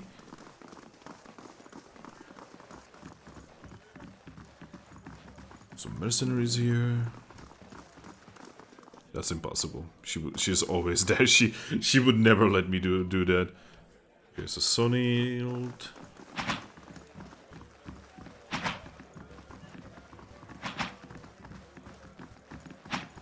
I'm on the trail.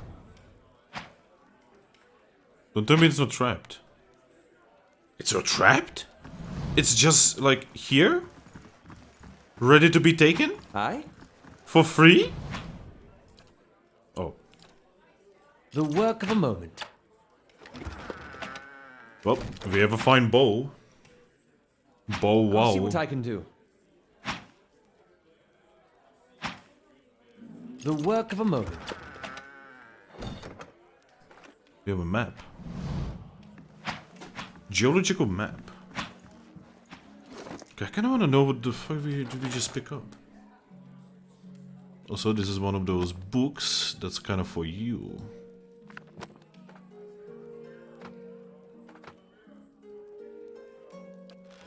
Okay, so let's have a look at the quest item. This map marks areas of geological activity in Durwood and Aeroglyph. Of note is a description of caverns where molten rock flows within deep chasm. Huh. Yeah? Interesting. So yeah, let's talk to the big man himself.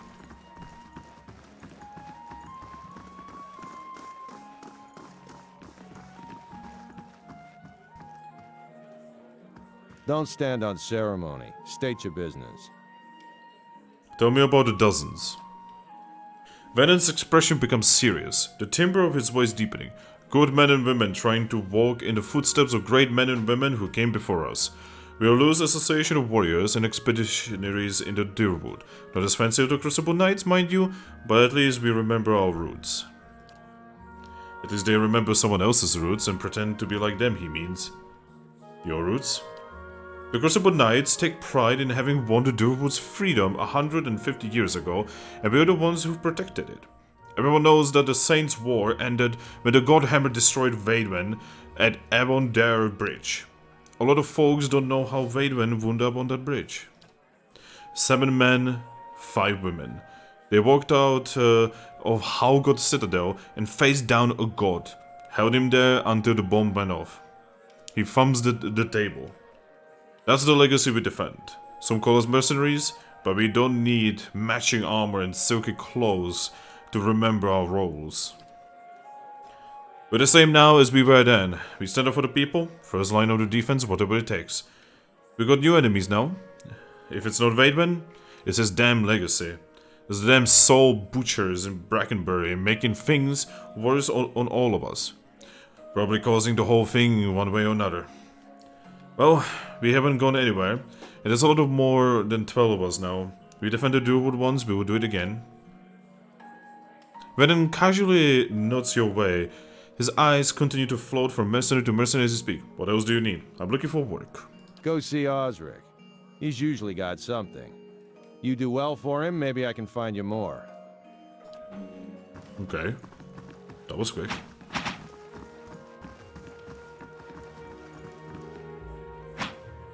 For the last time, Aidwig, keep your fucking blade up! If that dummy was armed, it'd have your head off! Tell me about the expedition hole. It's treasure hunting, plain and simple. Sponsors put up money, hire adventurers to explore the wilds, looking for ruins mostly. If they come back alive, they split the spoils. If not, it's because they handle their weapons like this lot in front of me, who might as well be digging their own graves right now. Got business with me, I'm looking for work. You want an expedition? Talk to Wenon. I just handle these mercenary shit shovelers. Adventurers, I mean. Although, I do have something I need done. Something that requires competence. What do you need done? I was formerly one of the Knights of the Crucible. When I left, they kept my arms and armor. The arms they can have, but the armor belonged to my family. I'd like it back. Doesn't sound like leaving the Crucible Knights was your choice. You don't choose to leave knighthood. The Crucible Knights, they may not be a real knighthood, but the oaths you swear are just as true. Still, turns out that even unofficial knighthoods have politics. You cross the wrong man, suddenly all kinds of accusations are thrown your way, and nobody believes you. Nothing more destructive than a crowd with a wrong idea. So what's this armor? It's a breastplate. Not much to look at, and it's seen far too much use, but it's been in my family since the liberation. So why don't you just ask for it back? No. Oh, they'd like that, I'm sure. But I won't be going. Sooner be torn apart by dogs than give them the satisfaction. I will see what I can do. Then it's Penhelm you're looking for. A low snake of a man. If he was to die choking on his own black tongue, it'd be too kind of fate. He kept it when he had me kicked out. He leans in closer. I got a word from reliable source that Penhelm visited a forger in the Ondra's Gift right after having his soul lineage read by Cypher in Dunraid Row. Should you have it in your heart to find a way to ruin his life while you're there, well, drinks on me. Having his soul lineage read. It's a requirement to join the Knights. They have to ensure a novitiate doesn't have a subversive lineage. If Penhelm's superiors found out his affidavit was a fake, his career would be over. Every novitiate gets an affidavit from Dunreed Row, and those are stored at Crucible Keep. If you find Penhelm's, one of those ciphers could tell you if it's real. Sagani scratches the back of her neck. If generations of Masuk's traditions are any indication, this Penhelm probably doesn't remember it. Still, a past like that has to count for something. Farewell. Okay. I don't know if I'm gonna be supporting these people. Probably not, because they're kinda cunts.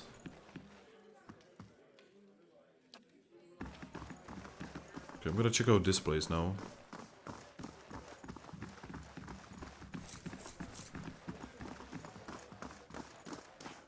Hail, traveler. The woman looks up from polishing a dagger. Haven't seen you before. You're the Obibu Expedition Company? Or are you betting on one? Oh, how long have you worked at Admev's den? She leans on the countertop and drums her fingers. Oh, a few years. I got in the minute the last merchant cleared out. She nods toward the main area of the hall. They got a new expedition venturing out every week, so this is a great place to do business. And the dozens make loyal friends and loyal customers, so long as you stick by them. She taps the counter. The vendor who was here before me, they run him out when he sold his best helm to power Crucible Knights. I've been careful not to make the same mistake. Tell me about the expeditions. There are groups of adventurers that venture into the wilderness, but only a few of them try their luck scouring the ruins. Most of them come empty-handed, if they come back at all. Betting on them is almost as risky as actually going. That's how expeditions get funded. And every once in a while, one of the adventuring companies will strike big and make a fortune for their backers. This is horrible. They're basically betting on people's dying. What the fuck? I'm afraid not. See, the dozens only do business with me so long as I only do business with them and they're good customers. To get on Osric's good side, he could make an exception for you. He's probably training some of the new recruits right now. That sucks. I couldn't buy anything from her.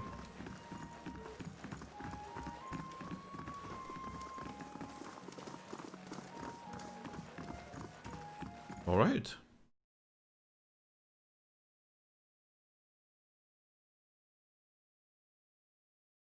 Oh, so that's why I have several of those items. It's because they actually vanish once you use them in a story bit. Okay. That explains it.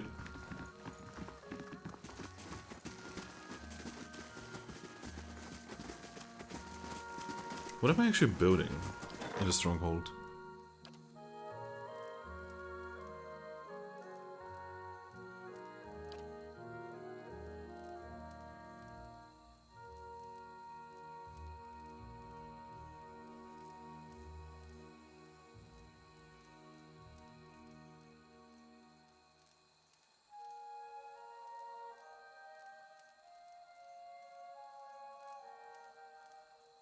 Perception bonus. So I don't actually have any bonuses yet because I'm still essentially building the fucking place. Need to build up the tower because that's gonna give me more protection.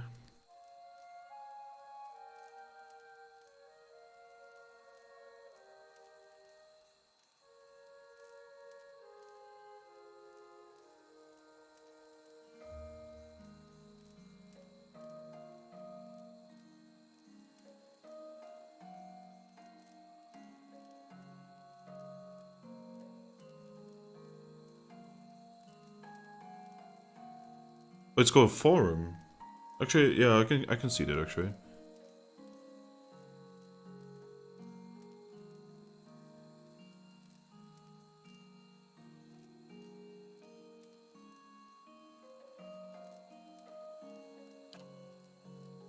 High level bounties.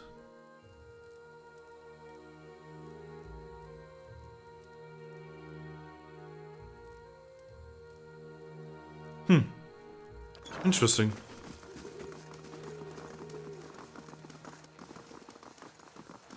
And you get a which bonus is for the mechanics actually? Because I honestly need that. I would assume it's gonna be the courier shop. No, craft hall?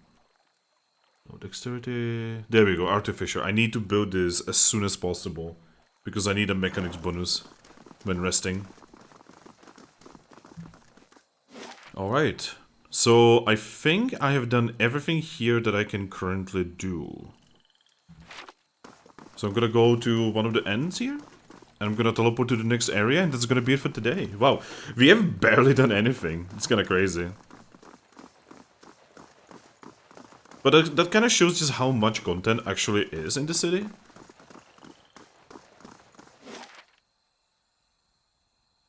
Yeah, I wanna go to this, this Brackenbury.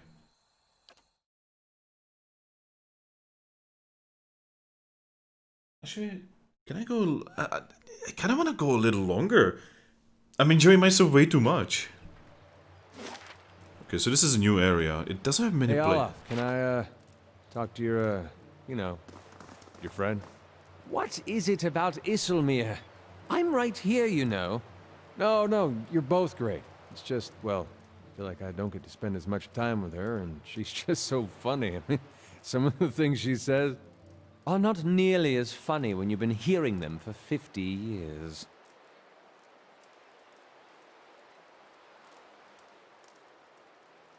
So I was pouring me some drink. There we go. You know, it's technically Christmas today. Technically. It's gonna be a lonely Christmas. With no one talking to me, no one caring.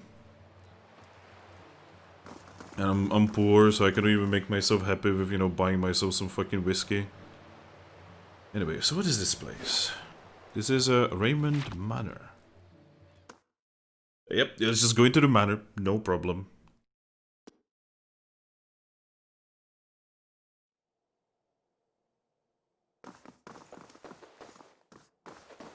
Nobody's stopping me? I like how the carpet actually is different, like a sound when you're stepping on it. That's really cool. God, it's little things like that. There's Raymond himself. Some servants that he has. All of this is stealing, as you would imagine. There's Lynette. Okay. So let's actually talk to him.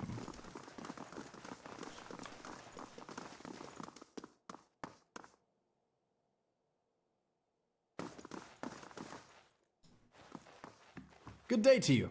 Lord Raymond holds a shipping manifest in his well-manicured hands. Despite his expensive clothes, he has a sallow expression and restless air of a man who devotes all of his days and most of his nights to work.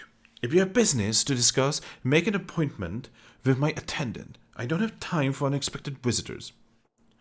I've uncovered a plot to rob you. He lowers his papers and looks at you for the first time. Is that so? Let me see. He scans the parchment with the speed of an expert clerk. House... oh no, the house demo is really gonna hate me. Holy shit.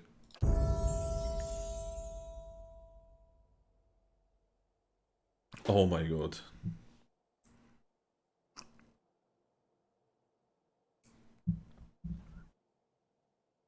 When he returns his attention to you, his tone is brisk and businesslike. You have done this house and this city a great service. I'm certain you will consider this an adequate reward for your labors.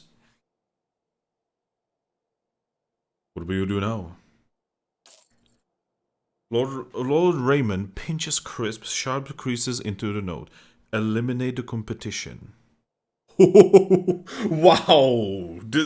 A local lord fucking badass. What the fuck? The letter was signed AD. Does this mean anything to you? I suspect it means Abracan Demo, the scion of the house Demo. A look of disgust crosses his face. A pampered, pandered lad, if there ever was one. He's ruthless, I will give him that much. Unfortunately, he doesn't have the wits to match his appetites. Tell me about this house Demo. They were once an eminent and admired house. Now they're just a den of thieves. Back in the Durwood's colonial days, the Demos were respected members of the ducal court. which is why it was so surprising that they remained loyal to Adir during Hadred's rebellion. When the Hadred and the Durwood won independence, the Demos lost their favor, but not their wealth. Rather than return to Adir, like the other loyalist houses, they dug their heels in here and turned from politics to commerce. He shrugs. In one way of looking at it, they simply partnered with the wrong side. Not that they haven't prospered since, in their own way. He rubs his jaw. Lately, they have been seeking to carve out a new niche for themselves. One right between the Crucible Knights and the Dozens, it seems. Okay. Okay. Am I accidentally like fucking a faction that would actually let me stay neutral? Anyway, so what's so important about this gem? The heart of the White March is nearly a flawless diamond. It's also patrimony of the dwarves of the White March. It was seized by an Adiran lord in the early days of colonization, and the dwarves haven't forgotten it. Now the Knights of the Dozens are both bidding for it to make peace offering to the dwarves. He shrugs. Whichever party buys it, the dwarves will make useful allies for Defiance Bay, especially these days. Alright. Very well. And there's the final level up right there.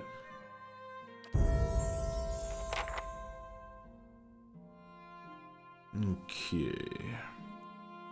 I kind of want your athletics and such to go up.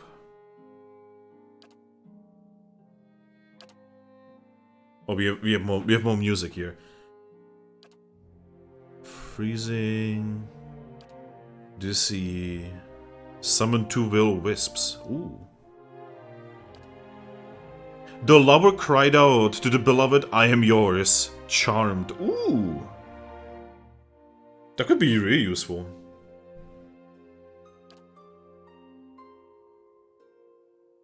Oh my god, that's a lot of stuff.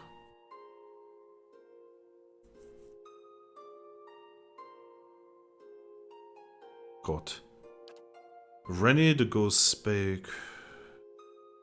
Spake, I'll catch you, Ben Fido. Terrified, okay. Gets through the beast, but soon face its kin. Oh, you know, just summon 3 worms. You know what? I like that. Yeah, let's go. Ancient memory, what is this?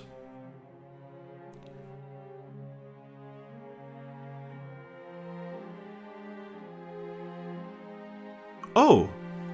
So that's a passive, like, AoE healing. Also, hey, Rust Puppet, welcome to the stream. Constant endurance reduction while chanting is chanting. Ooh, I kinda like that. But isn't there like a thing that I can give him to maybe reload a little faster?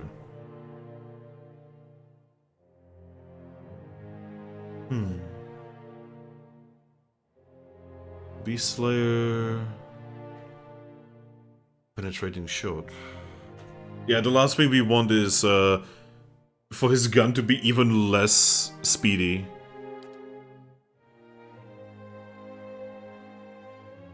Okay. I mean, this would be kind of useful, but I don't think he has the range to do this. Savage attack, plus 20, minus 5 accuracy. Accuracy is so important in this game. Estoc, Flail 1, and Warbow. Battle Sword, Morningstar. Scepter, Peasant. Unarmed, Ruffian. Soldier. Yeah, I'm probably gonna have to give him a great sword at some point. I'm not gonna be going with this just yet. Yeah, I'm just gonna give him probably this. Like, this is really useful. Let's go. Extra healing. Passive healing that I don't have to worry about. On a person who's gonna be in the back anyway. Hey there. Sion was en route, but was accosted by brigands. Wait, what was that? Downward Sion was on the road to guide Noah was accosted by raising your security to ensure the safety of travelers. I have 12 security! What the hell, game?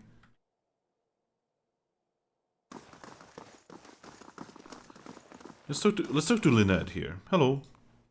Father never reads to me. He's always busy with his own books. Oh, oh, that's really sad because my dad was like reading to me a lot when I was a kid. That really, oh, that hurts. That really hurts. Oh God.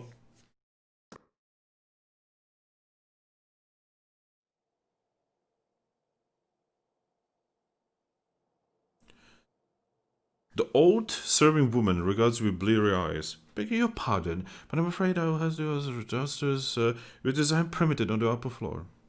Oh, okay. Goodbye. That was quick. Alright. Well, that was just some free XP, honestly.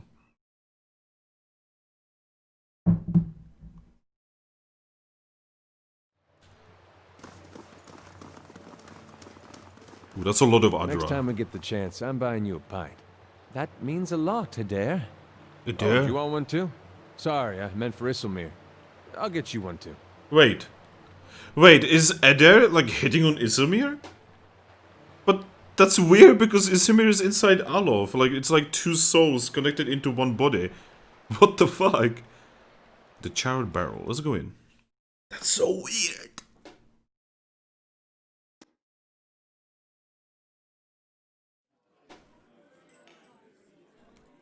Tristan! Heartless bitch. Oh boy, that's a good start. The young elf is dressed in gaudy robes that he seems ready to cast off. He picks at a heavily brocaded sleeve and continues to adjust the gold chain around his neck. He looks up to you. Did she send you to run me out of town? You can tell her I'm not going anywhere without that medallion. I told Cyril I wouldn't let her sell it, if that's what you're about. Then save yourself the trouble. He puffs his chest, but glances at the exit. I'm not after you, but maybe I can help. He pulls a shining button. That's really, but I don't see how. Cyril is a courtesan over the Salty Mouse and Audra's gift. We've been working together for over a year now. I find a noble with more money than sense, fill him up with liquor, and send him her way. They have a good time, and Cyril takes her fee, and a little extra. Yeah, that seems okay. He rubs his fingers together. 100 coppers here, a trinket there. It's a bounty for us. And these lords and ladies never notice anything missing. You see, that's dishonest, because I'm a paladin. He narrows his eyes, it's surviving. He points a finger, and one ruby ring catches the light. If those nobles have more wealth than they can hang on to, why should they keep it? Oh, God damn it, that's a stupid mentality. I hate that. Oh, this person has trinkets, you know, because he's probably been working really hard, you know, in order to be where he is right now, while also getting a little lucky, right? But me, I will just steal from this person because he has something that I don't have. That is the most toxic mentality you can possibly have in life. Just because someone has something, you will take it from them. Okay. Anyway, we always split the bounty, until a week ago. He squeezes his lips into a tight frown. She takes a necklace of some noble. It's an amphibian medallion, damn near priceless. That relic is sacred to my clan, but she won't part with it for any sum I could afford. He tugs at the gold chain around his neck, and if I wanted to, I can go home without it. Sagani brows furrows in a pity. That's a hard thing.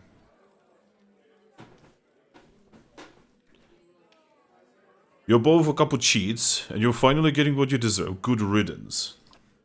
What could you possibly understand about what Sarah and I have worked for? He waves a hand. I don't need help from an outsider like you. Well, go fuck yourself.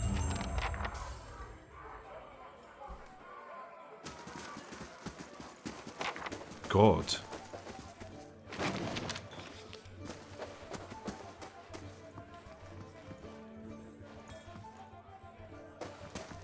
Like, seriously, God. Okay, so let's talk to you. How do you do? The man dressed in neat but functional clothes, his sun-wrinkled skin and limber musculature reflect a life spent in the wilderness. Well, Matt, what brings you to the Charred Barrel? Is this your place?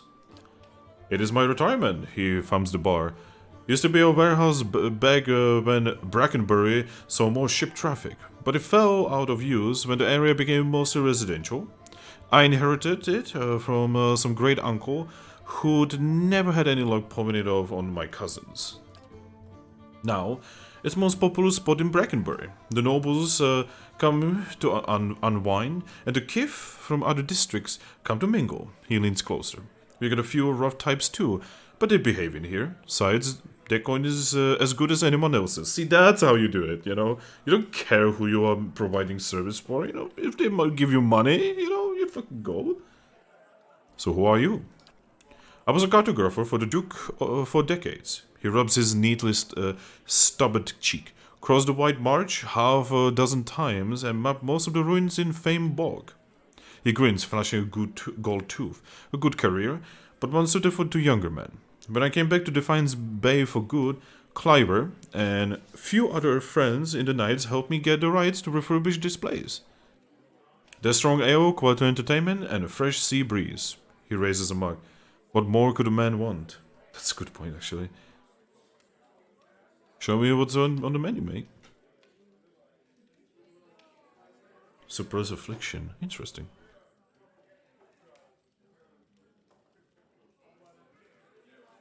Casita casserole.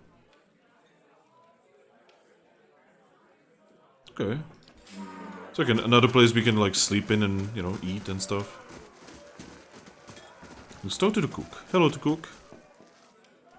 Please don't track dirt into my kitchen. The patrons here are particular. Yeah, particular. That's an interesting way to put it. Particular.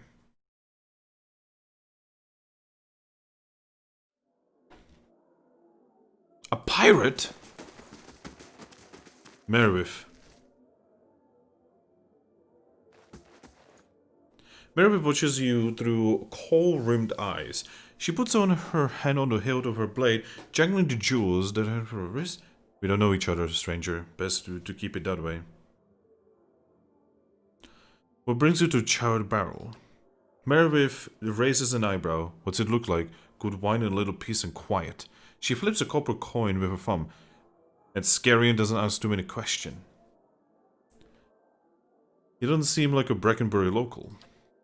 I'm a sailor. She gives you a half smile. And a liberator of certain goods. Merwith casually fingers a large earring. And the nice thing about the snobs here is that they're usually too polite to ask more. I'm leaving. There's probably gonna be more with her because she's a named NPC.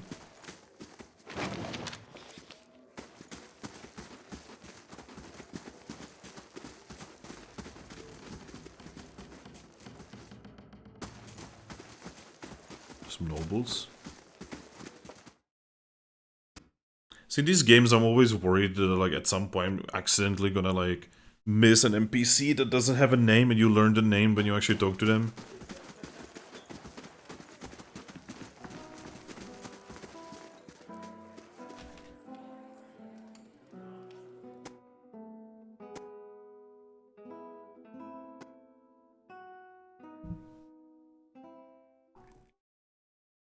Something's going on down here. Bandits! Nice!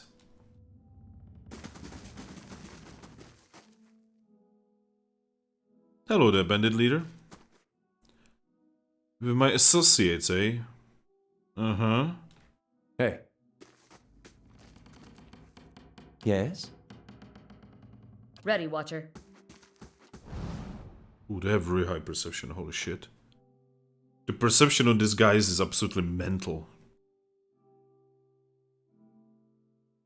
Because again, you know, this is a character, right? This is our highest stealth character.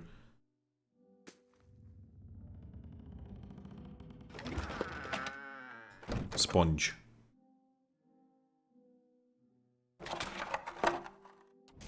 Just hey there. Okay. I don't have anything to do with these bandits. I'm not gonna be picking fights if I don't have to. Sure. So we're probably gonna be going here at some point again once we get to the, you know, place where the woman is.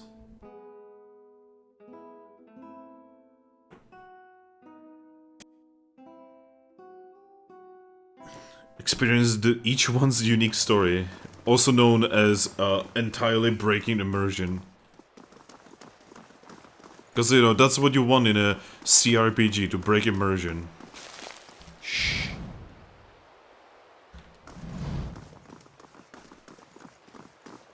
We have not even been in the half of this place.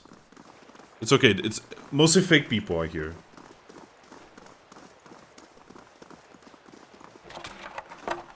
Think that was flour?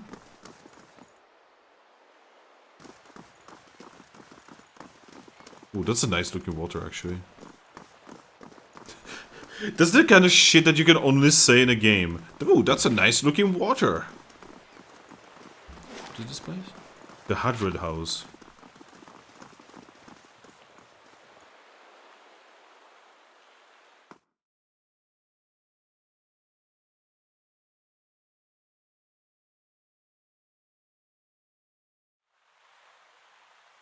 Wow, this place is rich.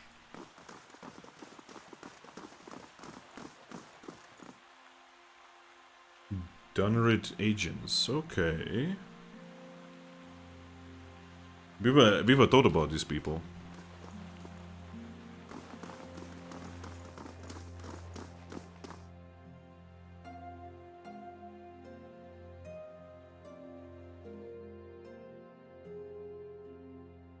Okay, I want to explore this place before we do anything more. Ready, Watcher. Okay, you just leave, sir. I'll take a look. You just leave. You just leave.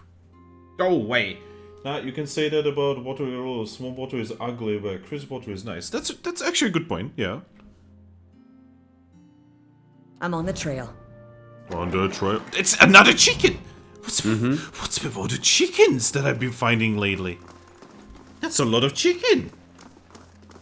Small agents. Ready, Watcher. I'll take a look. Oh. I shall. I shall. I shall be discreet. Ooh. Yeah, let's go. The work of a moment. The work of a moment.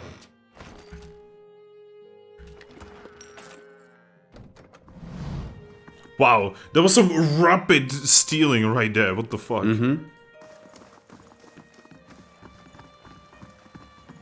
Ready, Watcher. Ready, Watcher. I'm on the trail. Ooh, is it even possible to sneak in? Slow and silent. I'm not sure if it is possible to steal from this without getting caught. See, this is one of those games where you really want every single fucking penny. Nope. Nope. Too many NPCs gonna do it. Anyway, let's talk to this person. You know, before it is stolen from him, so you know. Again, it's not my character. My character doesn't know about this. My character is... I'll take a peek. My character is a pure paladin, you know, Ready, Watcher. who cares about honor and honesty and all the nice things. I'll take a look. Yeah, there's no way. Hey there. Good day to you. The Orlan man is surrounded by books and scrolls. His wiry hair stands nearly on end, and his ears prick up as you approach. You carry whispers, Skyed Noah, gilded veil, old voices indeed. What the fuck? How did you know? The Orlan grins, revealing a row of dagger-pointed teeth. As a cipher, it's my job to know these things. You carry a wave of ancients. What else can you tell me? His ears twitch downward. Not much as I would like, unfortunately. My duties for Lady Webb require me to focus my talents elsewhere. He regards a table piled with scrolls. What brings you to Dunrid Row? It looks like you could use some help. Curran wags a clawed finger. Not at liberty to discuss my work, unfortunately. Dunrid Row ears only. A civilian would need the confidence of Lady Webb before I could share. What are you so busy with? His small furry hand gestured expansively at the papers before him. Hollowborn, growing unrest, and the ever-present political intrigues. With so many missing souls, missing persons are the least of our concerns these days. Tell me about your skills. I check for soul connections, looking for lost things, missing things, or troublesome things, particularly where people of power and influence are concerned. I am a cipher. In Air Glanfath, we were once known as Brishaugmin, Mind Hunters. Nice title, yes, but it wasn't until the Animancers began working with my kind 40 years ago that we truly understood our power. Now, we make some of the best detectives in the world. Tracing souls, we can look at a person and see where they have been, or look at a weapon and see who has touched it. His nose twitches as he looks at you. Useful for solving crimes, as you can imagine. Wow, now I suddenly want to do like a cipher detective in this game. That sounds amazing. Yeah? Yo. Like, the ideas just from that. Oh. Why did I choose Paladin and not something that's actually fucking cool? Like that cipher there. The cipher sounds so fucking amazing. Ready, Watcher. Hey there.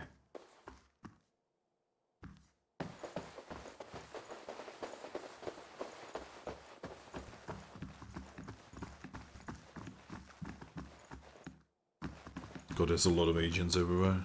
I would have to like kill them or something to actually get to all of this loot.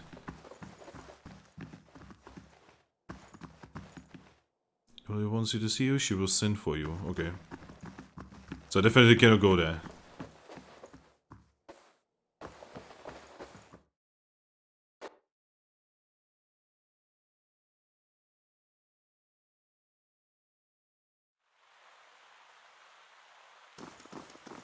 Okay. That was interesting. I enjoy learning about new lore. I mean, that's one of the things that got me into D&D, you know, just the lore of Forgotten Realms at the time. You know, the lore is all over the place these days, but when I got into Forgotten Realms... the life of a traveler. So many ruins to uncover, places to see. Indeed. Though after 5 years, I'll be ready for a break. It is true. You have been at it far longer than I. Where will you go next, when you have all the world to choose from? Home, of course. Nice. Wow. The little snippets, you know, they're doing the snippets really well. Okay, so this will lead to Odro's gift. It's important to unlock that. Welcome to the Finance and Amenity Center in Durwood. Is this the place? Oh, this is the sanitarium. Who is this? Nedin. Oi, Nedin. I think I'm actually supposed to be talking to you. Hail and well met. A woman stands in the shade of the garden, muttering to herself. She's fixated on the pages of a large and well-worn tome, seemingly oblivious to the blooming flowers and the cool, fragrant breeze. She only looks up to you when your shadow crosses her page. Do you mind? I'm rather busy. What are you busy with? She snaps her book shut. I'm studying soul attachment. We all know that souls move into people at birth and out of them at death. But we still have a lot of questions about what makes them stick, so to speak. What do you mean, what makes them stick? She brushes a stray lock from her forehead. Souls power bodies and give their tissues life, but only when they're firmly attached. It's separation that leads to a whole state of soul-related ailments, including the Hollowborn. But if you understood how to reattach souls, we could end Vaidwen's legacy, maybe even conquer death. God. She scratches behind her ear. That's the theory anyway. Unfortunately, I don't have all the research I need to put into practice. So what exactly do you need? There's a manuscript called The Theorems of Pangram, It contains research from Pangram's experiments on detached souls. The whole Revealed Mysteries is rumored to have a copy in the Elder Archives. Pangram's work is considered to be one of the more daring animancy texts, not something generally circulated among novices, nor easy to get a hold of. I wonder if we might have a peek at it. The theorems would advance my research by leaps and bounds. By Grimda, the High Archivist worships Whale, which means she has some paradoxical views on sharing and restricting knowledge, and since she's not exactly a proponent of animancy, she tends to restrict the kinds of information that would be useful to me. I'm sorry to hear that. Look at me spilling my troubles. It's kind of you to listen, but I should really get back to my work. Anything else? Tell me about yourself. I'm an animancer at a sanitarium. Currently I'm researching matters related to Waven's legacy. What's Waven's legacy? Imagine asking that after we have done everything here. Waven's legacy refers to the rise in hollowborn children in the Durwood in recent years. Some have also connected it to the so-called bivouacs that blow through air Glunfeth. There's hardly any reliable data on those, though, so I can't really comment. She sniffs. I don't much care for the term Waven's legacy. It reeks of superstition, but it's too prevalent to change at this point. Personally, I'd like to see people take a more methodical approach to these matters, rather than throwing up their hands and blaming the gods. Don't think the Woodians would see too much fun in that. So I have some questions about the theorems of Pangram. Tell me about the theorems of Pangram. An Animancer working in Durwood, he has interesting theories on the essence and some rather innovative techniques for studying it. He was able to reattach souls to bodies after death, although he wasn't able to prevent his patients from degenerating. He was controversial, to say the least, but many are starting to realize that he was merely ahead of its time. What do you mean, degenerating? Nedin twists her hands together. Well, there seems to be a tiny problem with reattaching souls after death. The bodies will reanimate, and may even retain memories and personality, but they develop a hunger for flesh. Living, soul-infused flesh. Without it, they start to devolve, decaying mentally and physically. If the process goes too far, which it eventually does, they become mindless corpses, attacking anything that moves. We haven't figured out a way to avoid that. Oh my god. That is more than an inconvenient side effect. You have reproduced an unnatural curse, with little to show for it. That sounds like necromancy. Nonsense, necromancy is magic, this is science. She emphasizes the last word. Why doesn't Grimda lend you the books you need? The Halls of Revealed Mysteries is rather protective of its books, especially the rare ones. In Grimda in particular, she hates animancy, thinks it's dangerous. I don't see how you can run the greatest library in Durwood and be so adverse to the spread of knowledge and research, but I've never understood those religious types. I love skulls at an animancer. Some knowledge is best kept under lock and key. I'd like to know more about the Hall of Revealed Mysteries. You'll find it in the Copperlane district. It's dedicated to the god of secrets and revelations. Most importantly, it houses the largest and most expansive library in the Durwood. Well, that settles it. We simply must go see it, right? What are the Elder Archives? The Elder Archives hold the rarest, most arcane and most powerful texts in Durwood. Think of it as the inner sanctum of the Hall of Revealed Mysteries. Needless to say, you need Grimda's permission to enter. That's all I wanted to ask.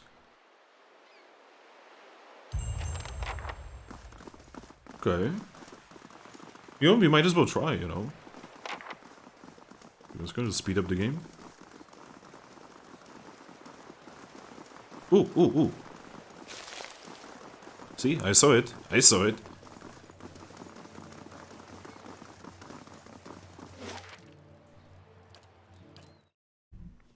The story is so far very fun. I'm really enjoying the world.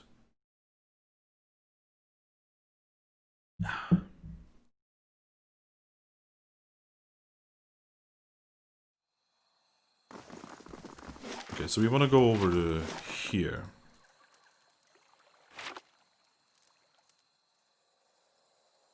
Let's see if we can actually talk to Grimda. Maybe get her to, you know, give up the book, so to say.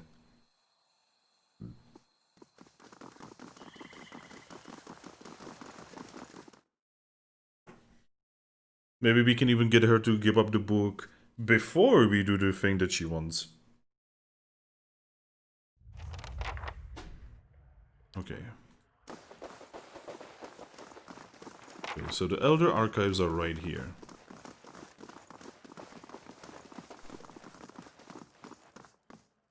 Let's be super careful about this. I really do not want to fight them. No entry into the archives without Grimda's permission. Okay, so we need to talk to Grimda. As expected, honestly. Hello. An animist named Nedin asked to retrieve the Fariums on Panagram from the Elder Archives. Grimda's impressive frown deepens. Thank you for letting me know. I'll be sure to tuck that tome away from prying eyes and see that this Nedin never sets foot in here again. In the meantime, here, a token of our appreciation.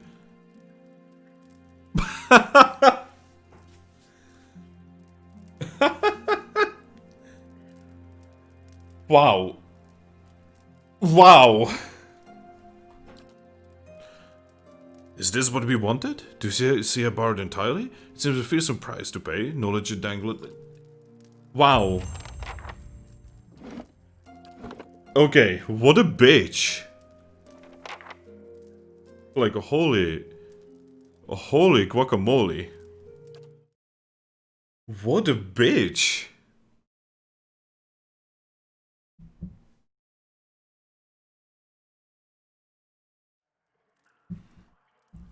Sure.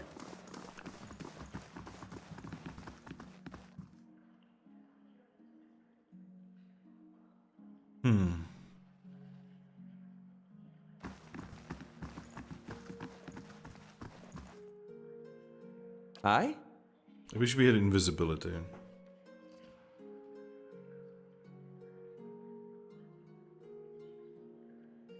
I shall. Nice and quiet. He immediately gets spotted.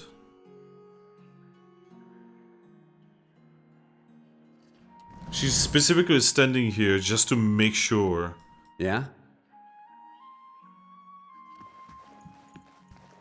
Elder Sure. Archives. I may have to look this up because I honestly do not know. Oh, give me a second. Give me a second. There is a person right here that is named. Maybe we can use her. Hail, traveler. Not really. That sucks. There has to be a different way about this, right?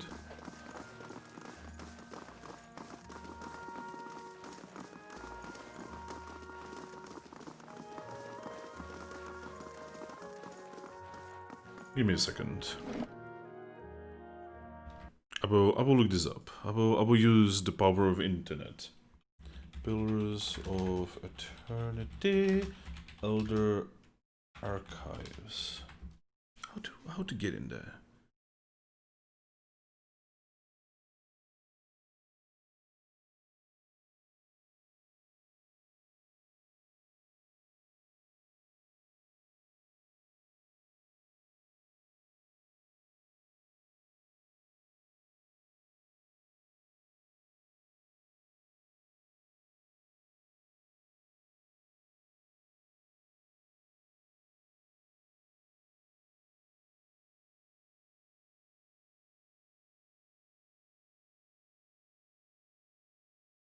Wait, what? You can enter. Wait, what? Are you serious? Is that how that works?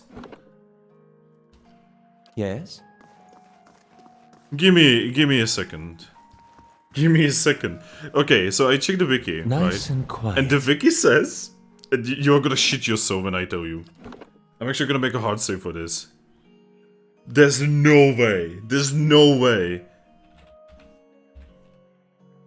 There's no way.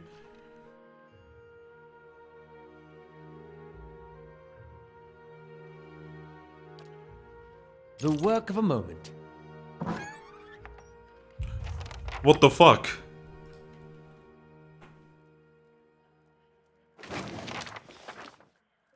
How? We were literally spotted though. As long as you are sneaking in this area, it doesn't matter. Oh.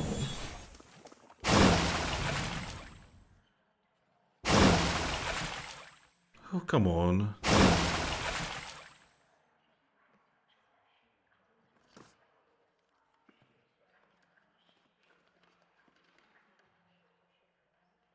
As long as you are sneaking, it doesn't matter. Okay, and now he has to sneak out. Not be spotted by this woman. Like, even if it says that you're spotted, as long as you are sneaking in. Mm-hmm. Wait, what? What happened? 56 CP. Wow. I mean, that's extra money. That's basically money that we just keep on getting.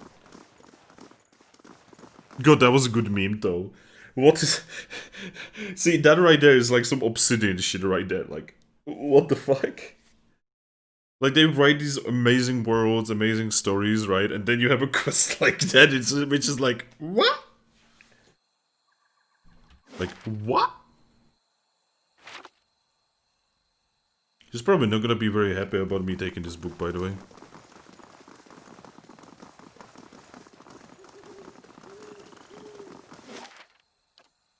But it's okay, I'm doing this for science.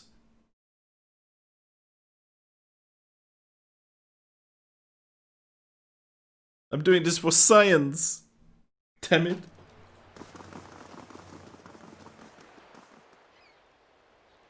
Because I believe in science. Even though the Animancers have been kind of doing terrible things, but you know... Not all of them have... Surely not all of them are gonna be evil. Surely this game is not gonna be like, oh yeah, science is evil. Right? Gods keep you. You will never believe what I found.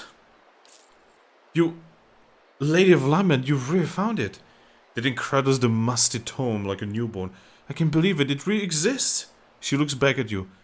Thank you so much, this will be invaluable. She almost turns to the book, but at the last moment she remembers herself and gives you a bag of coin. 500 copper? For all of that? Really? I'm glad that this will be useful to you. I don't suppose you could spare a little more.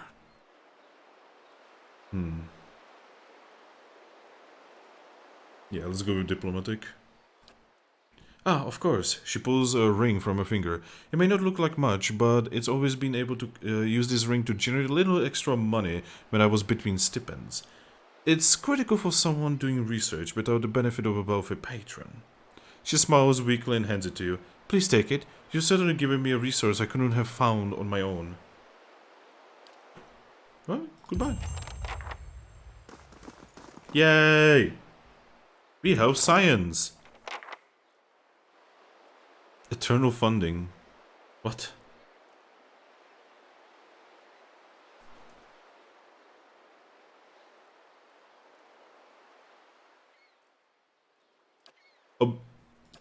Okay?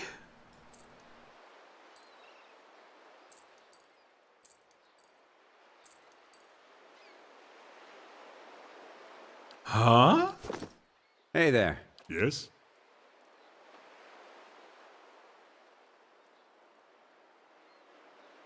How does that...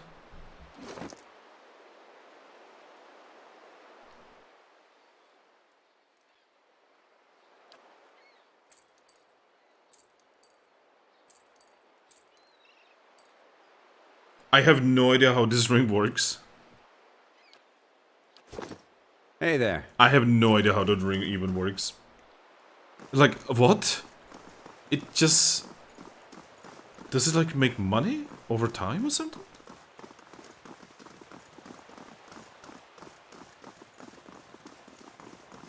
Okay, so let's go into the sanitarium and then go into the house demo, which is probably not gonna be very happy about me. What's my reputation with the house demo? Still troublemaker, you know, it's alright. It's alright. I'm very honest. Mega honest. If you increase the character, larger shields can negatively impact a character's accuracy. A voice from the past.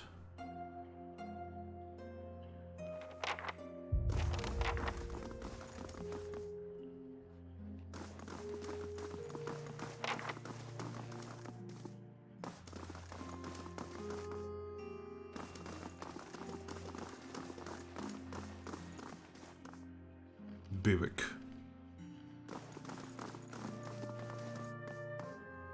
Actually, definitely want to talk to this person. Small stone upon the...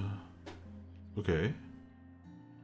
A portion of his soul was recovered near his body. We used the stone as a vessel for transfer. Can you hear me, Oswin?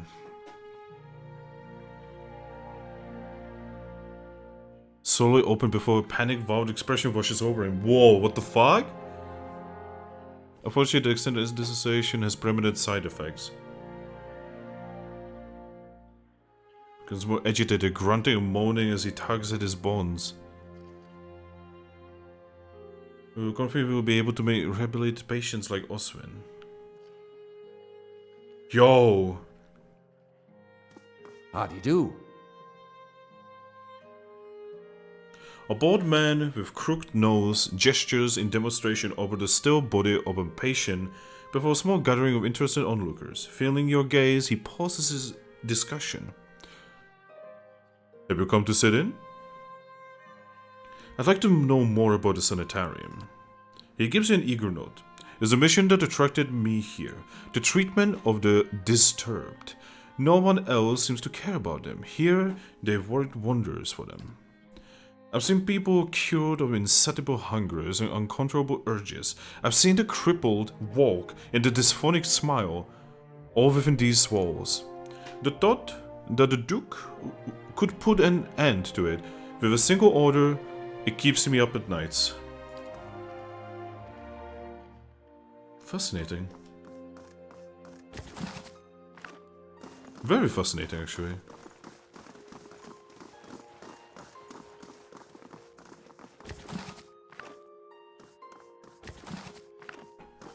Could have so many books.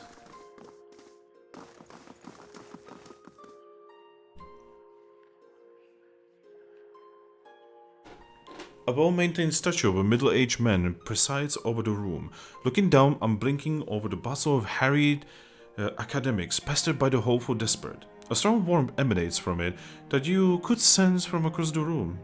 There is a human soul stored beneath the stonework. You feel its attention turned towards you.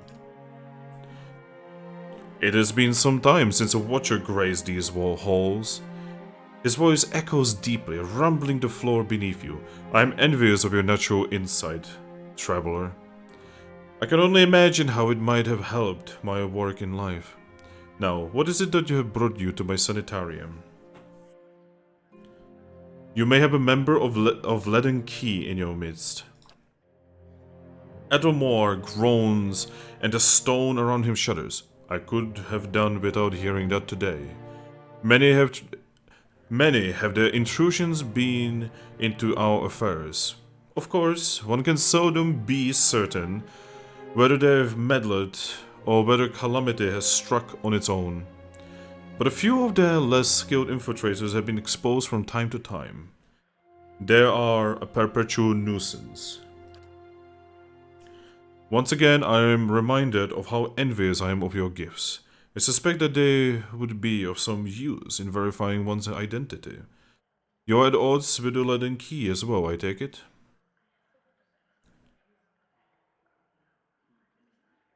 They're up to something and I'm trying to determine what. They're always up to something. Of that you may rest assured. If their plots have come to involve you, you have my sympathies. Do you have some idea of who this person might be? I suspect it's a patient. Very well, in that case, I would recommend you speak first with our resident animancers. There are frequent interactions with both patients and colleagues. You'll find them up here or in the offices downstairs. You'll report anything suspicious to me immediately. This is my only request. I'm looking for an animancer named Medred. Medred, of course. You will find him downstairs, in the first room on the right. I'm curious how you've come to be in your present state. In the statue, you mean? Well, I was old, and it seemed wrong to me. A lifetime spent in pursuit of discovery, only to lose it all in death. Somewhere, someday, I would wake up in a new body, none the wiser, and pursue a different course entirely. All that experience wasted. If we are ever to unearth the principles behind our existence, it will be in spite of our condition. Of that I am quite sure. To live on as part of something I helped build seemed to me a better legacy than what nature had in store. The transfer itself was quite simple, as our techniques go, and for that I am grateful. Playing with souls is far easier to accept when they are not your own. I do miss being able to take an active role in the scholarly efforts here. Now and again, one of my animancers will humor me and consult over some problem, but they are a jealous breed, and are too often afraid to collaborate. If you are considering it yourself, I can tell you that it isn't for easily bored. Tell me about the sanitarium. A history lesson? This is a rare pleasure. Most come in here only concerned with cheating death in one way or another. We are an old institution, as Durwood goes. This is our 94th year. As with many cities, the growth of Defiance Bay brought with it a host of problems. One of the worst was that of born with, shall we say, ill-favored souls came to populate its streets in droves. Thus, the sanitarium. Brackenbury was a natural fit. It was growing, but there was also a lot of money here back then. This place owes its survival to the curiosities of the wealthy more than anything, I think. Our founding came at a time of great suspicion in animancy, much like today. So much progress has been lost to the mishaps of a few careless practitioners. But in time it was forgotten, as all things are. Since then, we have been at the forefront of animancy's resurgence. We have played host to many gifted researchers and pushed the boundaries of our knowledge in ways never thought possible. Some of the first safe transferences were done here, and we have pioneered work in soul purification, lineage analysis, preservation. It's really quite a list, if you will pardon my pride. Today it's, well, I can say it's exactly the same. There's been some push to shut us down. It comes from Durwood's more excitable denizens, whose minds are more passionate than thoughtful, I'm afraid.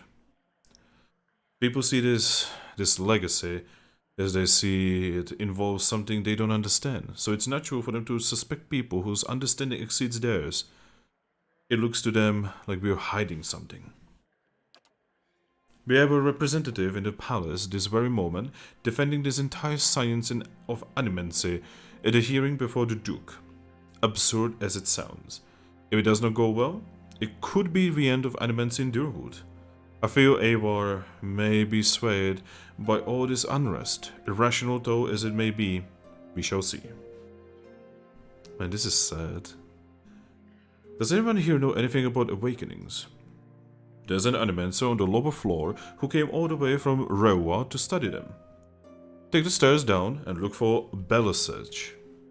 Thank you.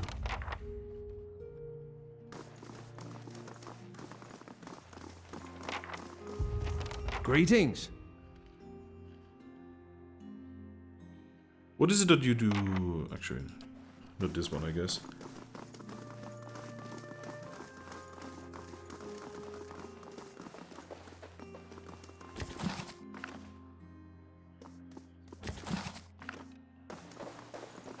Getting all the books. You never know when a book is gonna be important in this game.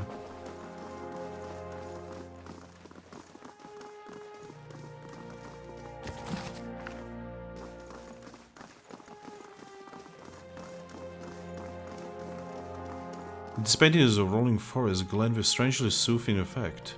Probably some soul stuff. There's like a soul that like calms the mind.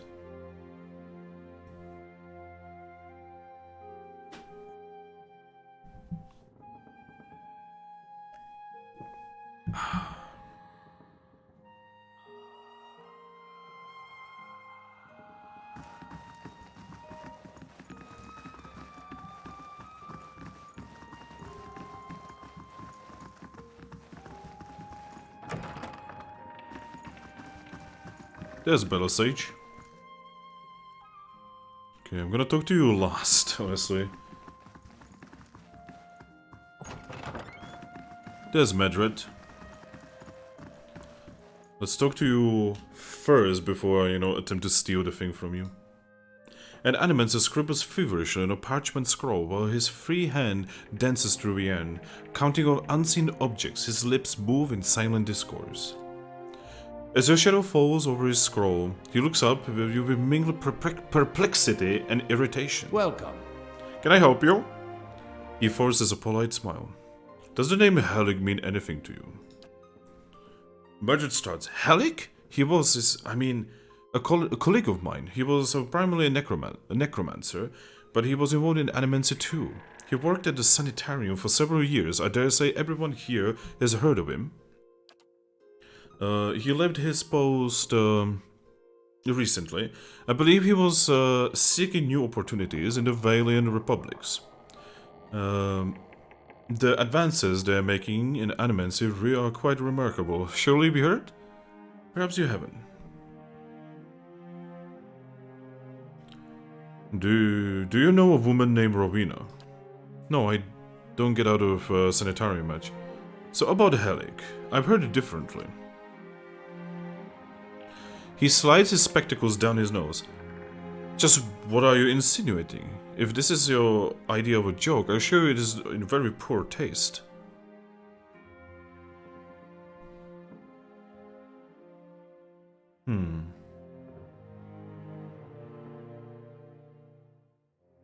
So you didn't sink a blade into his chest and dump him in the catacombs? He'll be relieved to hear it. Mordred pales. How could...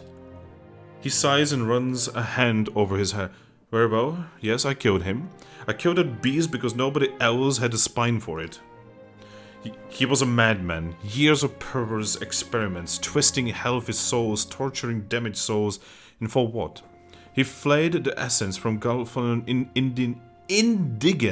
indigents for his amusement. He waves down the hall. If the public had known half of his deeds, they would raze this place to the ground.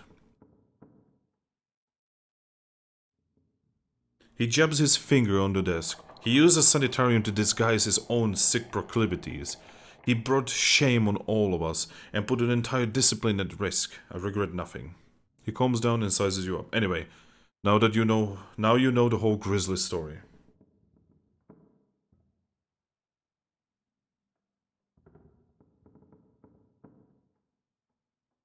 Helig's soul returned to his corpse through sinister magic. He wants revenge. No doubt. But now you understand why I killed him, why someone had to. If he's sent to you, I only hope I can convince you to return and slay him once and for all. He is something I need. You're going to deal with a monster? If what I've told you hasn't swayed you, I doubt anything will. I must return to my work. I wish you well. Hello. About Helig. Helig said you stole a grimoire from him.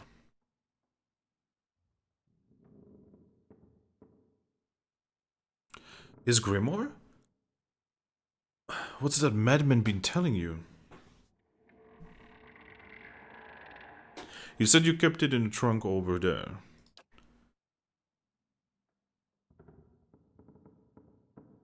Intended for you to find one. That wretched thing has an insatiable hunger for blood. Thank you for denying him. I can to slay him. I will finish him. I'm glad someone finally will.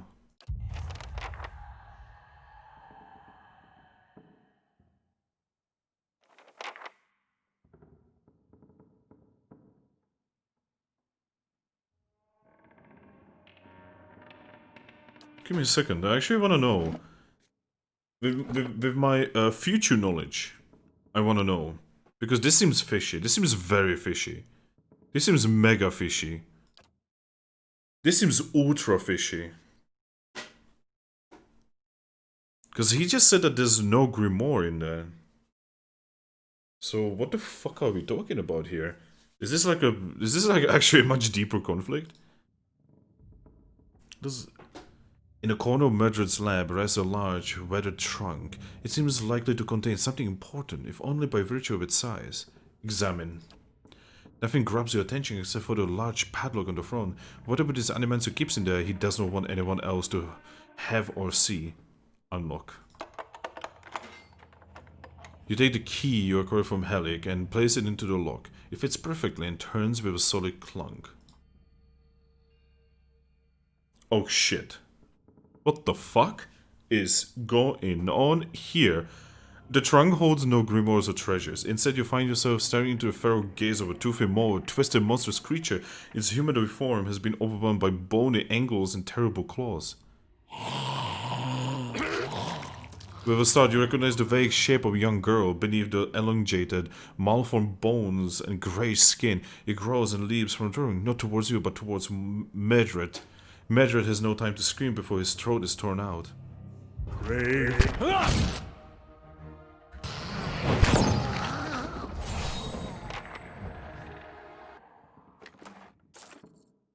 Wow. Ready, Watcher. Slow and silent. Yeah? So he was not actually lying. He was not actually lying. He was being truthful.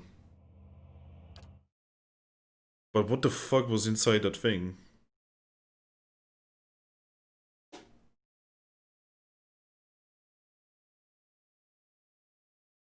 And I'm worried about the game specifically saying that it was a female thing.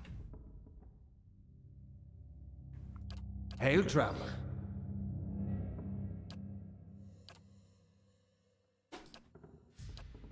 I heard it differently.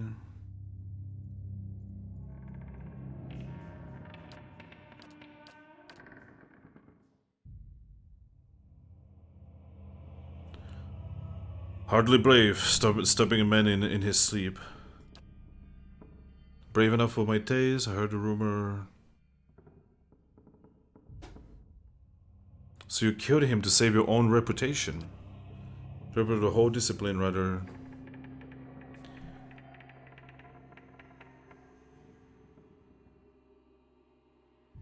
Okay, he is... Yep, let's go for that. He said that you stole grimoire from him. If you don't have it, where is it? If I know Helic, this is his idea of a joke, probably not one you or him would appreciate. If anything I've told you about him has sunk in, I beg you, return to the Catacombs and slay him. If anything I've told you cause misery and pain.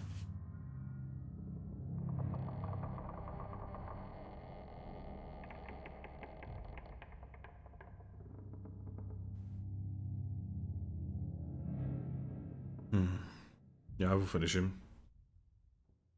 He's something I need. Mm-hmm. God, this is a really weird quest, and I don't like it. I don't like it. I don't like this. This is going weird places. I want to see what I can do. The work of a moment. Ooh. The Pale Lady. Okay. Talk to Elmer about Azor.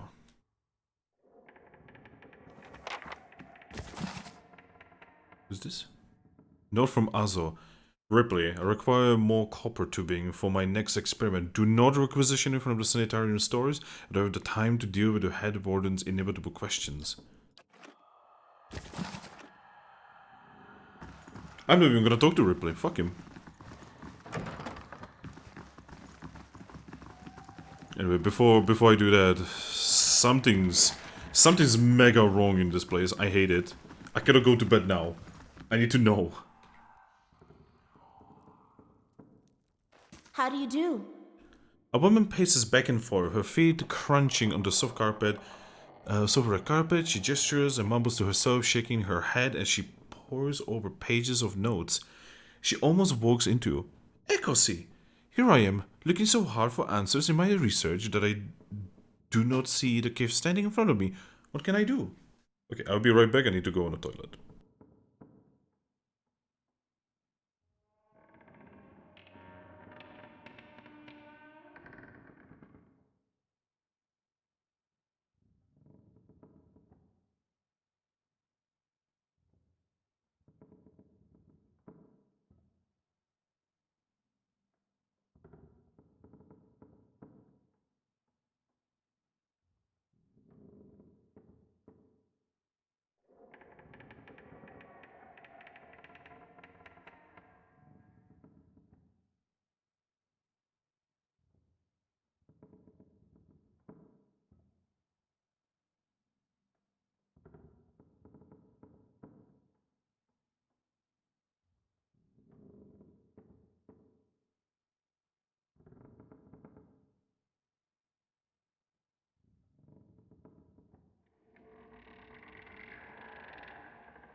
Right, I'm back, sorry.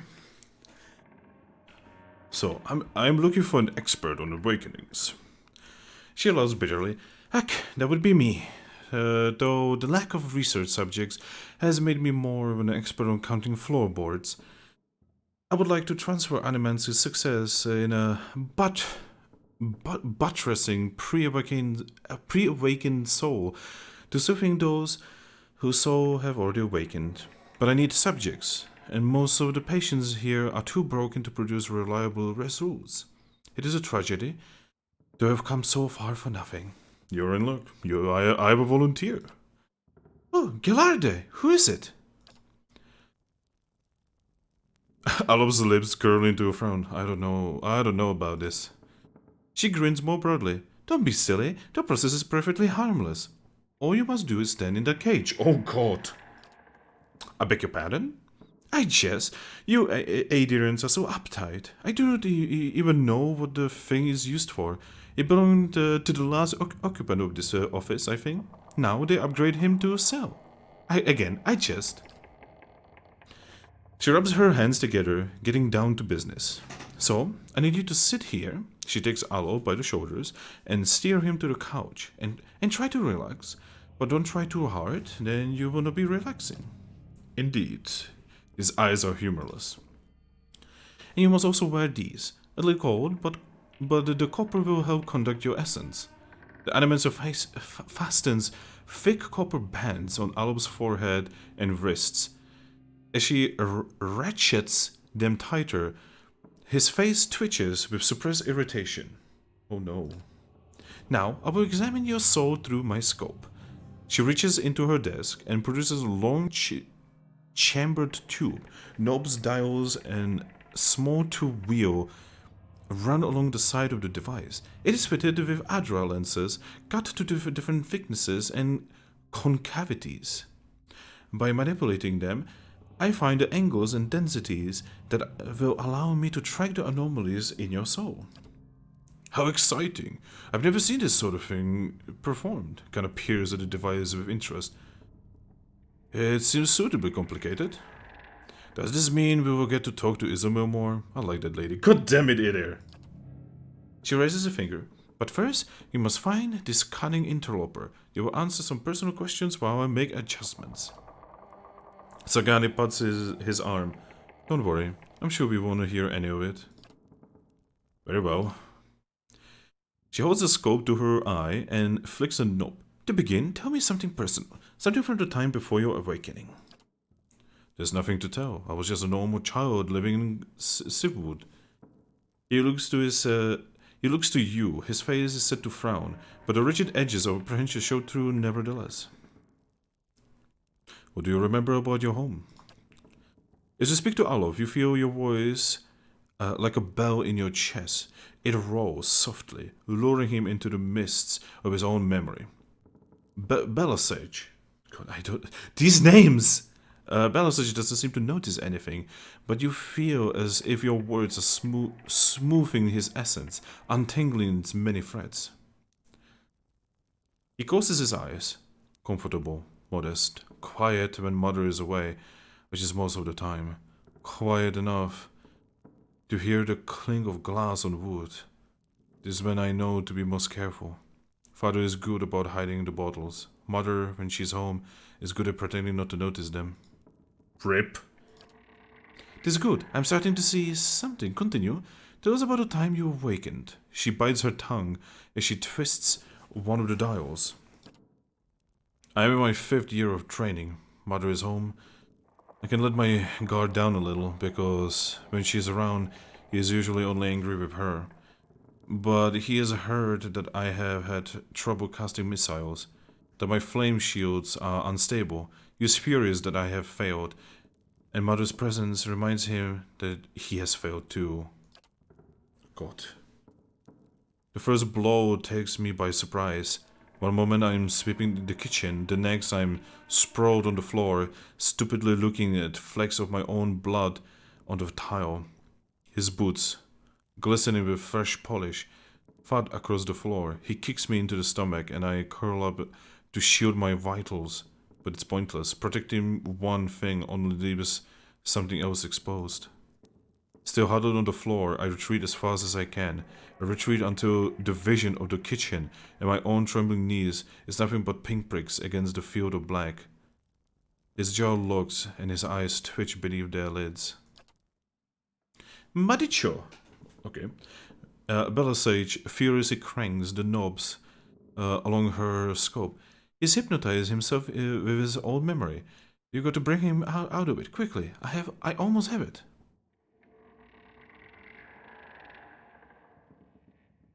Just slap him. Yeah, I'm just gonna be benevolent. You're safe. Everything is fine. Alva's eyes snap open, but the expression you see in them isn't his. He's near safe when I happen up on him. Oh god.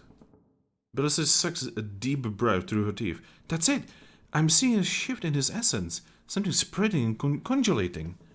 She glances at you over her scope. Keep talking. He seems to respond to you. What brought you here? Cracking bones and voices high in ire. That warm molasses feeling that creeps down your gut when crisis is nigh. Belfetto. We have flares of a totally distinct essence. She jots shorthand notes onto the pages next to her and turns one clicking knob on her scope. Now try to get 2 of them talking.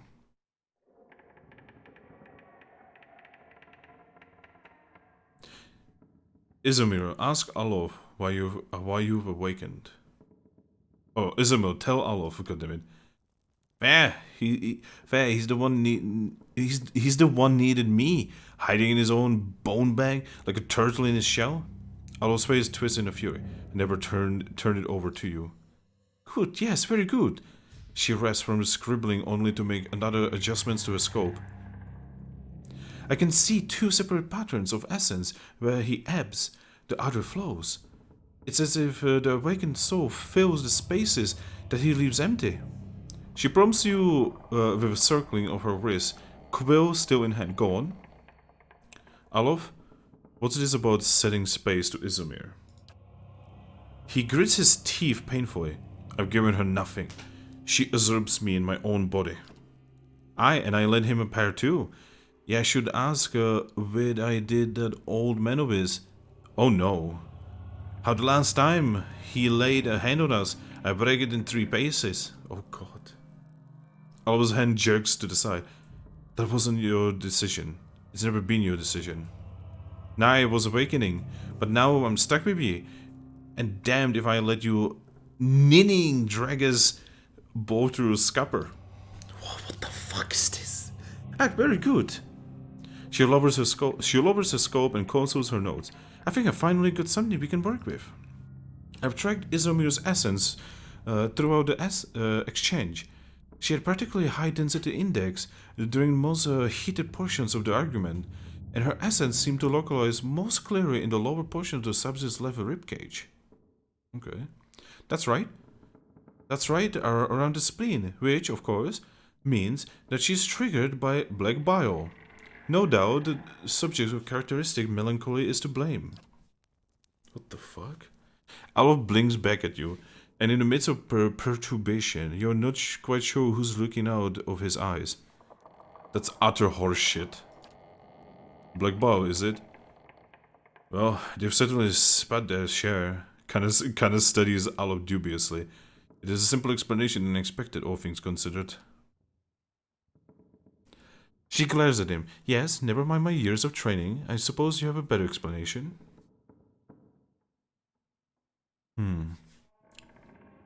You're close. I think Izomir's appearances are related to potential sources of trouble for Alof.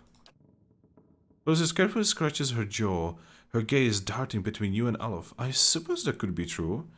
She jots another note. I want to check this against other research. He removes the copper bands. Well, and good for you, but what does that mean to me? Belisage frowns her notes, tapping her cheek with a quill and making a grand show of concentration. However, you catch her stealing a glance at you over the pages. Sorry, what? She's useless! All of this has been useless. This was literally entirely me.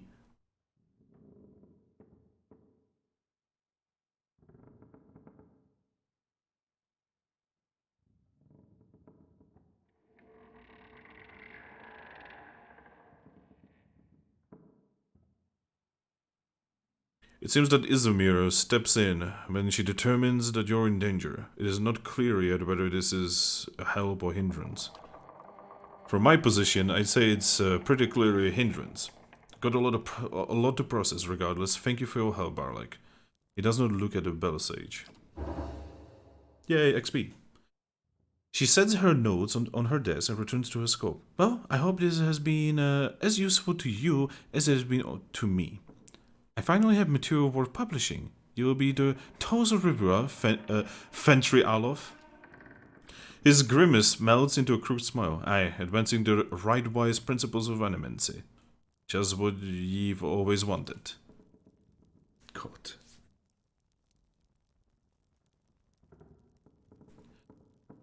As you turn to leave, you catch a darting movement out of the corner of your eye. Belisage is humming to herself, still occupied with her skull, but Alof is holding her notes. He's just about to tuck them into his cloak when he catches you watching. He holds a finger to his lips, his eyes wide and imploring. Please, I don't want my personal information published like this, especially not after her nonsense.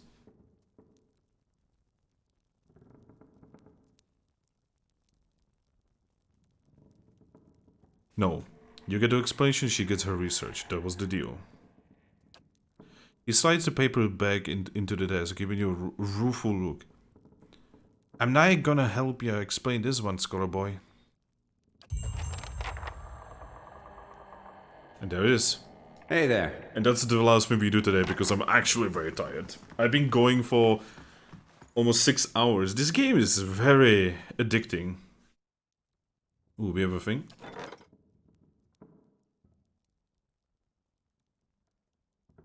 Ooh, we got a reed weed wand. Okay. Alright.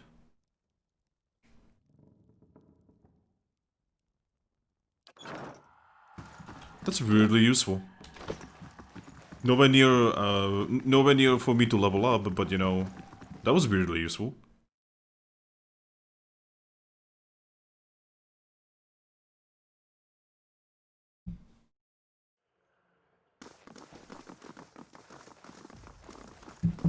Alright.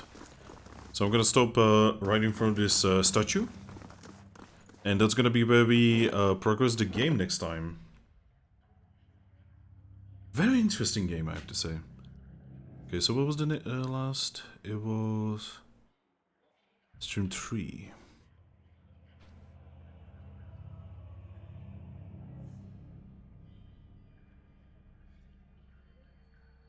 Okay, so this was stream 4. Stream 4. Next time, Animancers.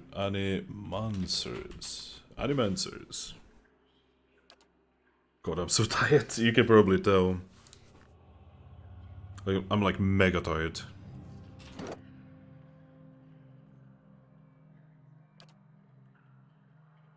Time's knocked out 1, rip. But yes, let's also quick save. And I would like to thank you all for watching. Make sure to follow me on my Twitch and subscribe to me on my YouTube channel. I upload videos every day and I stream every day if I can do anything about it. Also, follow me on my Twitch. I announce my streams there. On my Twitter. Again, you can tell I'm tired. Follow me on my Twitter. I announce my streams there, retweet stuff, talk about stuff, the usual. Also, I have a Discord server. If you want to join it, PM me in some way. And I will send you a link. Anyway, wish you a great day, night, afternoon, whatever 60 hearts want. It's time to get some sleep. Nighty night, everyone.